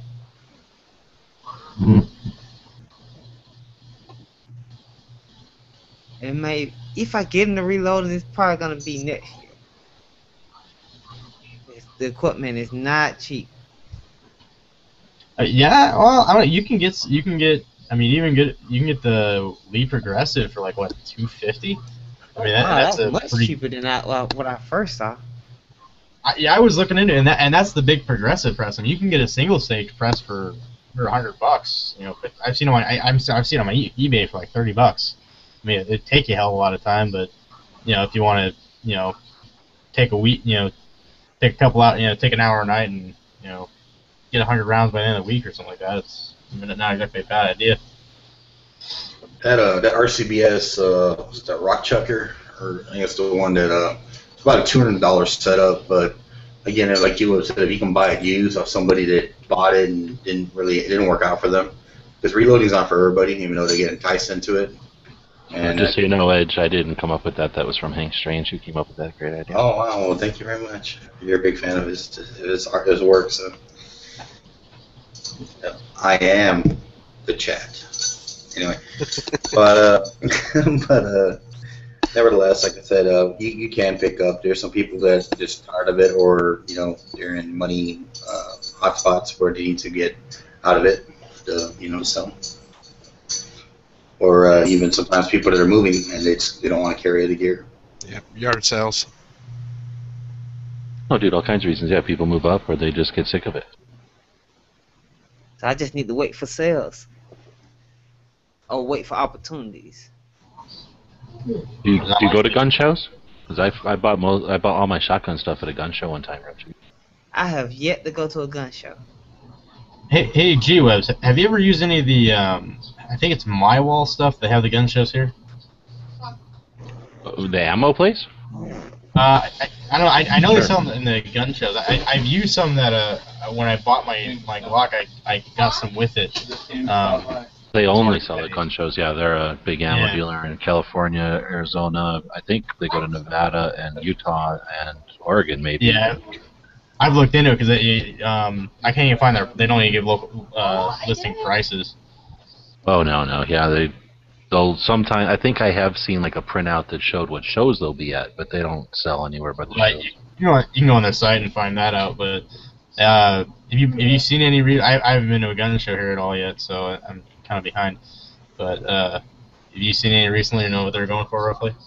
Where are you at? Phoenix. I haven't been to a Phoenix show in a while, but they're definitely at the Phoenix shows more often than anywhere else because they know where that's their money. I mean, they're either there or California for the most part. Yeah, no, I was wondering if the prices are. I haven't been buying ammo in a while. Oh, okay. I probably need to ask Stone Guy where's a good gun show to go to since he live in the same area. I think he talks about going to gun shows once in a while. Yeah, we've had a discussion. We had a chat topic based on Cooper goes to them as well in your That's area. true. He's right there. Cooper. But I just want to know why the two 1%ers are going to gun shows. Well, they don't I really would go to say- the gun show. They go to there's like a curtain at the back of the gun Yeah. show, and they go there and they sit on a couch and have drinks, and then the people bring the products into them. Cristal. Yeah, I was gonna say have the butlers go out and fetch the stuff for them. Well, wasn't did you say on Facebook that it's Tucson? Was it Police Officers Day today? Or say, Well, they call it Thank a Cop. That's what they call it. so you refrain from throwing in the bird today. What's that? You refrain from throwing in the bird because it was Thank a Cop. So that's your way of not to put words in my mouth. Okay. Have you seen the car Joe rolls around in? He is definitely the Hey, G-Webs, I got a question for you. Have you or are you going to be taking a training class this year, and if so, what kind? I don't know. It depends on what comes to town, because I don't go anywhere. I don't have any way to go anywhere. Yeah. So I haven't really looked to see what's coming. We're hitting in Arizona. We have like the dry season, let's call it, where it gets hot and nobody wants to train, so there's nobody out here, and we're about to hit that if we haven't already hit it. It just gets super quiet. Dry season. Well, also you have lightly. like fire warnings. At least that's what Huck says. You know, we get fire warnings too, so you can't shoot. Yeah. Well, I hear you there, but we don't shoot out in the middle of the forest or anything. So if you go to a range, there's not such thing as a fire warning. But so I mean that doesn't really affect us down here at least. But I never thought about that. And a lot of the ranges don't have roofs. Yeah, so some of the police ranges are literally just cut out of the desert. So a lot of the training are at these kind of ranges, and there's nothing there for facilities. So they're just too horrible. Unless you're like training to go out into that kind of weather, which some of the guys actually who are going over to work in the Middle East, they'll train in these conditions just so they get a little bump towards that. But normal people So don't. they get used to working in the cool weather in the desert. Yeah, we're cool compared to that back there, but at least we're closer than most of the other states to mimic it. And I guess our sand isn't right, but we're close. We're too rocky Close here. enough for government work, as they say. I guess their sand is more fine over there. Bring my truck and my own margarita bar over there. Here you go, that's a tent, guys. Sit down and have a drink.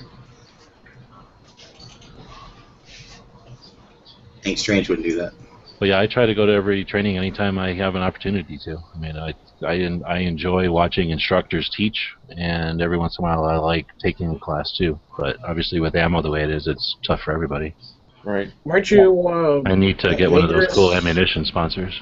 Weren't you at Jaegers that Chris went to? Was that this year? Yeah. Oh yeah, so I guess I technically went there, but I didn't take the class or anything. But I was there. I was mostly just introducing Jaeger to Chris, or Chris to Jaeger, I guess, however you want to put it. I figured Jaeger didn't want to go through Arizona without meeting Chris, so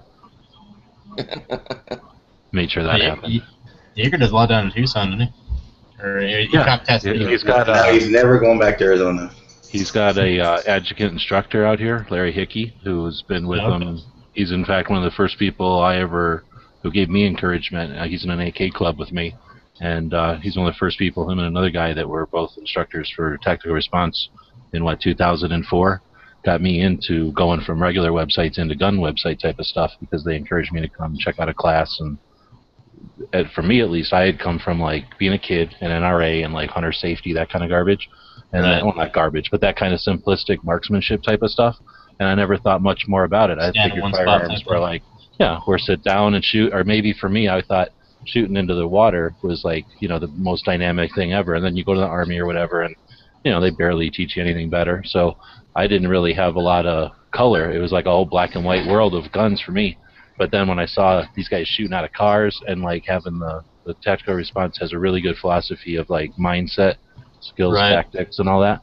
And that is for a reason, because they want people to think about the conscious part about putting on that gun every morning and wearing it. And that's right when I got my CCW. So I was like, wow, that was pretty neat. So I'm going to stop wasting my time doing, you know, websites about boring stuff. I'm going to start doing websites about guns.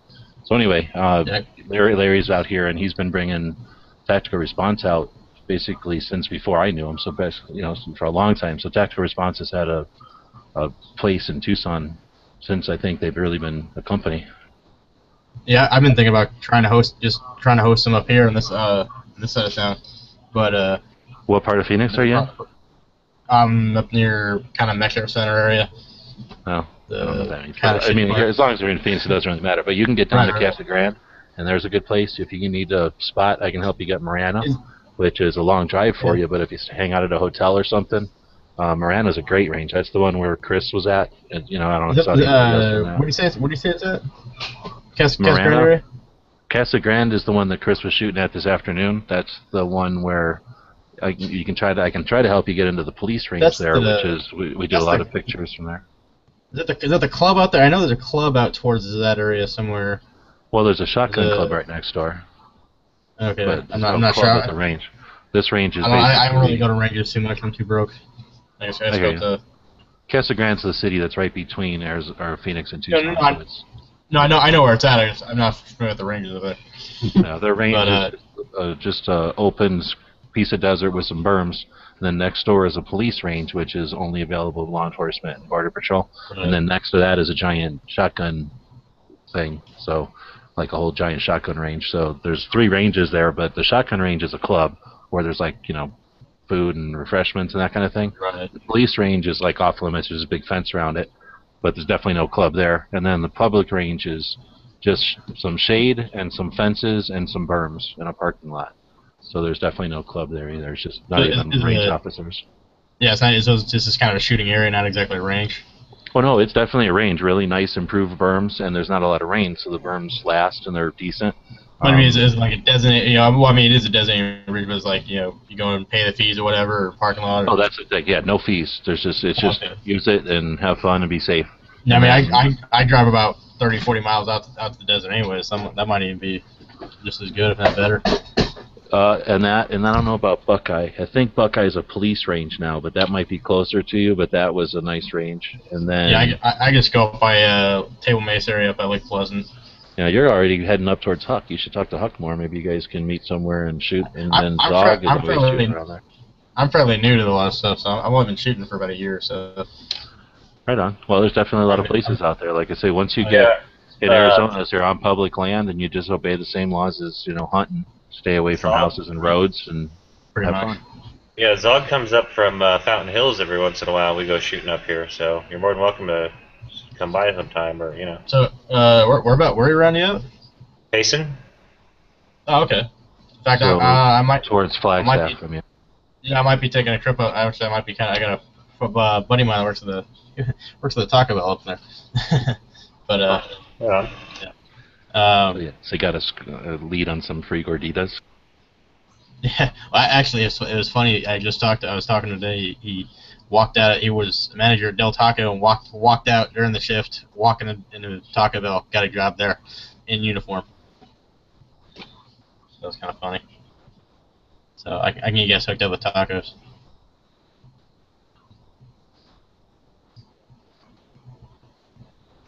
Yeah, I'm fucking hungry for tacos. Sorry. Should Taco Bell, McDonald's, and all those kind of places deliver, or would that be a horrible idea? That'd be a real horrible idea. Everything I'd be ordering all the time. Would America just die? Would we just explode into like one of those Monty Python type of things? If we Hell did yeah. that, then we might actually start causing global warming. then global warming might happen if we did that, because that'd be chaos.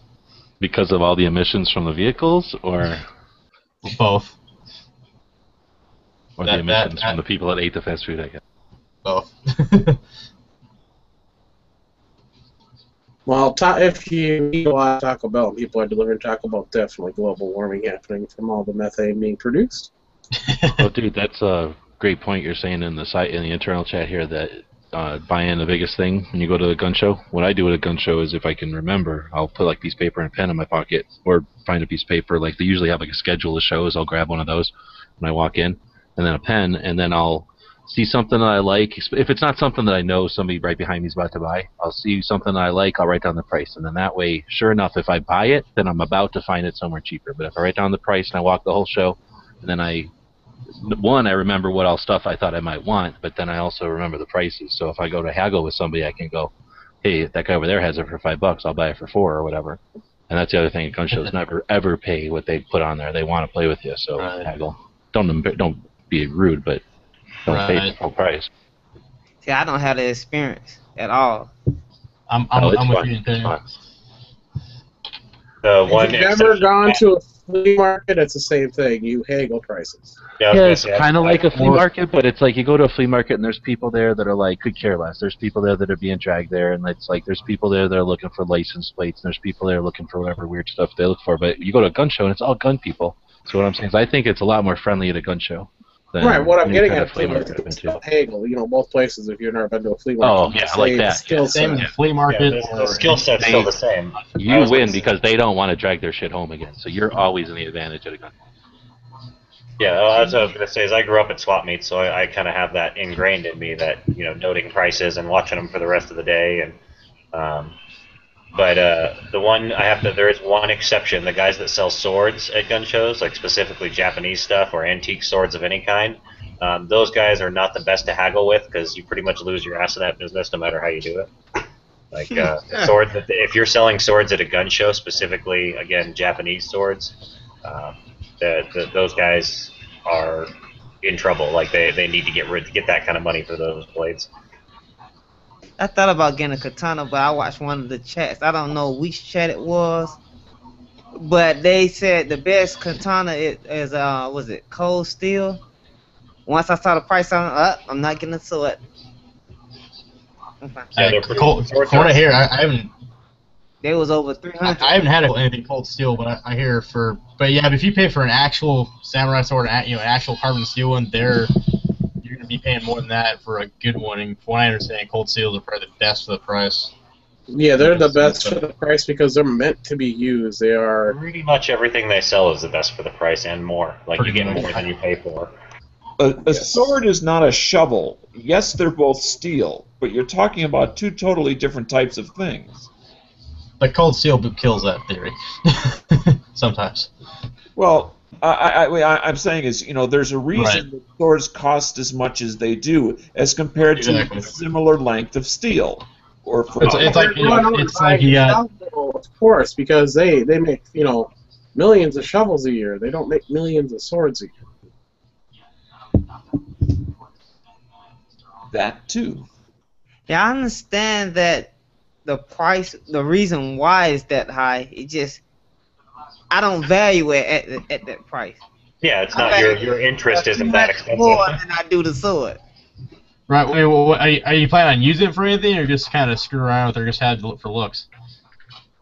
Play around with it, but I will actually be using it. I got a dead tree in the back of my yard that's about 7 feet tall that I can just beat up on. That's all right. And Tony, I was gonna say, if you want to do something like that, the best thing you could probably do is get a Cold Steel machete katana. It's actually a machete. They're gonna be like between $30 and $50. It looks like a katana. It's but it's a machete. It's it's designed to be used and abused. Yeah, it's not gonna break off and just like cut out of a stamped piece of metal or whatever instead of forged or something. Yeah, it'll be like a blank that's just like very roughly ground and like The handles on them aren't super fancy or anything. It's essentially the quality of a machete. You know, they don't do any fancy hilt work on them. They don't have like really weird angles or anything. They're all very simple. Yeah, I don't want It's- nothing Tool. fancy. Yeah, it's just meant to be, I call it a toy sword, but it's a usable toy sword. It's not, you're not getting into that, that price point where it's expensive like my little Copus. It can be used. It can be used as a work implement. It can be used to have fun by cutting up stuff, and you don't have to worry about beat up the tree. Right, And if somebody breaking my house and I don't have my firearm, I got a machete up under my bed. I want to replace the machete with whatever I get. If you're gonna spend that kind of money, well, just get a shotgun. Well, I have a shotgun, but I've had Put a the shotgun machete on up the under bed. my bed for 10 years, so it's hard for me to unwire my brain from just grabbing the blade as soon as I hear something in the house. Just replace the blade with the shotgun. Well, here's a theory I had a while back about a sword for home defense. If you're holding a gun or a shotgun or a rifle of any kind out in front of you and someone rushes it, they can rush it. You have to pull the trigger to make it deadly. If they rush a sword, they're impaled. So it does have its place, and I mean it's a decent home defense. Honestly, I'd prefer a pistol over anything, but. Yeah, I got a Mossberg What if they sort 500 of right grab at my and hold the bed, blade but between I their never hands like grab that it. and then poke you with it? You mean catch it and then break the blade and.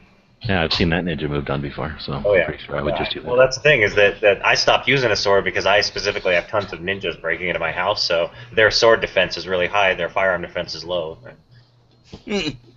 A 7th Hey, level. those ninjas don't come this far south, do they? No, they pretty much stick to the woods up here. Okay, good. I don't like ninjas. I gotta retrain myself when I hear something in the night. Not grab the sword, grab the shotgun. Definitely.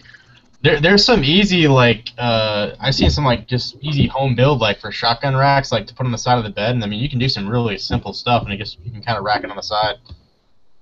In fact, I saw it was a video, it was some video of stupid inventions, and someone decided to put that on there. It was a side shotgun rack, and I thought it was a stupid invention. That's a good invention. What the hell are you talking about? Shotgun side saddle for your bed.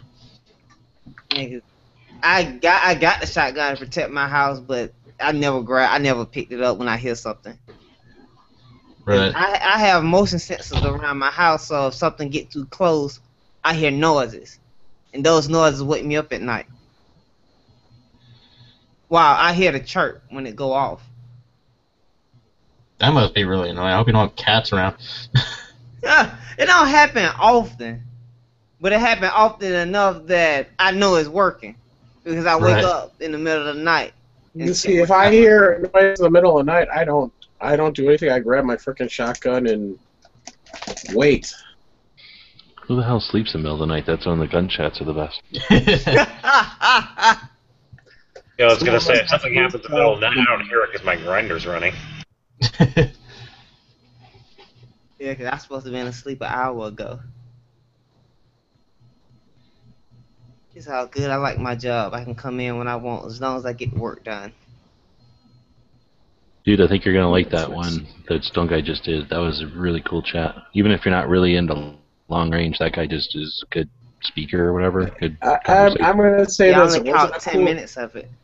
It isn't a cool chat because I wasn't in it. So you got to be in all the chats now, I see. I need to look for your name, okay. I got to be in all the chats with big name. That's the way it is. I'm going to pull the Stone Guy. I'm going to go the Stone Guy route. Every chat with his big name, got to be in it. Yeah, well, I'm going to check that out when I get to work. 'Cause I've never shot long range. The first I shot was, 100 feet? And I've only done that twice. And I kind of suck at it.